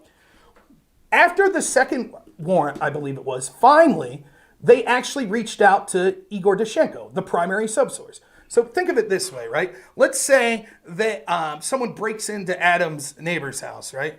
And the police show up and they're like, Adam, did you see anything? And he says, no, but Sitch said he saw a black van with 3 guys in ski masks hop out, right? And so then the law enforcement comes to Sitch and says, Sitch, we heard you saw a black van. And you say, nah, I was just bullshitting, Adam. I didn't see shit. It no longer matters what Adam said because Adam was just the avenue to get to the direct witness. That's what Igor Dushenko was. Igor Dushenko is the source that's making all of the claims that would justify thinking that Trump people are a spy, right? Well, the problem is when the FBI reached out to Igor Dushenko, he basically was like, oh, I was just bullshitting. I can't believe you guys are using this. I was misquoted. And the FBI then goes back to the FISA court and says, we talked to the primary subsource and we believe they're telling the truth. And that's it. And they don't say, what they're telling the truth about is that they said that it was all bullshit. Right. So you're saying this is all in the IG report? Yes. Okay, so I'll have to read that because I have not ever read the IG report on Crossfire Hurricane. So I'll have to look into that and read that. Because the thing is, I don't believe it could have been that clear cut because, as I said, there were things in the Steele dossier that were true. So either he wasn't the source of everything, or he did say things that were true in the things that were false as well. I'll try to look that up. Well, that could be, but that there were there were periphery things. Like here were other examples of things that were true. Most of what was true was just public knowledge. Like, for example, Carter Page did speak at a Russian university. That's true, but it was publicly reported in the paper. There were other things. Yeah, but then he had a meeting with I forget the guy's name. He had a meeting with the assistant of some super high level Russian guy that he denied having at first, and then I don't know. According to Mueller, that he did have a meeting with this guy. I don't know if that's true, right? But what I do know is this: the bulk of what was reported in there that we would be seen as justifying treating someone as a spy was completely fabricated. And it was buttressed by saying, but there were things that were in there that were true. And the bulk of those things that were true were things that were publicly reported on at the time, right? Just because someone that's accurate. I don't think, Prince's secret meeting in the Seychelles Islands was Republican. I promise to look that it is something that I need to look up. I've read the Mueller report. I'm uncertain of that exact story of that passage. But I'll tell you this, I'm not a fan of Eric Prince anyway. Yeah, I wouldn't think another so. person, so I would have no trouble if he actually was committing some crimes. I think black corrupt's horrible. But so anyway, but this is all, I understand. So the argument you're making essentially is that because you view the FBI as acting basically maliciously in the past, that proves that now with the Hunter Biden laptop story that they were telling Twitter, Facebook, essentially to censor it. And I don't. Proof's a strong word, but it makes it the most likely outcome. Most likely, whatever. Yeah. I don't feel anywhere reasonably close to comfortable to make that claim. And I definitely don't feel like I could back that claim up if I was arguing with someone on the left about this. I would have no way of backing up that claim. But again, what that would lead to is sort of an inability to discuss likely outcomes on almost anything, right? Because I could say the same thing about any topic. I mean, it's definitely possible, on. But I'm just not confident to say with 100% certainty. Man. I mean, people when I go on Twitter, but no, it's not. Here's the problem: if people on the right were just saying, "Hey, it's very possible that the FBI did this, and we should investigate that," that's great. Yep. That's totally fine. That's not what people are saying. People are saying like, "Oh my God, this is the most explosive thing ever! Holy shit, the FBI told the Facebook and Twitter censored the story. Oh my God, people all should go to jail." They're all jumping to the conclusion that they have this smoking gun there. That I just don't see it. I disagree. I think that it's the most likely outcome, and I think that again, oftentimes that's the smoking gun right there. But that's name me anything that you could say is an objective smoking gun on any political scandal that we've seen in the last 20 years. Name me anything. Give me any example. I mean, we got pictures of Abu Ghraib. I mean, I saw a lot of photos. So okay. The most recent one, Donald Trump literally trying to get Pence to throw out the votes. You don't know the motivations of the motivations, right? You don't know that. It does. His motivations are not. We're talking about the action. Right? Well, we have the action of the FBI. The FBI, according to Yoel Roth, specifically mentioned the hack materials policy. Yeah, but they didn't say Hunter Biden. If he said the FBI explicitly told me that the laptop was fake disinformation, that would be an action. I'd say, oh shit. Now were they lying, or are they just horribly incompetent? But we don't say that. All it says is that they had a conversation and they said that they heard a rumor that this was going to be hacked or leaked or something. That's all. They could be lying by omission. Obviously they're politically motivated because of bias, not because of institutional capture. Well, it is kind of institutional capture if the majority of people there are biased in one way, shape, or form. But right, so he words a statement totally like legalese, so he knows how it's going to be interpreted, but he's not really saying, suppress it. Right, that's the move to make politically. Right, and you see this happening all over the place. Like, for example, if I talk to someone on the left that's defending this is what they'll say. But you could have the same conversation, and I'm sure you would have the same conversation about Trump and the phone call to Zelensky. Right, but what's the difference? Well, one is talking about action being taken, right, that actually infected an election, which we've all agreed on, that sort of Twitter's censorship policies affected the election. And the other's talking about a president that was basically feckless and was trying to get things done because he saw all these institutions around him. Yeah. But think of it this way. So you have we have Yo Ross says, the FBI talked to me about Hunter Biden's laptop being hacked and leaked close to the election. Okay. And then so that's all we know. We just have that one piece of information. And then we look at the outcome and we say, oh, Twitter censored the laptop story. So then we make the connection, or some people make the connection that, oh, therefore the FBI must have directed Twitter to do that. Okay. So the FBI says something vague that we know about. Twitter does an action. So then we assume there's some kind of causation there. But then you have to do the same thing with Donald Trump with the Ukraine phone call, because it's like he has the vague thing that he says to Zelensky about, investigating and listening to Rudy Giuliani. And then Zelensky is literally going to go do the thing. Yeah, he gets the message. The action, and then he only doesn't do it because at the last second, Donald Trump, lets the money go through. Zelensky got the message. He definitely got the message. Right, so it's kind of like the same kind of process that's same leap in logic, I guess. You could say it's the same logic, but the outcome's the inverse. In the situation with Trump, Trump didn't get what he wanted, and he released the money. Because it got leaked by Vindman, and he couldn't because it would look too awful. Nonetheless, maybe that's why, but the end result was, right? And what's but I'm not a consequentialist, so the message was sent and the message was received loud and clear. Right. Okay, even if that's the case, so what? He got impeached. Okay. Fair. I'm just saying. Fair enough. Yeah. If that's the level of evidence that people will accept going forward, that's fine. I just wish they were consistent about it. But to me, that's the point. You're right. The reason that I don't find that level of evidence enough is because I believe that, myself included, it's too easy for me and other people to kind of fall into our political biases. So that's why I'm really strict about, I want to see the smoking gun. I want to see the specific thing, that shows this, because I know that I'm just as, easily to fall prey to, my emotions and my politics as anyone else. But Adam already articulates why you'll never see that smoking gun. You're not going to do that. If you're the FBI, you're not going to go to social media and be like, we fucking hate Trump. Do what you can to take him down. Here's a bullshit story. Get him out. Like, that's never going to happen. They said, if the FBI told Twitter that the story was fake, that's a big chunk of a smoking gun right there. And if Twitter says, if Twitter said, and this is this is why I'm kind of shocked. This is what I thought I was going to see in the Twitter files. I thought in the Twitter files that we were going to see the Twitter employees saying, oh, we know that the Hunter Biden laptop was fake because the FBI told us that was fake, right? That's the thing. And this is why, to me, the Twitter files actually are evidence against the claim, because we haven't seen anyone say that. And that would be the number one argument that Yo Roth or any of those people would have used in any of those internal communications to justify doing what they were doing.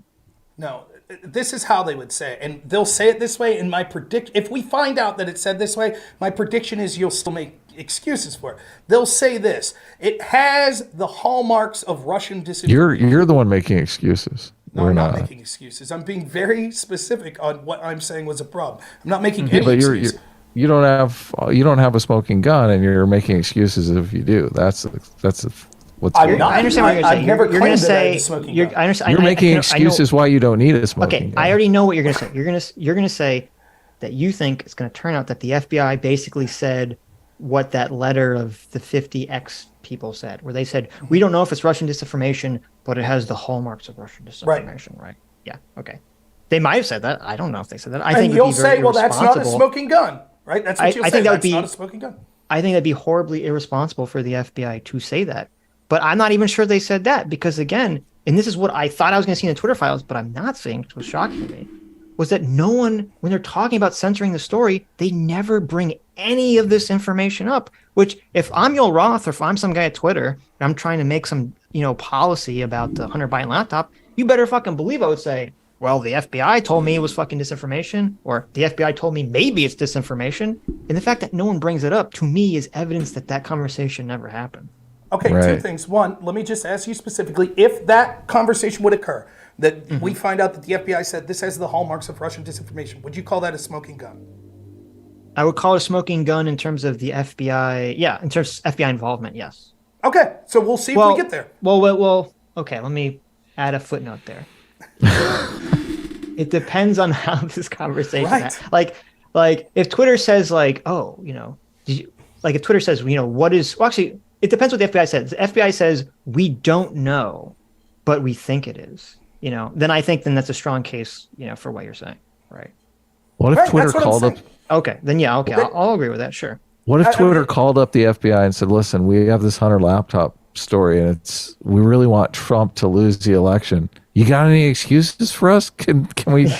Got any reasons why we can ban this shit? Because that's just as likely to have happened. Right? I'll grant you what you said. If the FBI just said they don't know, then I'll say no, that doesn't mean anything. But if the FBI says they don't know, but it's the hallmarks of Russian disinformation, then I'll agree with you. Yeah, that's a smoking gun of either horrible incompetence on the FBI or malicious, Okay, so we'll see. Now, to your second point of if you're Yoel Roth and the FBI had said something like that or said, Right. hey, this is disinformation, that you would be putting that out to your team. I don't know that that's the case. Maybe there was an understanding that they weren't supposed to directly be telling regular people at Twitter, the rest of the people, what these conversations with the FBI are. And it seems to be backed up by the fact that some of the Barry Weiss drops show that when Yoel Roth is communicating with like the one person he's communicating, he's like, look, make up excuses for who I was meeting with today. And they're like, oh, big deal. And he's like, yeah, don't say anything. Right? So it seems clear that he might be reticent. The FBI might,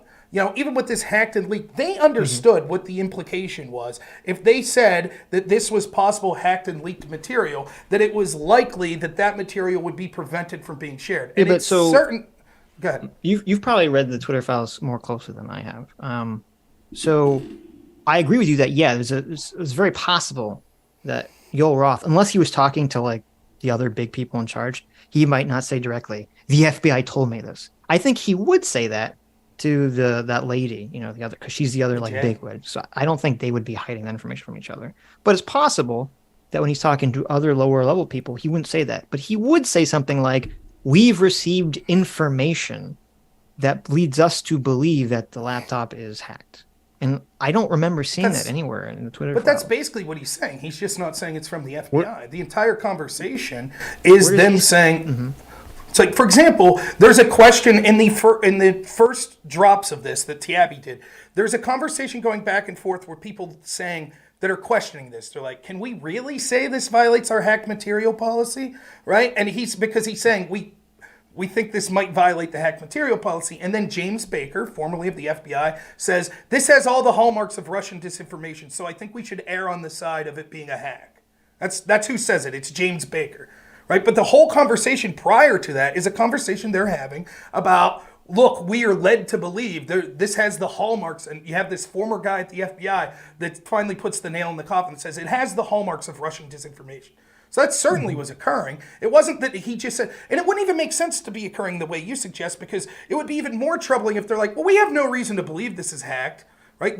He's going to say we think it's hacked for some reason, right? And it helped that you had 47 former high-ranking intelligence people, former heads of CIA, NSA, that were also gaslighting the public, again, working in tandem to censor this story because, and they knew it was bullshit. They absolutely knew, because many of them probably had connections that they still had at the FBI. They knew the laptop was real, and I knew it, and both of you knew it. If you think about it, it was easy to prove it was real. So Jim Baker, he said, "I support the conclusion that we need more facts to assess whether the materials were hacked. At this stage, however, it is reasonable for us to assume that they may have been, and that caution is warranted. There are some facts that indicate the materials may have been hacked, while there are others indicating that the computer was either abandoned and or the owner consented to allow the repair shop to access it for at least some purpose. We simply need more information." So I don't think your characterization wasn't. No, it's even worse. That character. How is it worse? Because that's him. That's literally him laying out exactly what happened. He said, "Well, there's two sides of this, and we don't know which side is true." Now, I think it's worse in terms of, to me, if you told me that would not justify whatsoever censoring the story at all. But that doesn't, to me, show that they had any information from the FBI talking about the laptop being hacked. I'm not saying that they said that with James Baker. What I'm saying is that's my only point about talking about this. Is that aspect of the story? Right, but you said had they received that information, they would have mentioned it. Do you think Roth's lying in his deposition where he says Hunter Biden's name came up? No, but I don't know what the context is. If all they said was, we believe that someone will leak, Hunter Biden's laptop in the future. That's all they said. Well, then that doesn't say that it was hacked. That doesn't mean that it was Russian disinformation. That doesn't mean it was illegal. That's just all it means is that they knew it was going to happen. But listen, if your argument is correct, that had the FBI directed Joel Roth in any direction, that he clearly would have put that out there. Don't you think he would have at least said that? Look, the FBI, when we were talking about potential hacks and leaks, did mention Hunter Biden's name. Why didn't he put that in the communications? I don't know the answer to that question. Right, which seems to believe that sort of the defense or the possibility that you're suggesting that, well, had the FBI said something to Joel Roth, he certainly at this crucial time would have communicated. Well, no, because if the FBI, all Joel Roth says, and it's very annoying when you read these legal documents because everyone parses their words so carefully because they don't want to get in trouble. If all Joel Roth said was that in a meeting about hacked and leaked information, the FBI mentioned something about Hunter Biden's laptop, okay. If that's all they said, so say hypothetically, all they said was, we believe close to the election that Hunter Biden's laptop will be leaked. That's all they said, and there's no follow-up to that, okay? In a conversation where Joel Roth is trying to determine whether this violates the policy or not, what the FBI told them has no relevancy whatsoever. He can't use any of that information. All they told him was that it was going to happen. They didn't say any. Their policy is based around how the information is leaked, which is what Jim Baker is talking about. No. Because he would still say that. Like, you have to understand the conversation that Joel Roth's having internally with people at Twitter. This isn't a legal document, right? And if it's you, like, for example, say it's you, Sitch, right? And you're in Joel Roth's position. And this is the words that Joel Roth in his deposition said. I learned in these meetings that there were rumors that a hack and leak operation would involve Hunter Biden. Right? So they're talking about hacked and leaked material, and there was rumors that one of these operations would involve Hunter Biden. So if you're him and this situation comes up and you're really struggling, like, well, what do we do with this? And you have people on your team, which we could see through the internal communications, that are like, we don't think this violates our hacked material policy, right? And you're right that had you received any information from the FBI, you certainly would have imparted that to your team. There is no reason that Joel Roth wouldn't say, listen, this isn't a smoking gun proof or anything, but the FBI did tell me that there would be a potential hack and leak operation involving Hunter Biden. Here's something involving Hunter Biden that could be a hack or a leak, so maybe that influences my decision. The fact that he never says that when he says in his deposition that it proves to me that I don't buy the argument that had the FBI said more, he would have released it to his team. I don't buy that because he didn't release the information he had. But to me, that proves the opposite because we don't know, again, as I said, I feel like I just repeat ourselves, we don't know what they said to him. And if all they said to him was, we believe that it's going to be leaked, that's all they say, then him telling that, well, the FBI told me it's going to be leaked, that doesn't really help them make a determination about the policy, which was the entire internal discussion they were having.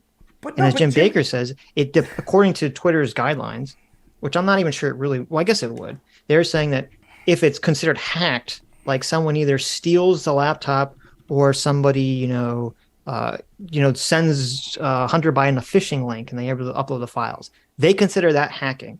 But if Hunter Biden just leaves his fucking laptop at a computer repair shop and he signs some waiver that allows them to do whatever they want with it, then that wouldn't be considered hacked.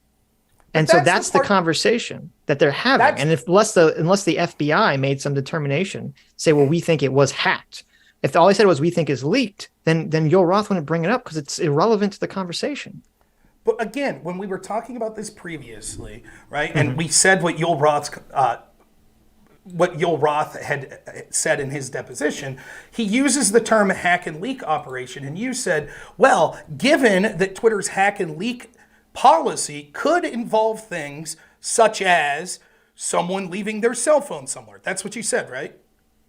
Yeah, I believe under their policies. Yeah, if you steal someone's thing, they consider that hacking, which I think is ridiculous. Jim Baker seems to be saying the exact opposite of that. Jim Baker seems to be saying, "Oh, if it was just left somewhere, we're not talking about that." So that would seem to imply to me. Well, no, okay. Wait a minute. There's a difference between like if you're walking and your phone falls out of your pocket, and then someone picks it up. That's not the same as abandoned in the legal term that he's talking about. They mean abandoned like he gave his laptop to someone and then never came back to get it. That's a very different situation. Well, I want to read what again did Baker say? What was his exact? He said at the bottom part there. He said, "I support the conclusion that we need more facts to assess whether the materials were hacked. At this stage, however, it's reasonable for us to assume that they may have been, and that caution is warranted.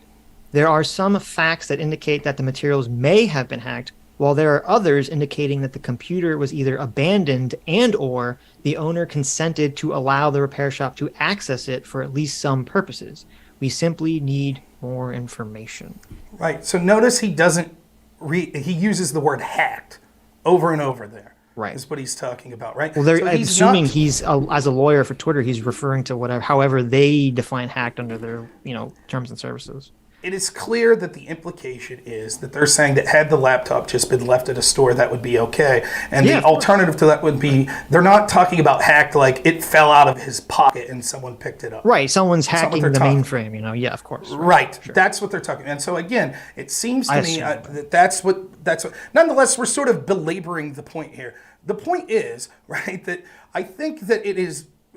Another way to look at this would be this, that we don't see any examples of material that we knew was in that same sense of ill-gotten material that was broadcast through Twitter. And granted, let's leave the FBI out of it because hypothetically the FBI could have said, hey, Trump's tax returns, that's hacked or leaked material. But we could see that Twitter chose to never enact upon the litany of those things.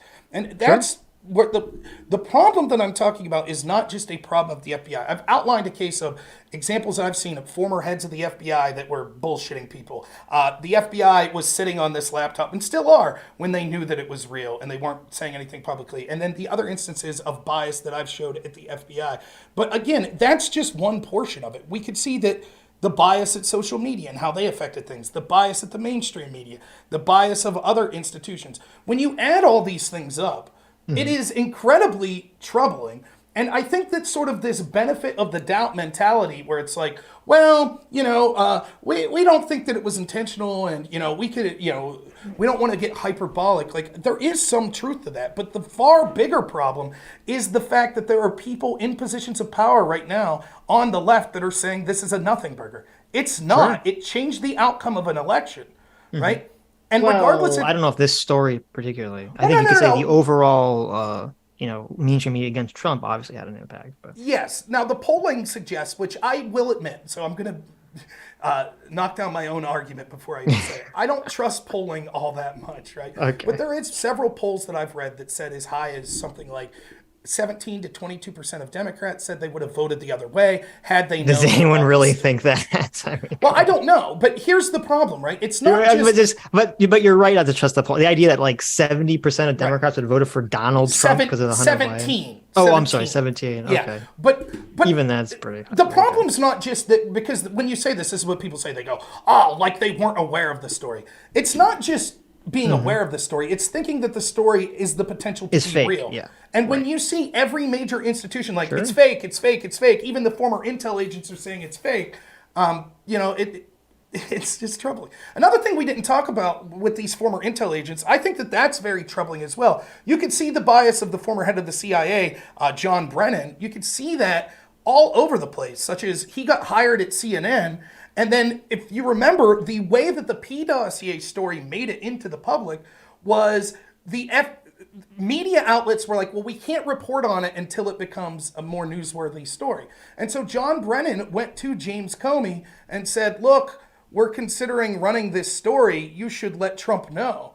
And so then Comey has a meeting with Trump and says, listen, this is out there. And they only mentioned the P aspect of it. And then CNN uses that as the hook to run the story. Right. Sure, yeah. And Yeah, so listen, I'm no Brennan. I think Brennan's a slippery guy. I'm not a Brennan fan whatsoever. And I mean, this guy was the head of the CIA during the 2016 election. Well, but let me just what you're saying. So, I mean, as I said, again, my contention is not, I completely agree that the overall cultural institutions have been so insanely biased against Trump and have been captured to a large extent by the left and specifically the woke left. And I think it's a disastrous thing that's occurred. Completely agree with all of that. I do think that obviously had an impact on the election. I'm highly skeptical that the laptop story itself really had any impact on the election. I do know that, and now I do agree with what you're saying in terms of how people conceptualize it. We listened to a Monk debate, I think it was last week or the week before, where Matt Taibbi was on it, and with Douglas Murray, and he's arguing against Michelle Goldberg, and Malcolm Gladwell. And Malcolm Gladwell, who's this like New Yorker, Canadian, super in the left-wing bubble journalist, like he couldn't even conceptualize that anyone cared about the Hunter Biden laptop story because he's so far in kind of like the bubble you're talking about. So I don't buy in that narrative, but I don't think it would have made a big difference if the Hunter Biden laptop story came out and everyone said it was real. People would have just said, so what? His son does drugs and fucks prostitutes. Like that would have been the narrative around it. It wouldn't have made a huge difference. Now, the question to me that's kind of important with the Twitter files, again, the only question that's important to me, because I agree that Twitter is horribly biased and very left-wing, and I'm glad Elon bought them and everything, though I'm not super happy with some of the things Elon's doing now, but that's a different story, is did the FBI collude with social media to try to get Trump out of office by trying to cover up the Hunter Biden laptop story? To me, that's the only issue that I really care about regarding this specific thing. And maybe we'll find the smoking gun one way or the other, but I'm saying as of right now, we don't see it. We don't see one way or the other. We don't really see anything that proves that or disproves that fully.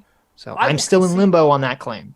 I will concede this, right? I think that there's a big story outside of that specific FBI claim, right? But is this a 100% smoking gun as if you had, Christopher Wray directly reaching out to, Jack Dorsey saying like, listen, this is an accurate story, but we're afraid that if it gets out there, we'll lose the election. Of course. They don't even have to say that. They don't even have to say that. Just them saying like it was, Russian disinformation. Like that'd be a pretty big deal. Well, and now we'll see what happens, right? Because the communications directly between Yoel Roth and the FBI probably will be very difficult to obtain, right? They may have been verbal communications, and so they weren't written down, and they weren't emailed, so it'll be difficult to obtain them that way. And the FBI is notorious for slow-walking Freedom of Information Act and information. Sure. And, again, if you remember when Devin Nunes put out his memo, that was kind of like, hey, this was unverified opposition research that they used to spy. And the FBI slow-walked it and said, you're jeopardizing sources and methods, and this is horrible. Right. And then when they unredacted the stuff, it was literally things like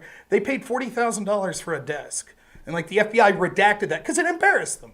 It'll be difficult to ever find that level of smoking gun. I don't think we're going to get the Yoel Roth talking to the FBI, if it even exists, transcript. But if they told him that, he's had to tell someone else that has to be out there somewhere.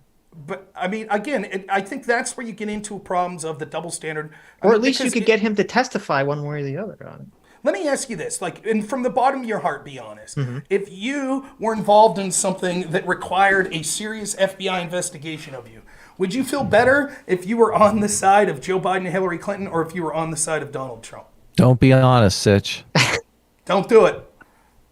No, I would assume. Well, I already said I think that there were people at the FBI that were biased against Trump. So yeah, I would feel better on being on the Hillary. Yeah, and that's it. And she also, they have the better track record of not getting prosecuted. Right, because despite when they clearly break the law in more blatant ways, like deleted subpoena evidence, Well, we have an argument about what's more clear or not, but what do you think's more clear of a crime than that that someone on Trump's team committed. Well, we already went through the whole, what happened with the Russia stuff, which you disagree with as being, important. So, well, it has nothing to do with important. We're talking about clear-cut evidence of a crime. Deleting subpoenaed evidence is a crime. That's it. That's clear-cut. That's true, but didn't they? I'm trying to remember. Didn't they say that no one? Their excuse, I think the excuse they gave was that no one's ever been prosecuted for just doing that or something, right? Wasn't that the evidence? I don't know if that's true, but that was the excuse they gave for the private server, that no reasonable prosecutor would bring this. Right. With the deleted, this was the excuse. This is literally the mainstream FBI version of what was going on. So the guy's name was Paul Combetta, right? Was the name of the tech guy that was tasked with kind of keeping the records of Hillary's team, etc. So Paul Combetta is. I'm going to screw the dates up somewhat, but trust me. Okay, it doesn't matter. It doesn't matter. As I said a million times, I agree they should have gone after that guy. I don't know. I don't know what we're arguing about. But what we're arguing, it's not just that she would have went after them, but it's that the narrative that the FBI tells in defense of their inaction, because it proves the disingenuous nature of them. Because their narrative is that Paul Combetta was well aware of this subpoena and that he had talked with, not Susan Wright, Cheryl Mills, who was like the top legal aide, right? He talks to her like, let's say on a Monday. I don't know if it was a Monday, and she's like, look, we're being subpoenaed. You need to compile these evidence to send it to Congress, right? And then he goes home and he's driving to work someday, a couple days later, and he goes, oh shit, I forgot 4 months ago, Cheryl Mills told me to delete all of that shit. But he forgets that it was just told to him that it was subpoenaed. So he gets to work and he deletes it all. And then the FBI's like, well, why did you delete that? And he goes, you know what happened? I forgot that it was subpoenaed.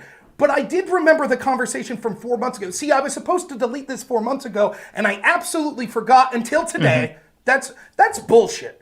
You know it's bullshit. I know it's bullshit. The FBI knows it. But the FBI said, well, and is it any surprise that the same characters in charge of that investigation, such as Peter Strzok was the one who personally interviewed Hillary Clinton, is it any surprise that they would come to the conclusion, we're not going to charge her. We're not going to charge Paul Combetta for that blatant deletion, and we're going to give this bullshit reason. That to me is what, and then to say, well, we should give the FBI the benefit of the doubt. Every time we see these double standards in how they treat people connected to Trump versus people that are connected to other. At some point, you have to say, look, I'm going to stop buying these bullshit excuses. Yeah, but here's the problem, is that, first of all, I'm not giving the FBI the benefit of the doubt. Because with the example you just gave, it's like, okay, boom, we have this clear evidence of what Hillary did and, the bullshit excuse that was given. With Peter Strzok, we have the clear evidence of, the statements he made about trying to keep Trump out of office.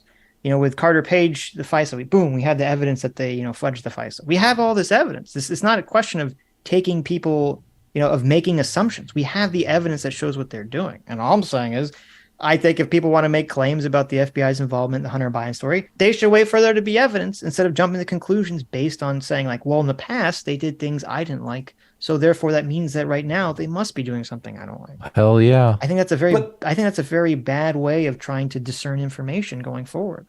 But that's not exactly what's going on, because it's not as if people were making this up out of going on. But... Well, no, it's not as if people were making it out of whole cloth. Right? Here's why. Because we have testimony. We have Zuckerberg that says I was in communication when directly referencing the Hunter Biden laptop. Zucker saying, "Yeah, we were talking to the FBI regularly about these sorts of decisions." He said he didn't remember if it was about the Hunter Biden's laptop. So right, he's saying the FBI is communicating with social media about what to censor. Right? Then you have Roth's testimony. That wait. We know that the FBI is communicating with Facebook and social media about things that they think are either going to be leaked or possibly disinformation, not what to censor. Right. And that's another problem but that's another problem that came out of this is that, this is what I would like to see from the Twitter files. Someone gave a number. I don't know if it was true or not. Someone claimed it was 50%, but I don't know if they just made that number up. Is how often when the CIA, when the FBI told Twitter something, they said, oh, we think this is fake. Or we think this is leaked information. This is hacked or whatever. Or even when the FBI or even the Trump campaign, which is weird because Matt Taibbi said that the Trump campaign asked for things to be removed, and we haven't seen what any of those were yet, or whether any of those were removed yet, which is a little bizarre and suspicious. But okay, if they only focus on, if they say here are the examples of when someone from the Biden campaign or the FBI asked for something to be removed and it was removed, that doesn't mean anything unless we can see how many times that Twitter told the FBI to fuck off, or how many times Twitter told them that they weren't going to do it. Because if they asked them to remove 100 things and Twitter only removed 5, then that means that Twitter was not afraid of the FBI, and the FBI or the Biden campaign were not coercing Twitter to do anything. Well, no, it doesn't necessarily mean that. And of course it does, because you're not being coerced if 90% of the time you tell them to fuck off. There's no threat of violence there. That's not anything. That's not necessarily true, right? Like, so first off, I do believe the number cited was 50%. That about they acted on the FBI's recommendation or conversation. So that was a real thing that was said in the Twitter files somewhere. I don't remember if that was specifically in the files or if someone outside the scope of those files mentioned that. I heard that number floating around. I don't know where it came from. That's what I agree. I'm in the same boat. I heard it and don't know where it came. But let's assume that that's true. That doesn't prove that there wasn't coercion or intention from the FBI to want these certain stories censored. I mean, it's for example, evidence against it. Well, it's evidence that might push against it, but it certainly doesn't prove anything. And the preponderance of evidence we see from the previous actions of the FBI, you could understand how this scenario would work out, that there were things that Twitter was like, look, even when talking to the FBI about this, we can't justify with our policies because we don't think that it comes close enough to the line even, or they just didn't think that it was a big enough story that was garnering that much attention, so why censor it? But this story was definitely, they used to call this October surprises, right? Which was the idea that you break some big bombshell story in October because the election's in November, and then that's, so this, it's especially if they specifically mentioned, right, Hunter Biden's name, which seems to at least have came up at some point. Like, this certainly would have been a story that people would have been worried, because I know you said that this guy from the New Yorker said he can't understand why people would be concerned. I don't give a shit about Hunter Biden's dick pics. I don't care about his drug use. I care that his father appeared to be getting wealthy off of the trading of his name. His son going to our adversaries and trading on the name of Joe Biden. Sure. And then money was getting kicked back to Joe Biden. That's the story. And that's a story that many people, including Democrats, would be very concerned with, because they just spent 4 years trying to tie Trump to Russia through business dealings, through his tax returns and other things. So it's clear the standards of the Democrats were that this type of story would be massively important, and it hedged back against one of the central attacks on Donald Trump, which was he's in bed with our adversaries. So this would be a story of such a magnitude that even if there were smaller stories that the FBI said, this could be hacked, this could be disinformation, they say, well, we're not going to action that. But this story, broke by America's oldest newspaper, was something that they, and we can talk about the coercion if you want, but I'll give you a chance to respond, so I don't get accused of gish galloping. Well, I was going to say, I don't know what we're debating. Yeah, well, I was going to say, obviously I agree that the Democrats, party and Democrat politicians and a lot of Democrat voters are obviously completely, as are Republicans, as are everyone in these political conversations. Yeah. No one really generally holds to a consistent standard of, whether someone did something right or wrong. It's all just tribalism. It's, let me look at, if someone in my in-group is accused of doing something bad, let me look at them with the utmost charitability. If someone in the out-group is accused of doing something bad, let me assume, like, everything is in the most negative light possible. And that's what I contend we're seeing right now with the Twitter file story. And I'm just saying, I'm just trying to be as neutral as possible, which was the exact same standard I gave with the Russia investigation with Donald Trump, where I kept saying, wait and see, wait and see, wait and see. And that's all I'm saying. In terms of, the FBI's involvement with this Hunter Biden story, and I think we're just kind of like repeating ourselves because we've kind of reached the wall. Hell yeah, you are. I'm just going to make the exact same claim I made with the Trump-Russia investigation. We'll just wait and see. Wait until all the Twitter files are leaked. Wait until, if anything shakes out of that, we'll see if the Republicans do any. I'm sure the Republicans, when they get the House, are going to try to do some investigations, and we'll find out. We'll see if there's a smoking gun or not. So I'm going to exist in limbo for now until I feel comfortable that I see something. Yeah, you don't think we're like Sam Harris here, right? Like we're in favor of hiding the laptop story. Like I wish they would have investigated it when it happened. So yeah, and I actually wish that the Hunter Biden laptop didn't have all the dick pics in the drug use and the prostitutes, because that completely detracts from what you said, which is the actual story. Yeah. Is, when he said he's giving 10% up to the big guy, what does that mean? We want to know the answer. That Joe Biden is Hunter Biden actually getting money, and giving it to his father, that's a big fucking deal. Or and that was should be the investigated guy- and looked into. Or was the big guy Hunter Biden's nose, and he was just snorting 10% of the cocaine that went through his hands? 10% goes to his coke habit. Yeah, who knows? 10% goes to the big guy. Now, I will but just it's say this. unfortunately, it's the same thing with the Trump P tape. It's like whatever the salacious part of the story is, that's what gets all attention, and all the kind of more important things kind of fall to the wayside.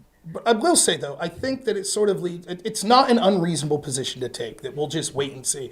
The problem with this is twofold, though. One, oftentimes the people you're waiting on are the very people that are implicated. So we're going to wait and see what sort of communications we can get from the FBI or Yul Roth. Yeah, I understand that Republicans are going to be having an investigation, but most of these investigations still rely at some level at cooperation with the people that they're looking into. For example, all we have to do is proven look. guilty. I mean, Elon Musk bought Twitter. If he can't find it, then I don't know who can find it. But he can only find it if it was done through official Twitter communications on email. If it was done on phone call or done in-person meetings with the FBI, what's he going to find? Well, how else are we going to find it then? Well, we won't. And if we just say, well, we're always waiting for the smoking gun before we call this stuff out, and that leads to the second problem, which is oftentimes by the time we find this stuff out, everyone throws up their hands and goes, well, it's too late now. What are we going to do? Which is exactly what happened with the Russiagate and the Hillary investigation. Oh, well, a couple people that were there got fired from the FBI. And anyways, now we can trust the FBI moving forward. Right. No, and that is fair that there is this, sit on it and then they don't do anything about it. And I agree that it shouldn't happen, and they should still go back and they should still prosecute the people that, deleted the Hillary emails and blah, blah, blah, blah. I agree with all that. But my problem is with the first part of what you said, which is that if Elon can't find it, and if no one can find it because, say hypothetically, all these meetings were off record, verbally, and there's literally no evidence of it, well, then no one can we can't draw conclusions about it because there's literally no evidence about this stuff. You might not be able to draw conclusions to the level of beyond reasonable doubt to prosecute someone, but you're certainly well within your rights to draw conclusions on what most likely the preponderance you're of right evidence to is. do whatever you want. I think it's foolish to do so. I think it's too easy to fall prey to your pre-existing biases if that's what we're going to do. Well, think about it this way, right? Let's say that you leave Adam house sit for you, right? And you come home and you... Please stop. I would never do that. He steals all of your, Vienna sausages or whatever you have in the cupboard, right? Adam. So Those were for Oktoberfest. So delicious. Yeah. And then the next month he house sits and he steals them again. And then the third month, Look, that's such bad thinking, man. That's just complete. It's Well, horrible that's thinking not because really there's comparable to what. there's different people in the institution. It's not the same people. It's a fucking, that's such bad. No, stop. we do And actually, this it'd be more like, using your hypothetical, it'd be more like, I have Adam house sit for me, and when he comes back, he stole my Vienna sausages. And I'm like, oh, Adam, you stole my Vienna sausages. And he comes up with some wild story about how a raccoon broke into the house, and really, that's the culprit. And then, 2 months later, I notice that all my Vienna sausages are gone. And I say, oh, Adam must have re-broken into my house while I was here and stole all my Vienna sausages. It's like, well, you can't make that claim. Yeah. You could think that it's most likely. And if you start to see things that start to lead to that, such as, well, my Ring doorbell shows Adam was walking in, if there was evidence, But then you would have the smoking gun, and we wouldn't be having this conversation. Right, then we wouldn't be having That's this not a smoking conversation. gun. Well, it's not a smoking gun. Video Adam walking evidence into my house and then the sausage Video going gone evidence the next day. is He's a bringing your smoking mail. gun. He's bringing your mail in, Oh, okay. right? Okay. So that's not a smoking He was just gun. bringing my mail and it took Right, him like that's 10 what he minutes to leave says. the house. He had to go to the bathroom. Okay. Right? Like it's not. Okay. There's very few things that are a smoking gun. Even evidence of corruption, consistent corruption, doesn't mean every single interaction involves corruption, though. I mean, Or it doesn't involve corruption in the way in which it's being expressly Well, that's said. true. That's true. Yeah, But you so I can't just- blame people. You can't blame people from defaulting to false positives? Yes, I 100%. can. No. Here's the problem. Everyone defaults in the way that serves their political narrative. Of course. Yeah, that's the That's what I problem. blame. You don't operate your life like this. You don't. I know you don't. What do you mean? Right? I do. Like What are the you boy that talking cried about? wolf, you're saying the 5th time that he cries wolf, every single time you're like, let's think of this analytically, just because he's lied to us every time this week, this time he could be telling the truth, so I don't want to come to a false positive thinking he's lying, so I will analyze I literally this evidence did in the that same about way it's both every time. Trump and this. Yeah. So I'm obviously not falling prey to my political biases in this situation. Well, it doesn't matter. I have the It's exact not same a- criteria. This isn't following political biases, right? It's not what I'm literally saying. what this conversation Yes. is What I'm about. saying Totally. is that For possibly 6 you do hours, this we've been on following both. political biases. Yes, about the FBI, the media, all of these institutions. But I'm saying you could think of that situation differently when it comes to an institution that you have some sort of bias to, because you assume that it's some upstanding institution like All the FBI. institutions and so your standard of that- all institutions are susceptible to corruption. Because instances of corruption happen does not mean the entire institution has always been corrupt and will always be corrupt going forward. one's saying Well, that. it doesn't Well, then mean what that are you going- saying? That it's doesn't not a mean- pattern. It means that going forward, you can't just automatically Yes. do everything. It means that going forward, you do your best to limit their ability to have bad outcomes based on that corruption and bias. And when you see evidence to suggest that it's bringing up again the same pattern you saw, Yeah, but that we you already- can It's you could not say a- that that's it's the some problem. logical again. conclusion. But that's It's the just problem not- is that I don't agree. The things that you're saying, this is evidence that they did. Is this. not I don't see them evidence. as evidence of doing that. So it's That's not the evidence. issue. You don't buy. So Yoel Roth mentioning that he was having a hack and leak rumor that came from the FBI about Hunter Biden. That's not evidence. It's evidence that he should be called to testify and expound on whatever the fuck that happened there. But it's not But- so evidence it might- of the claim that the FBI told Twitter that it was fake news and that it was. It doesn't hacked matter and if that they it should be specifically said it was censored. fake news. What It matters matters is what did- they said. Wait, what they said matters. What they specifically told Yoel Roth is super important.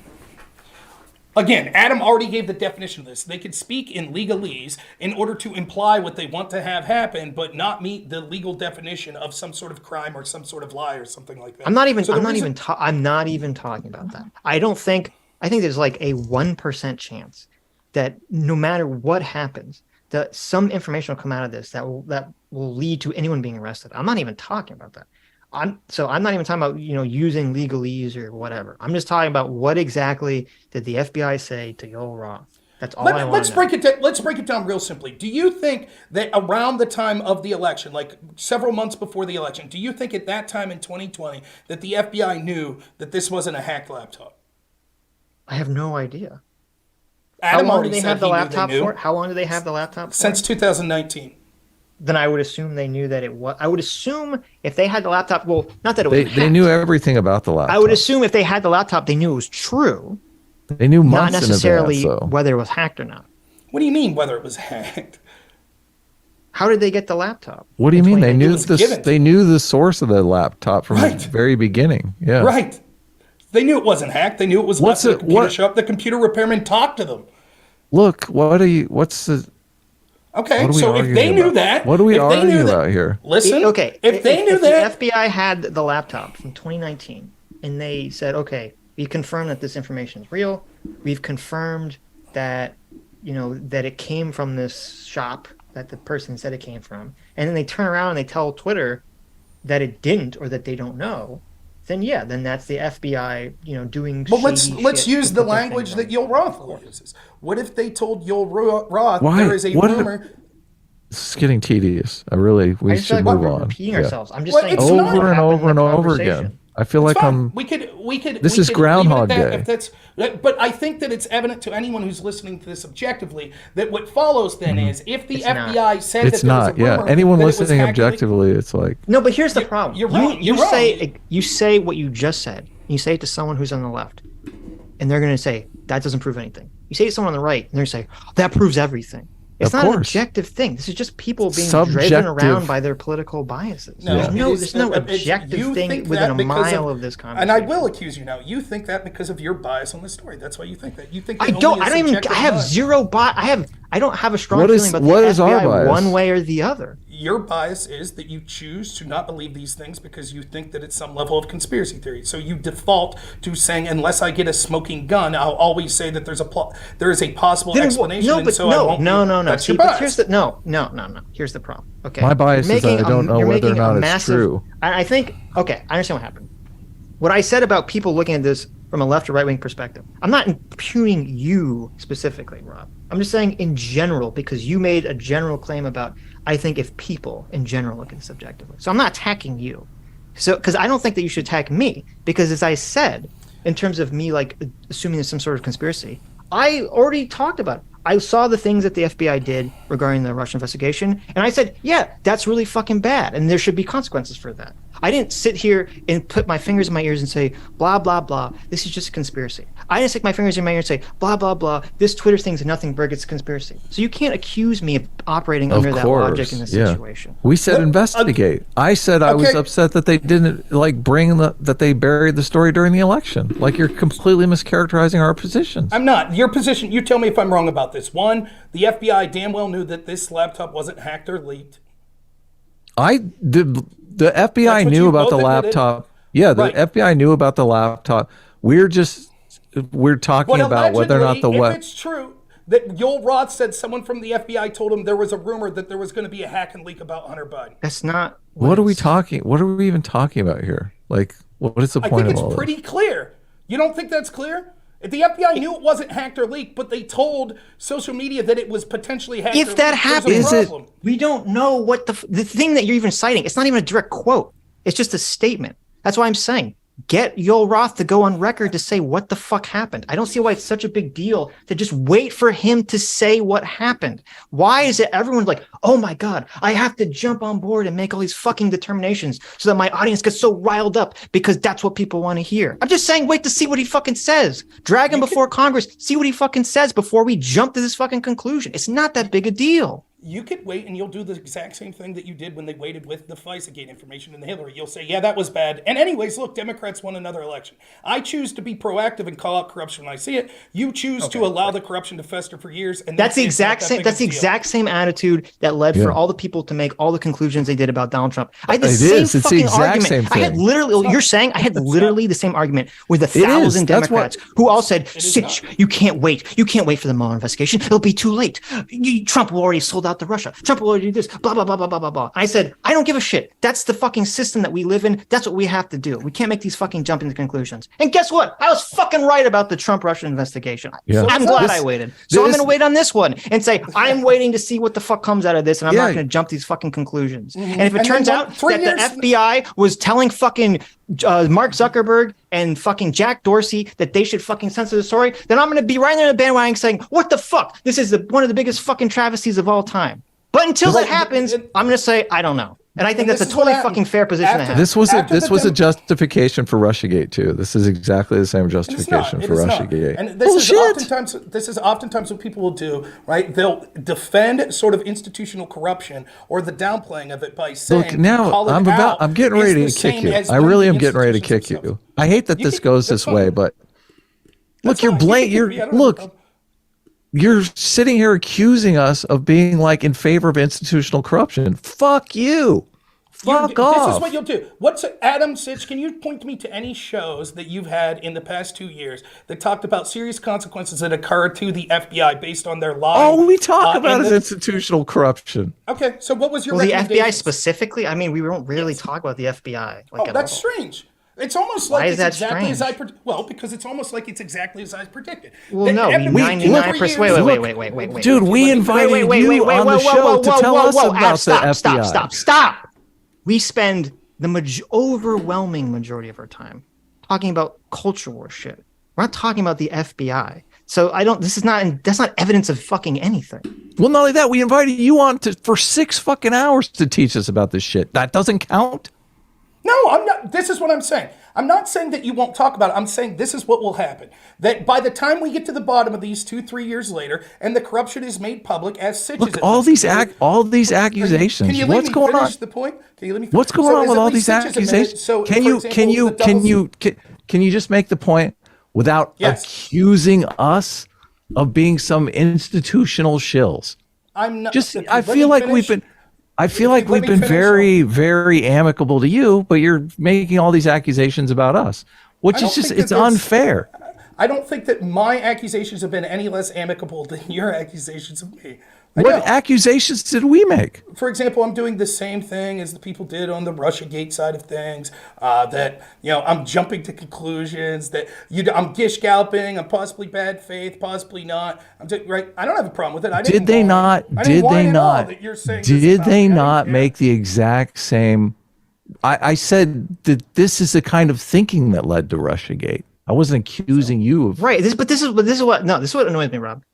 I defended you to everyone, okay? I said I don't think Rob's coming here in bad faith, blah blah blah. And I think I've been like incredibly fair in this conversation, even if we disagree. And then when you started to say started attacking me, I said, wait a minute. I think there's been a miscommunication. I'm not implying that you're politically biased in this situation, Rob. But it just seems like at some point, like right after that happened, you just like thrown all the good faith out the window, and now you're just accusing me of just being like, oh, I'm just some kind of political shill. And when all this comes out in 2 years, Sitch is going to say whatever and just pass the buck around. Yeah, of course. And I just don't appreciate that. When I thought we were having I thought the conversation was fine. I don't know how it suddenly just plummeted into this fucking ravine. My point is this: It has nothing to do with whether you're a bad faith actor or anything like that. The problem is when you wait for smoking gun proof from institutions that we see will intentionally drag their feet, such as the FBI, such as the Democratic Party, just like they did with the Hillary investigation, just like they did with the FISA warrant investigation. What happens is 3 years from now, when it finally comes out and elections have been decided and all these things,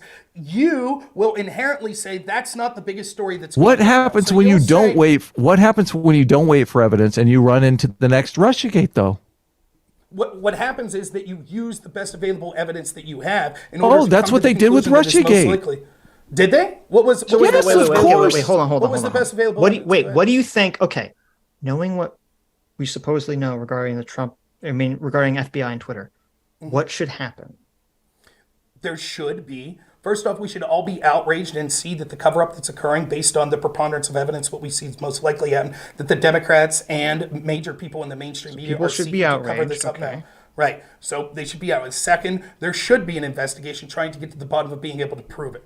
But in order to make those investigations effective, politics is downstream of culture. And so one of the things we need to do as a culture, as individuals, is to start to call out institutional bias, double standards, and corruption when we see it. Based on evidence. Which I am outlining evidence that we see that makes it the most likely situation. If we say we cannot jump, we cannot make those sorts of conversations until we have 100% smoking gun proof, what happens is nothing is ever proved in a timely manner. We're not in Russiagate because in Russiagate there wasn't.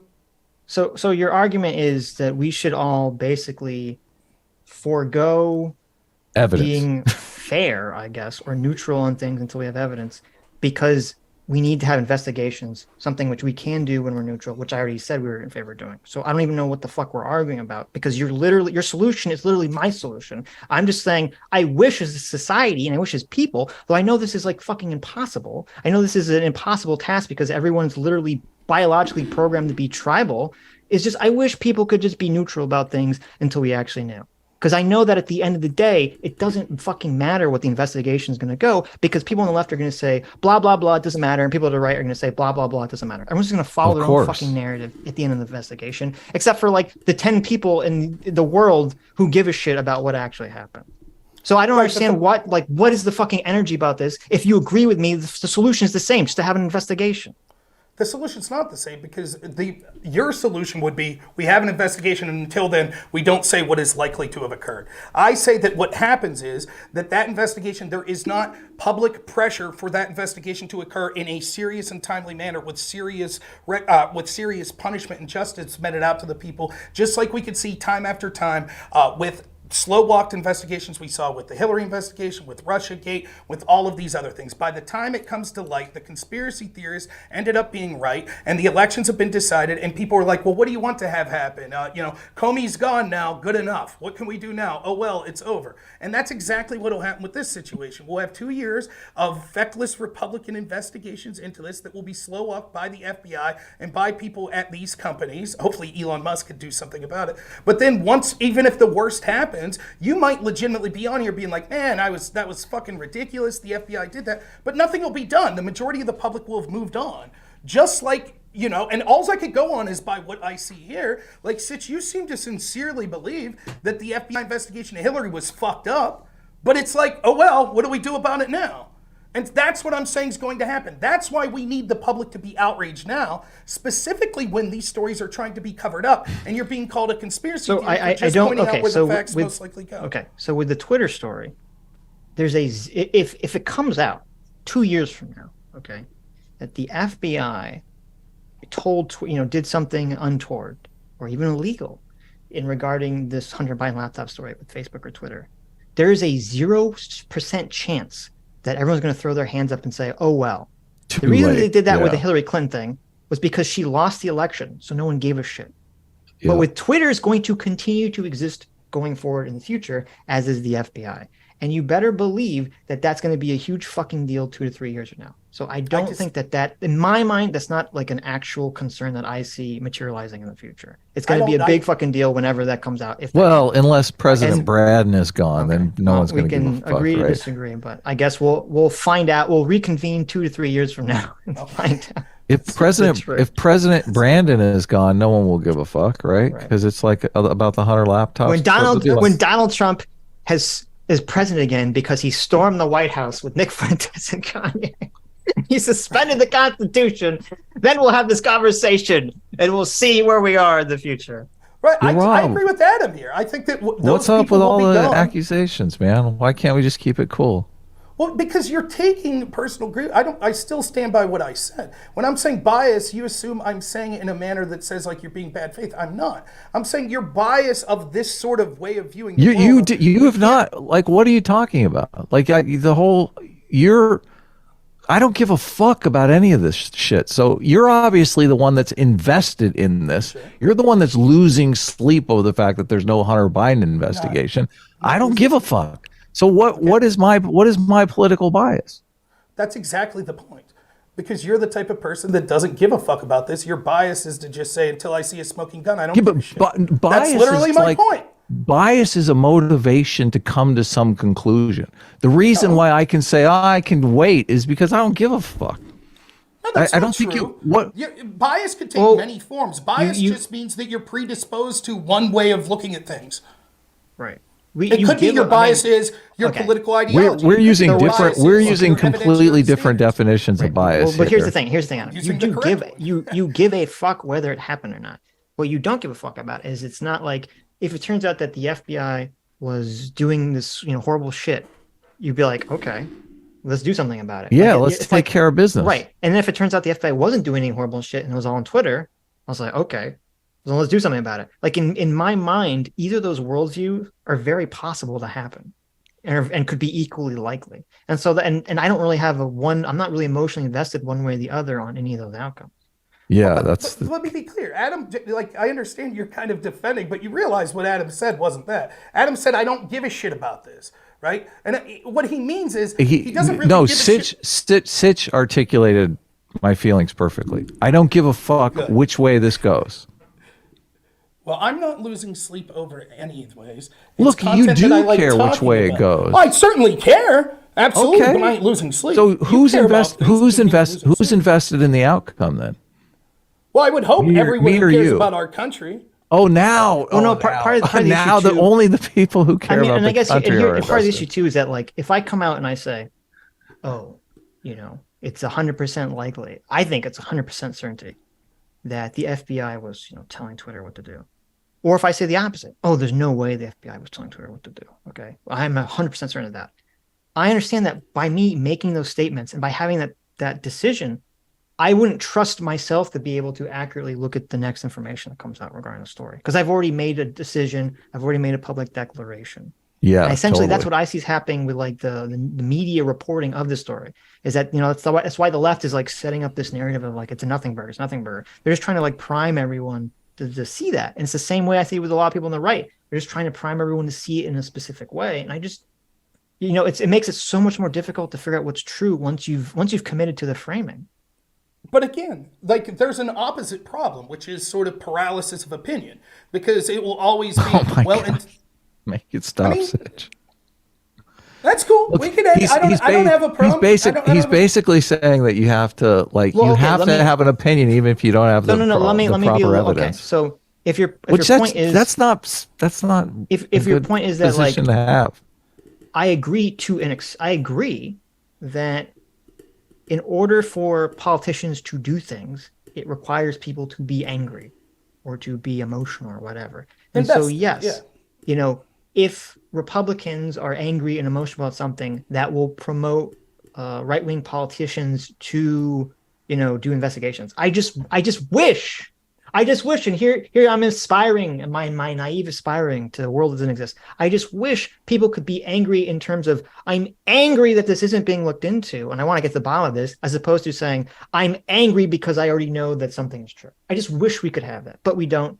And I accept that that's the world we live in. So, and I never said anything's 100%, right? So that's not what I'm saying. I'm not saying I 100% know this. I'm saying it seems most likely, seeing what we could see, that this was the outcome. But I stand room that there could be evidence that comes that we see in the future that changes. Right. No, I didn't say that. No, wait. I didn't say that. I wasn't saying that you say 100%. I'm saying that I understand that emotion is what propels people to do stuff about it. And I just think that, like, it seems clear to me, and you might disagree, but it seems clear to me with the preponderance of evidence based on the current history of the FBI and scandals that they've had and what their obvious biases are, what seems most likely given the evidence we saw. And if you, I know you guys are busy, you're not watching everything I do, but if you see, when Zuckerberg had his comment on Rogan, I specifically said when commenting on it, he didn't say they mentioned Hunter Biden's name. Right? It could be that the FBI was kind of winking and nodding like something's coming. But if he would have said Hunter Biden's name, the FBI, then I would have been like, wow, that's more damning. But that's what we see now with Yoel Roth. And that's so I wasn't someone that came out guns a-blazing as soon as Zuckerberg said that. And I think that I have my reasons. And I just think that the preponderance of the evidence suggests that. And the difference we have here is your bias, and I don't mean this political bias like your bias for Democrats or Republican, your bias of the way you view evidence is, well, until we see basically a near smoking gun, we're not going to take a stance on whether or not we thought this happened. I just we're biased that we need evidence. Okay, yeah, sure. I am biased. I mean, that's call me biased as fuck. Yeah, that's a way that you could try to spin it. Are you going to need Sitch to respin what you really mean once I prove this is stupid again? Is that what do you mean? Need? Oh, now you're calling me stupid. Okay, great. This opinion, right? Like, that's not what I'm saying, that, only someone that needs evidence. That's not what I'm saying. I'm saying there are different levels of evidence. Like, Adam, did you know this, that there are different levels of courts? There are civil courts where you need a preponderance of an evidence versus criminal courts where you need beyond a reasonable doubt. You understand that, right? Oh, no, I don't. How do courts work? Right, it's courts. What so are you courts? Is that where they take the bad people? Hit the neon green ball around? Is that where they take the bad people? Good job. So you wouldn't say that the civil courts, they don't believe in evidence. They don't believe in it. I'm biased because I believe beyond a reasonable doubt. That means the people that want the civil courts, they don't believe in evidence. That's why what you're saying. What do you think of abductive reasoning? Define it. Abductive reasoning? You don't know what abductive reasoning is? I'm unfamiliar with the term. Oh, okay.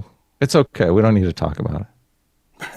Okay. I don't think, this is to end this, because I think we're just kind of looping. Obviously. Obviously we disagree. I don't see, I didn't make a claim about beyond reasonable doubt versus preponderance of evidence. Yes, of course. Of evidence at all regarding the FBI's involvement with the Hunter Biden laptop story, anything like that. You do. And so, okay. But I guess thanks for coming on. I think it was an interesting conversation. It's unfortunate it kind of became a little more hostile at the end, but yeah, geez, I wish talk in the future. I wish it could be cool, but whatever. Talk about Mar-a-Lago. I'm sure there's other things we can talk about going forward. But yeah, I don't mind. Thanks for having me on. I appreciate it. It's a lot of time that you guys give me, and I do appreciate it.